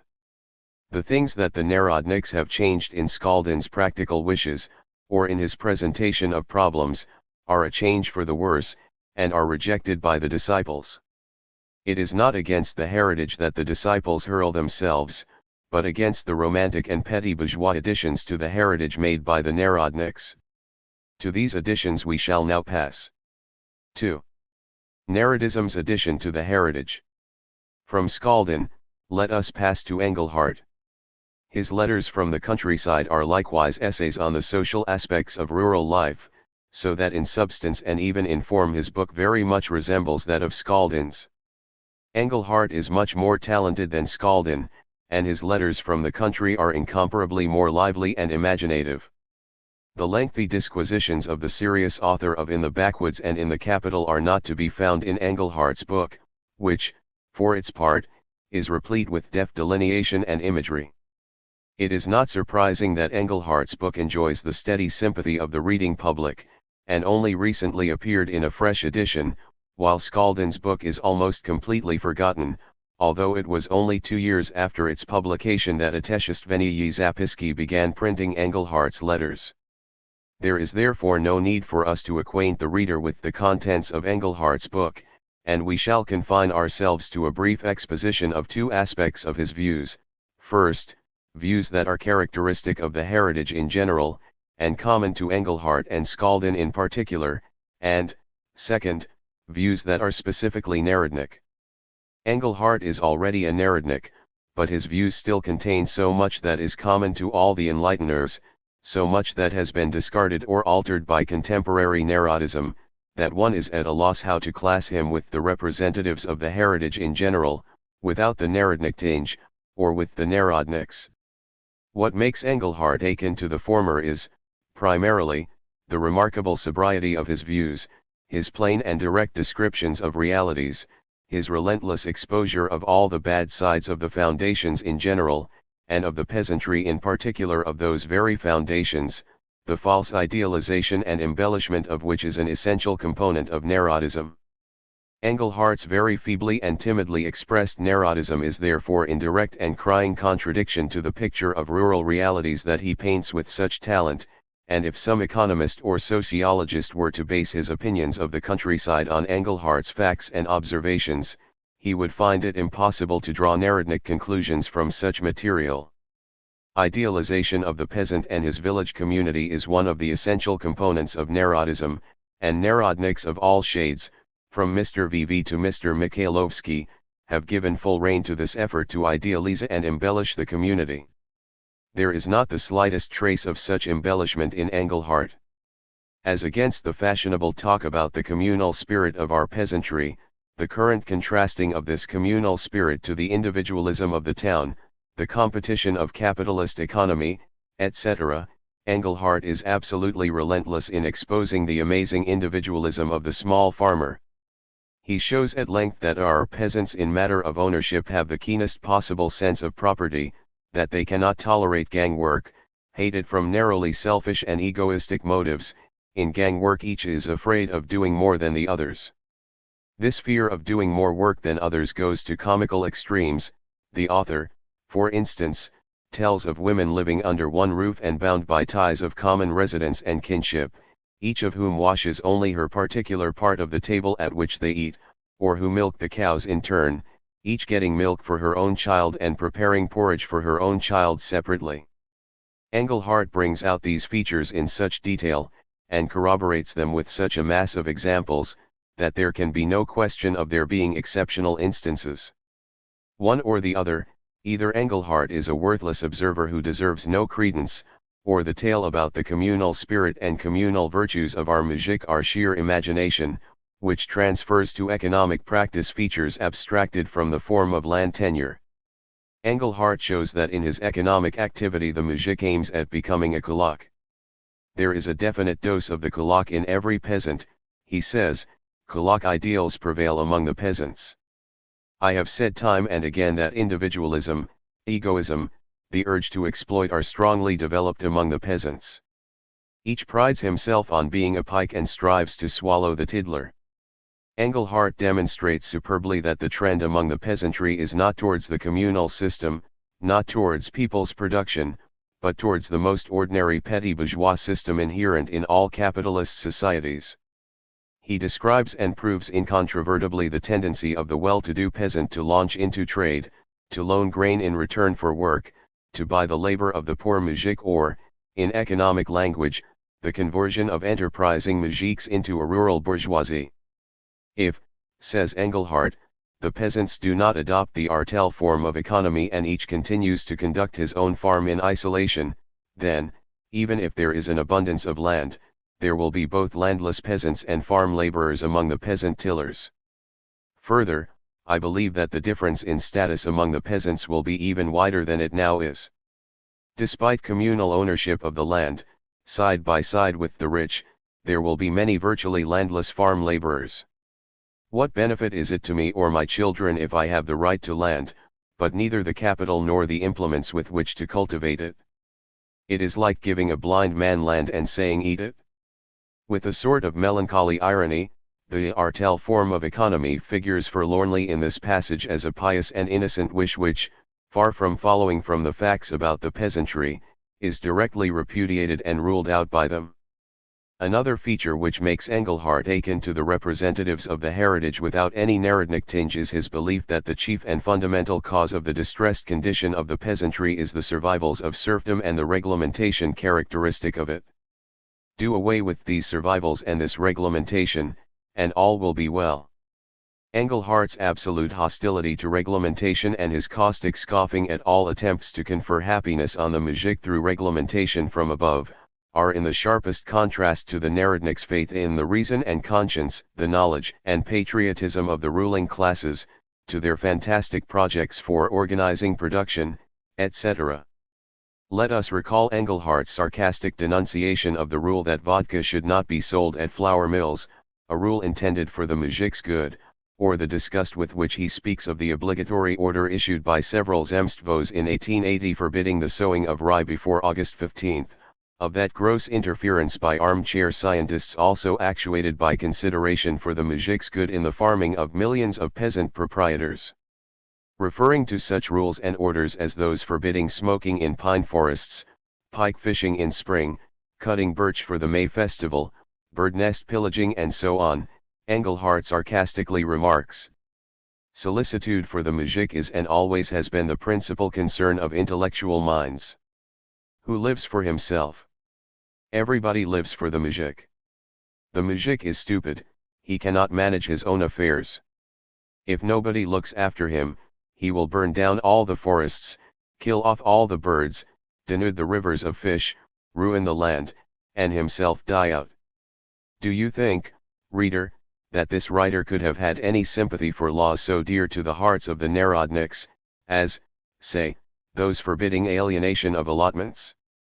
Could his pen have written anything like the phrase of one of the pillars of Russkoye Bogatstvo quoted above? Could he have shared the view of Mr. Ankarashev, another pillar of the same journal, who flung the reproach at our gubernia Zemstvos that they find no room for regular large and substantial expenditure on the organization of agricultural labor? Let us mention another feature which makes Engelhardt akin to Skaldin, his unconscious attitude to many purely bourgeois aspirations and measures. Not that Engelhardt tries to gild the petty bourgeois or to concoct excuses for not applying this designation to any particular entrepreneur, far from it. As a practical farmer, Engelhardt is simply infatuated with every progressive innovation, every improvement in farming methods, and completely fails to realize that the social form of these improvements is the most effective refutation of his own theory that capitalism is impossible in our country. Let us recall, for instance, how delighted he was with the success he achieved on his farm thanks to the introduction of the piece rate system of paying his workers. Engelhardt does not even suspect that the substitution of piece rates for time rates is one of the most widespread methods by which a developing capitalist economy heightens the intensification of labor and increases the rate of surplus value. Another example. Engelhardt scoffs at the program of Zemledelskaya Gazeta 150, discontinuation of leasing fields for cycle cultivation 151, farming based on employment of laborers, introduction of improved machines, implements and cattle breeds and of multi-field system, improvement of meadows and pastures, etc., etc. All this, however, is nothing but general talk. Engelhardt exclaims. Yet it was this program that Engelhardt adopted in his own practical farming.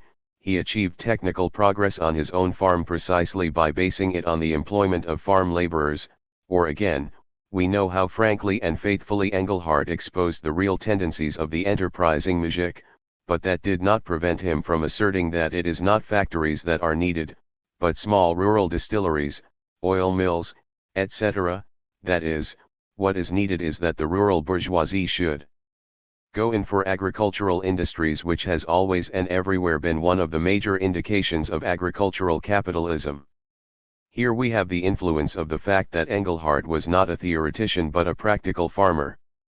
It is one thing to argue that progress is possible without capitalism, and another thing to farm yourself. Having set himself the aim of conducting his farm on rational lines, Engelhardt was compelled, by virtue of surrounding circumstances, to strive for this by purely capitalistic methods and to leave aside all his theoretical and abstract misgivings concerning the employment of farm laborers. In the field of theory, Skaldin argued like a typical member of the Manchester School, completely failing to realize both that his arguments were of just this character, and that they corresponded to the needs of Russia's capitalist evolution. In the field of practice, Engelhardt was compelled to act as a typical Mancunian, despite his theoretical protest against capitalism and his desire to believe that his fatherland was following a path of its own. Engelhardt did believe this, and it is this that induces us to call him a Narodnik. He had already clearly perceived the real trend of economic development in Russia, and sought to explain away the contradictions of this development. He endeavored to prove that agricultural capitalism was impossible in Russia, that there is no Knecht in our country, though he himself refuted in the greatest detail the story that our workers are expensive, and himself showed how miserably he paid his cattleman, Peter, who with his family, after their keep, had only 6 rubles a year left with which to buy salt, vegetable oil, clothing. Yet even he is envied, and if I turned him off, 50 others would immediately be found eager to take his place.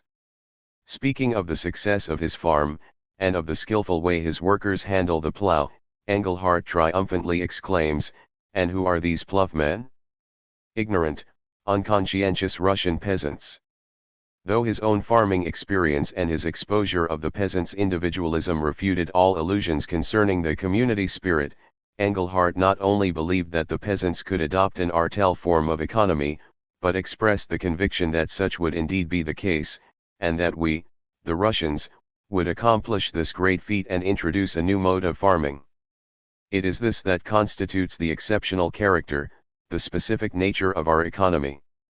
Engelhardt the realist turns into Engelhardt the romanticist, who replaces the complete lack of exceptional character in his own methods of farming, and in the peasants' farming methods as he observed them, by faith in a future exceptional character.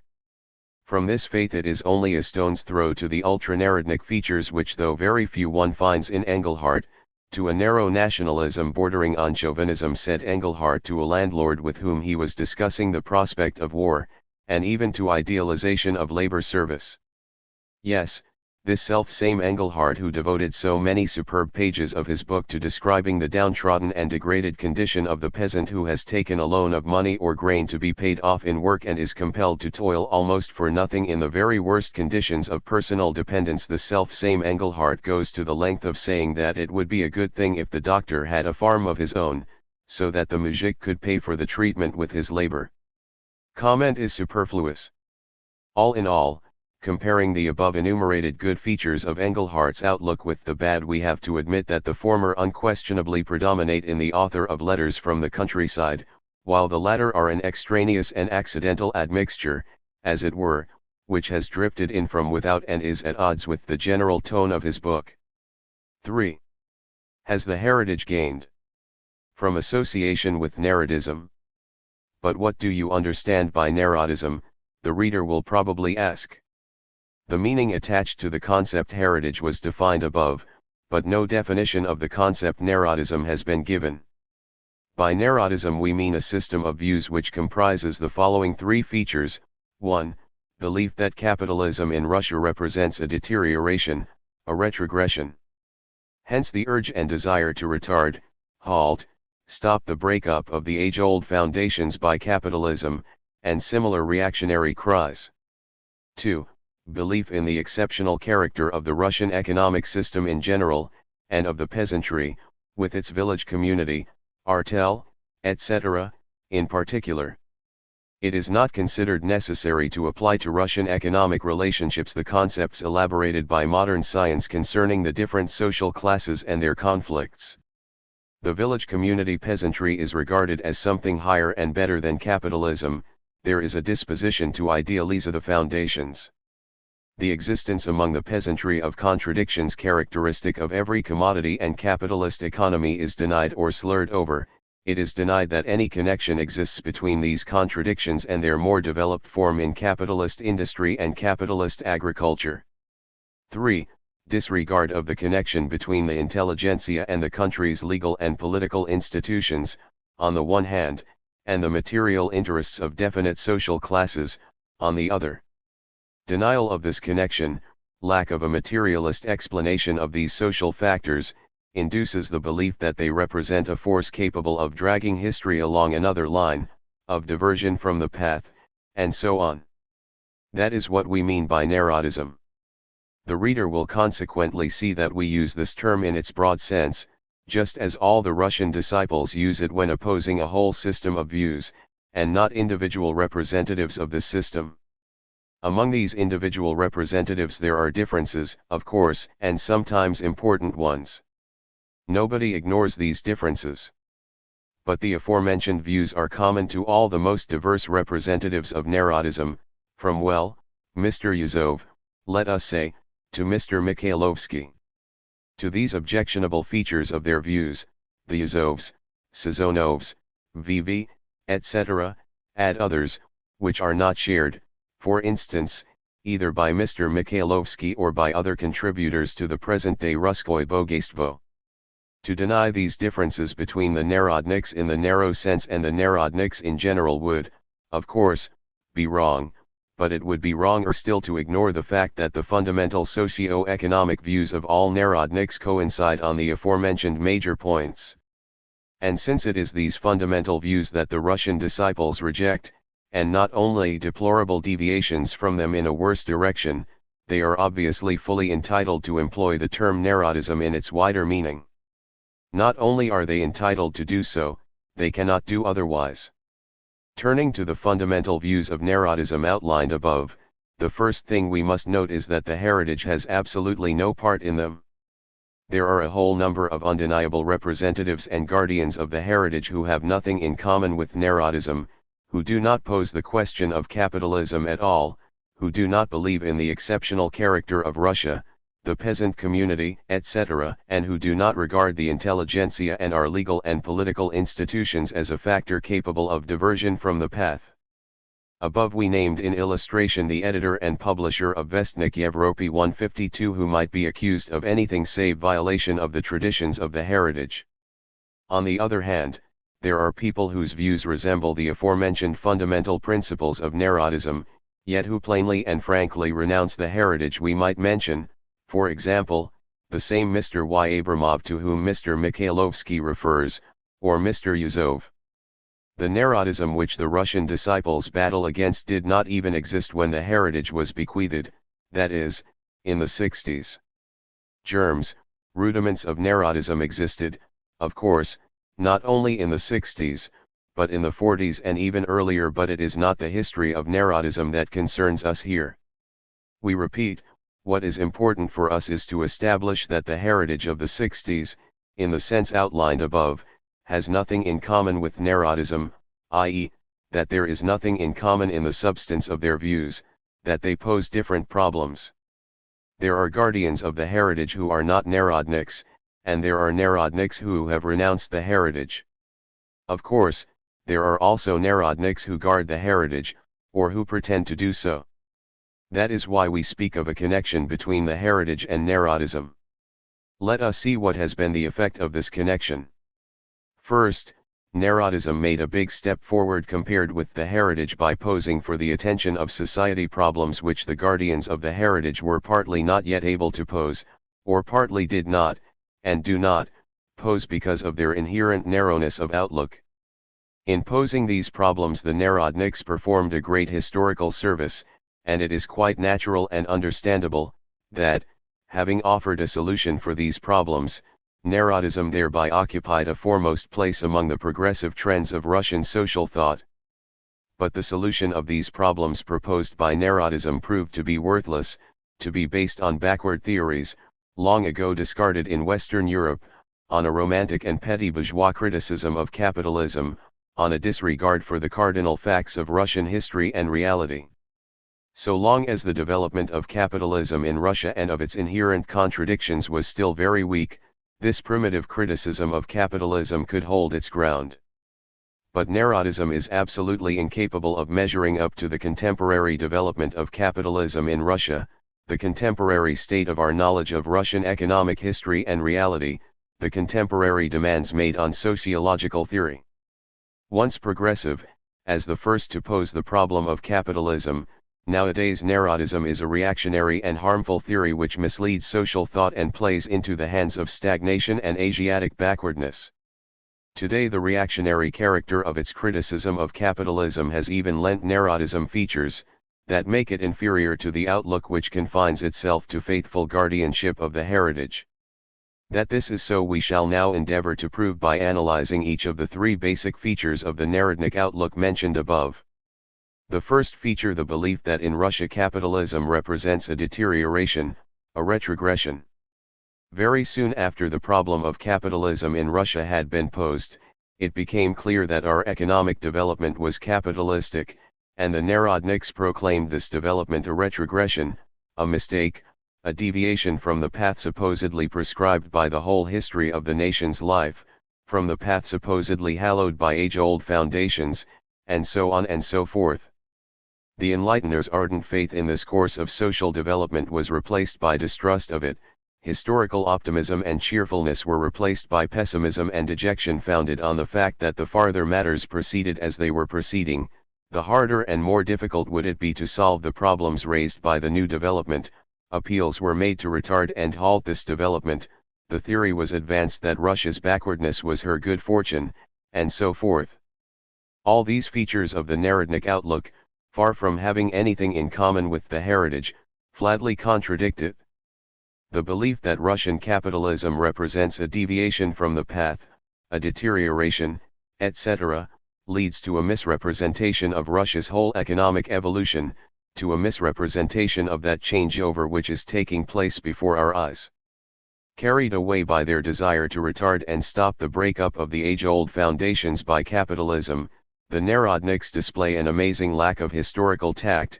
They forget that antecedent to this capitalism there was nothing but the same exploitation combined with countless forms of bondage and personal dependence, which burden the position of the laborer, nothing but routine and stagnation in social production and, hence, in all spheres of social life.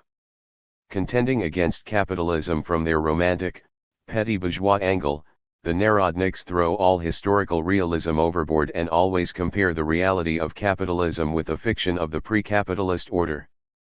The heritage of the 60s, with their ardent faith in the progressive character of the existing course of social development, their relentless enmity directed wholly and exclusively against the relics of the past, their conviction that these relics had only to be swept clean away and everything would go splendidly, this heritage, far from having any part in the aforementioned views of Narodism, runs directly counter to them.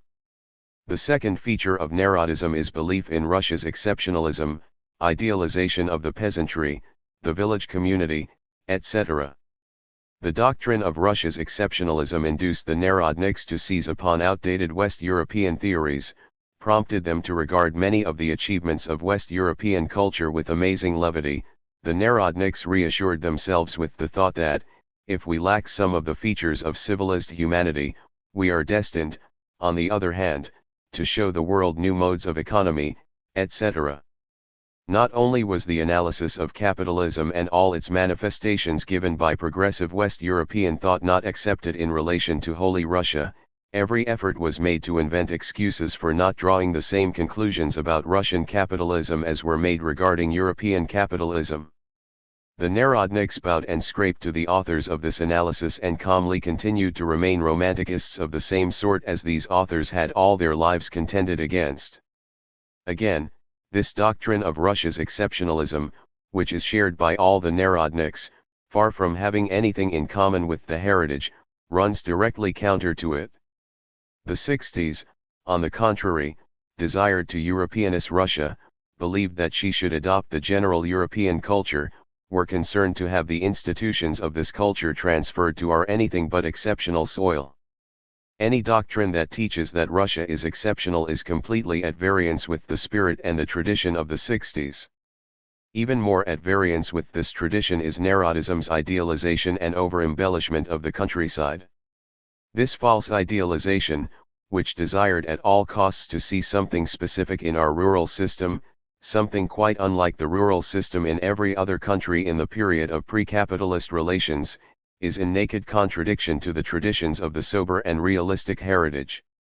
The wider and more deeply capitalism developed, the more distinctly did the countryside display the contradictions common to every commodity capitalist society, the more and more glaringly did the antithesis stand out between the Narodniks' honeyed talk about the peasants' community spirit, artel spirit, etc., on the one hand, and the actual division of the peasantry into a rural bourgeoisie and a rural proletariat on the other, and the more rapidly did the Narodniks, who continued to look upon things with the eyes of the peasant, change from sentimental romanticists into ideologists of the petty bourgeoisie, because in modern society the small producer changes into a commodity producer. Their false idealization of the countryside and romantic dreams about the community spirit led the Narodniks to adopt an extremely frivolous attitude towards the peasants' real needs arising from the existing course of economic development. In theory one might talk to one's heart's content about the strength of the foundations, but in practice every Narodnik sensed very well that the elimination of the relics of the past, the survivals of the pre-reform system, which to this day bind our peasantry from head to foot, would open the way to precisely the capitalist course of development, and no other. Better stagnation than capitalist progress this, essentially, is every Narodnik's attitude to the countryside, although of course not every Narodnik would venture to say so frankly and bluntly, with the naive forthrightness of a Mr. VV. Tied to their allotments and communities, and unable to apply their labor where it would be more productive and of greater advantage to themselves, the peasants are, as it were, frozen in that congested, herd-like, unproductive form of life in which they emerged from serfdom.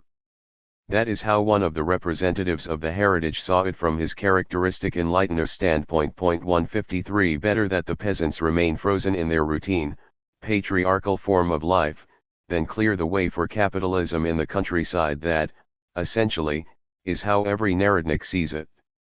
Indeed, probably not a single Narodnik would venture to deny that social estate exclusiveness of the peasant community, with its collective responsibility and its ban on the sale of land and on the right to refuse an allotment, stands in the sharpest contradiction to contemporary economic realities, to contemporary commodity capitalist relations and their development.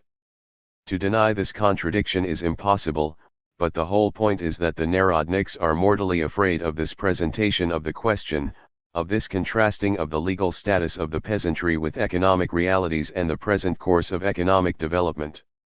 The Narodnik is stubbornly determined to believe in a non-existent non-capitalist development which is a figment of his romantic imagination, and therefore he is prepared to retard the present development, which is proceeding along capitalist lines. The Narodnik's attitude to such problems as the social estate exclusiveness of the peasant community, collective responsibility, and the peasant's right to sell and give up his allotment, is not only one of extreme caution and fear for the fate of the foundations. More than this, the Narodnik falls so low that he even welcomes the police rule forbidding the peasants to sell land. To such a Narodnik, one might retort in the words of Engelhardt, the muzhik is stupid, he cannot manage his own affairs. If nobody looks after him, he will burn down all the forests, kill off all the birds, denude the rivers of fish, ruin the land and himself die out. Here the Narodnik quite definitely renounces the heritage, becomes a reactionary.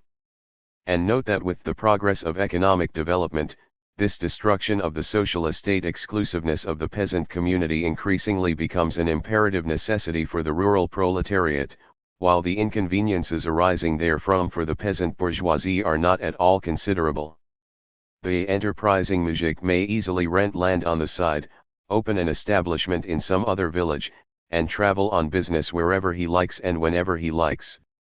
But for the peasant who lives chiefly from the sale of his labor power, being tied to his allotment and community is an enormous restriction on his economic activity, makes it impossible for him to find a better employer, and compels him to sell his labor power only to local purchasers, who invariably pay less and seek all sorts of ways and means of reducing him to bondage. Having surrendered to the sway of romantic dreaming and set himself the aim of maintaining and preserving the foundations despite the course of economic development, the Narodnik, without himself observing it, had slipped down this inclined plane until he found himself side by side with the agrarian, who yearns with all his heart and soul for the preservation and consolidation of the peasant's tie with the land. It is worth recalling, for example, that this social estate exclusiveness of the peasant community has bred specific methods of hiring workers. Factory and farm owners send out agents to the villages, especially those heavily in arrears, to hire laborers on the most advantageous terms. Fortunately, the development of agricultural capitalism, by breaking down the settled state of the proletarian, is gradually substituting free hire for this form of bondage. Another, and perhaps no less striking corroboration of our contention that the present-day Narodnik theories are pernicious, is to be found in the common tendency among the Narodniks to idealize labor services. We have already given an example of how Engelhardt, consummating his Narodnik fall from grace, went so far as to say that it would be a good thing to develop labor services in the countryside. We find the same thing in Mr. Uzakov's famous project for agricultural gymnasia. In serious economic articles in the same journal, a fellow contributor of Engelhardt's, Mr. V.V., indulged in similar idealization when he declared that the peasant had scored a victory over the landlord, who had supposedly wanted to introduce capitalism, but the whole trouble was that the peasant undertook to cultivate the landlord's land in return for land received from him on lease. In other words, was restoring the very same mode of economy as existed under serfdom.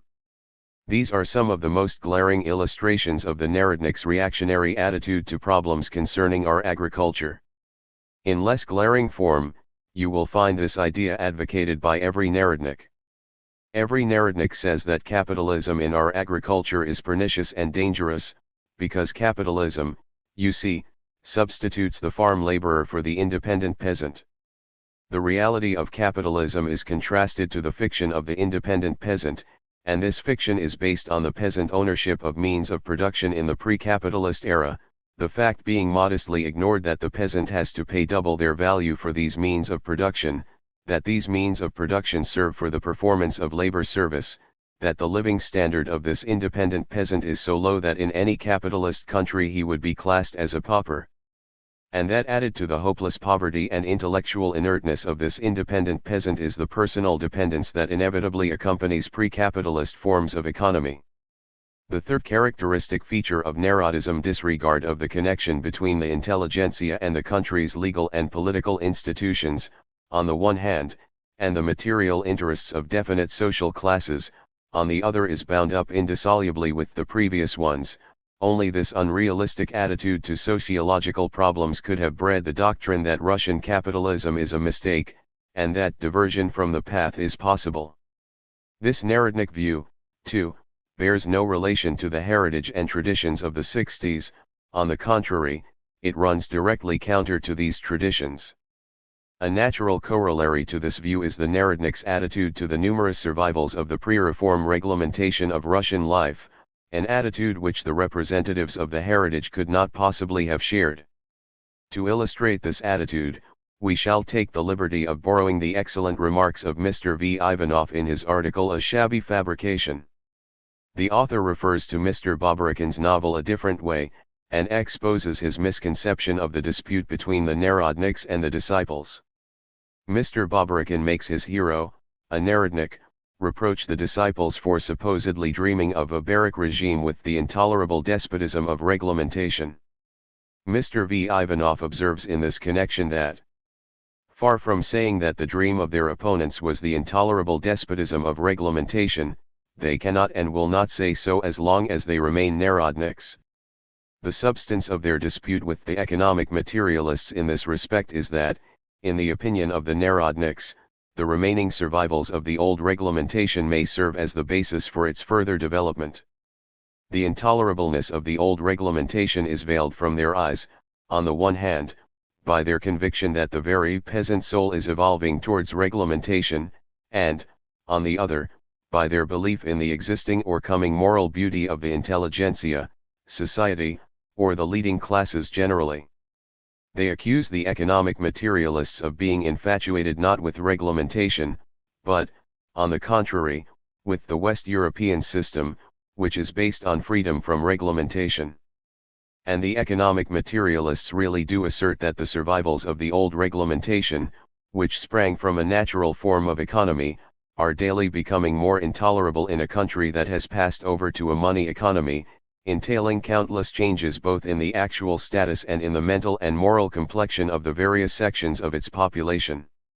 They are therefore convinced that the conditions necessary for the rise of a new and beneficial reglementation of the country's economic life cannot develop out of the survivals of a reglementation which was adapted to a natural economy and serfdom, and can only evolve in such an atmosphere of wide and comprehensive freedom from the old reglementation as exists in the advanced countries of Western Europe and America. That is how matters stand with the question of reglementation in the dispute between the Narodniks and their opponents. This attitude of the Narodniks to the survivals of the old reglementation is, perhaps, their most flagrant departure from the traditions of the heritage. The representatives of this heritage were, as we have seen, distinguished by their ineradicable and fierce aversion for every survival of the old reglementation. Consequently, in this respect the disciples are incomparably closer to the traditions and heritage of the 60s than the Narodniks are. In addition to the highly important error of the Narodniks mentioned above, their lack of sociological realism impels them to a specific manner of thinking and reasoning about social affairs and problems which might be called narrow intellectual self-conceit or, perhaps, the bureaucratic mentality. The Narodnik is always dilating on the path we should choose for our country, the misfortunes that would arise if we directed the country along such and such a path, the prospects we could ensure ourselves if we avoided the dangers of the path old Europe has taken, if we take what is good both from Europe and from our ancient village community system, and so on and so forth. Hence the Narodniks' complete distrust and contempt for the independent trends of the various social classes which are shaping history in accordance with their own interests. Hence the amazing levity with which the Narodnik advances all sorts of social projects, from the organization of agricultural labor to the communalization of production through the good offices of our society. Mit der Grundlichkeit der geschichtlichen Action word also der Umfang der Masse Unman, deren Action sie ist. These words express one of the profoundest and most important precepts of that historico-philosophical theory which our Narodniks will not and cannot understand.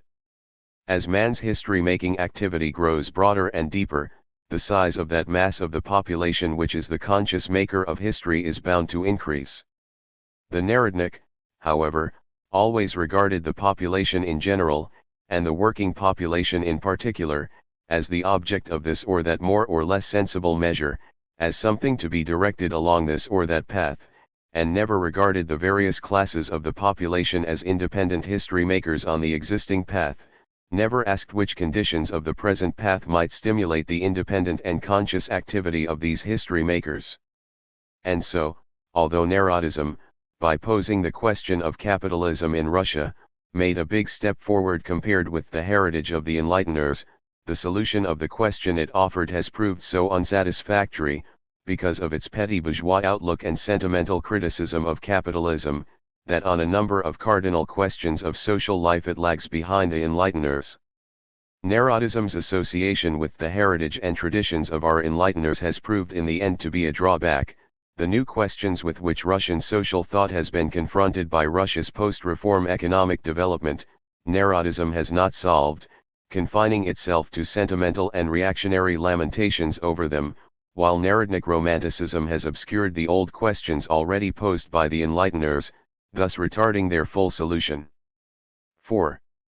The Enlighteners, the Narodniks, and the disciples. We may now sum up the results of our comparisons. Let us endeavor to give a brief description of the relationship in which each of the trends of social thought enumerated in the subtitle stands to the others. The Enlightener believes in the present course of social development, because he fails to observe its inherent contradictions. The Narodnik fears the present course of social development, because he is already aware of these contradictions. The disciple believes in the present course of social development, because he sees the only earnest of a better future in the full development of these contradictions. The first and last trends therefore strive to support, accelerate, facilitate development along the present path, to remove all obstacles which hamper this development and retard it. Narodism, on the contrary, strives to retard and halt this development, is afraid of abolishing certain obstacles to the development of capitalism. The first and last trends are distinguished by what may be called historical optimism. The farther and the quicker things go as they are, the better it will be. Narodism, on the contrary, naturally tends to historical pessimism. The farther things go as they are, the worse it will be. The Enlighteners never posed questions concerning the character of post-reform development and confined themselves exclusively to warring against the survivals of the pre-reform system, to the negative task of clearing the way for a European type of development in Russia. Narodism posed the question of capitalism in Russia, but answered it in the sense that capitalism is reactionary, and therefore could not wholly accept the heritage of the Enlighteners. The Narodniks always warred against people who in general strove to Europeanize Russia from the standpoint of a single civilization, warred against them not only because they, the Narodniks, could not confine themselves to these people's ideals, but because they did not want to go so far in the development of this, i.e., capitalist, civilization. The disciples answer the question of capitalism in Russia in the sense that it is progressive, and they therefore not only can, but must, accept the heritage of the Enlighteners in its entirety, supplementing it with an analysis of the contradictions of capitalism from the standpoint of the propertyless producers.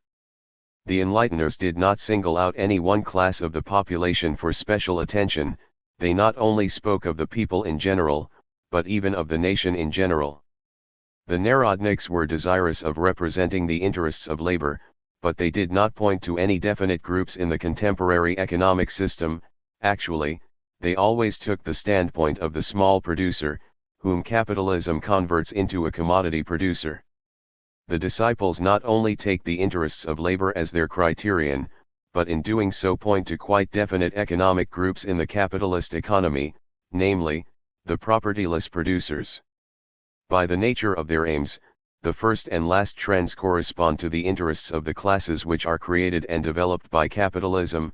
Narodism, by its nature, corresponds to the interests of the class of small producers, the petty bourgeoisie, which occupies an intermediate position among the classes of contemporary society.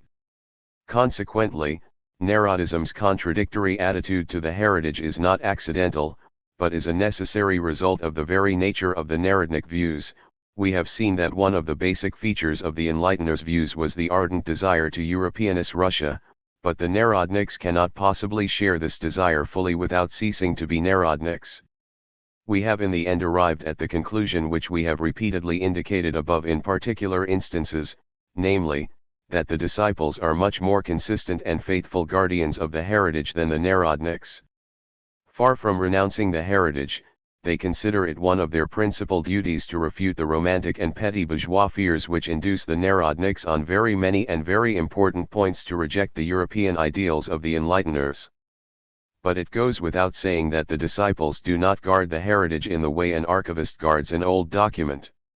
Guarding the heritage does not mean confining oneself to the heritage, and the disciples add to their defense of the general ideals of Europeanism an analysis of the contradictions implicit in our capitalist development, and an assessment of this development from the specific standpoint indicated above. V. M.R. Mikhailovsky on the disciples. Renunciation of the heritage. Let us, in conclusion, return to Mr. Mikhailovsky and examine his statements on the subject under consideration. Not only does Mr. Mikhailovsky declare that these people do not acknowledge any continuity with the past and emphatically renounce the heritage, he also affirms that they hurl themselves against the heritage with the greatest fury. To which heritage is Mr. Mikhailovsky referring? To the heritage of the 60s and 70s, the heritage which Moskovsky Vedomosti solemnly renounced and renounces. We have already said that if it is a question of the heritage that has fallen to the people of today, then one must distinguish between two heritages. One is the heritage of the Enlighteners in general, of the people who were absolutely hostile to the whole pre-reform order, who stood for European ideals and for the interests of the broad mass of the population. The other heritage is Narodism. We have already shown that to confuse these two different things would be a gross error, for everyone knows that there have been, and still are, people who guard the traditions of the 60s but have nothing in common with Narodism. All Mr. Mikhailovsky's observations are founded wholly and exclusively upon a confusion of these totally different heritages. And since Mr. Mikhailovsky must be aware of this difference, his sally is not only absurd, but definitely slanderous. Did Moskovsky Vedomosti hurl itself against Narodism specifically? Not at all. it hurled itself no less, if not more, against the enlighteners in general, and Vestnik Evropy, which absolutely abhors Narodism, is in its eyes no less an enemy than the Narodnik Ruskoy Bogaystvo. Moskovsky Vedomosti would, of course, disagree on many points with the Narodniks who most emphatically renounce the heritage Azov, for example, but it would hardly hurl itself against him with fury, and in any case, it would praise him for that which distinguishes him from the Narodniks who desire to guard the heritage. Did Mr. Abramov or Mr. Volensky hurl himself against Narodism? Not at all. The former is himself a Narodnik, and both hurled themselves against the enlighteners in general. Did the Russian disciples hurl themselves against the Russian enlighteners? Did they ever renounce the heritage which enjoins unreserved hostility to the pre-reform way of life and its survivals? Far from hurling themselves against it, they denounced the Narodniks for desiring to maintain some of these survivals out of a petty bourgeois fear of capitalism. Did they ever hurl themselves against the heritage which enjoins European ideals generally? Far from hurling themselves against it, they denounced the Narodniks because on many very important issues, instead of espousing general European ideals, they concoct the most errant nonsense about Russia's exceptional character.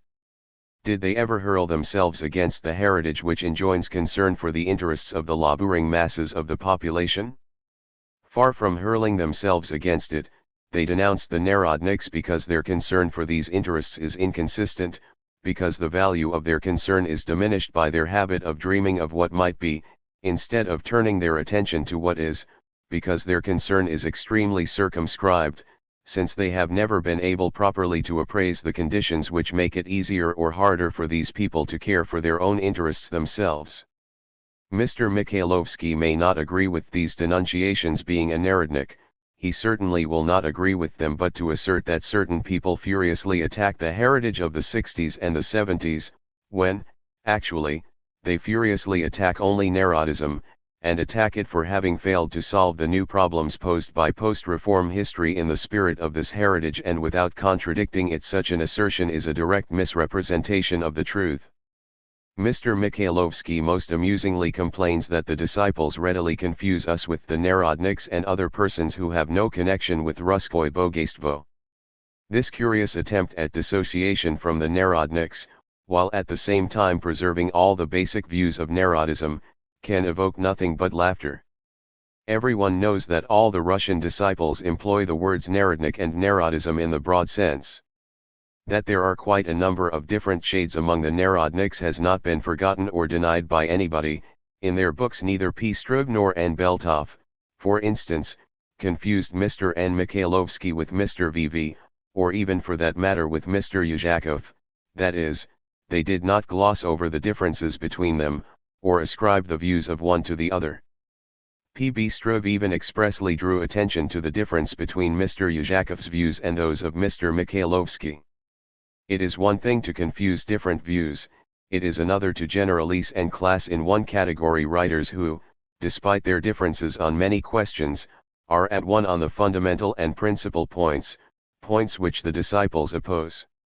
What is important for the disciple is not to show the worthlessness of the views which distinguish, for instance, a Mr. Yuzov from the other Narodniks, but to refute the views common to Mr. Yuzov and Mr. Mikhailovsky and all the Narodniks in general, that is, their attitude to Russia's capitalist evolution, their discussion of economic and social problems from the standpoint of the small producer, their failure to understand social materialism. These features are the common property of a whole trend of social thought which has played a big historical role. This broad trend contains the most varied shades, right and left flanks, people who have sunk to nationalism and anti-Semitism, etc., and people who are not guilty of these things, people who have been contemptuous of many of the behests of the heritage, and people who have striven their utmost to guard these behests. Not one of the Russian disciples has denied these differences of shade, not one of them has Mr. Mikhailovsky been able to convict of ascribing the views of a Narodnik of one shade to a Narodnik of another shade. But since we oppose the fundamental views common to all these different shades, why should we be expected to speak of partial differences within the general trend? That, surely, is an absolutely senseless demand. Long before the appearance of the disciples, our literature had noted many times that writers who were far from unanimous on everything held common views on Russian capitalism, the peasant community, the almighty power of so-called society, and not only noted it, but praised it as a happy peculiarity of Russia. Again, in its broad sense, the term Narodism was employed in our literature long before the appearance of the disciples. Not only did Mr. Mikhailovsky contribute for many years to a journal along with the Narodnik Mr. VV, but the outlook of both bore the same fundamental features mentioned above. Though, both in the 80s and the 90s, he objected to some of Mr. VV's conclusions, and denied the correctness of his excursions into the field of abstract sociology, Mr. Mikhailovsky, both in the 80s and the 90s, made the reservation that his criticism was not directed against Mr. VV's economic works, that he was at one with his basic views on Russian capitalism.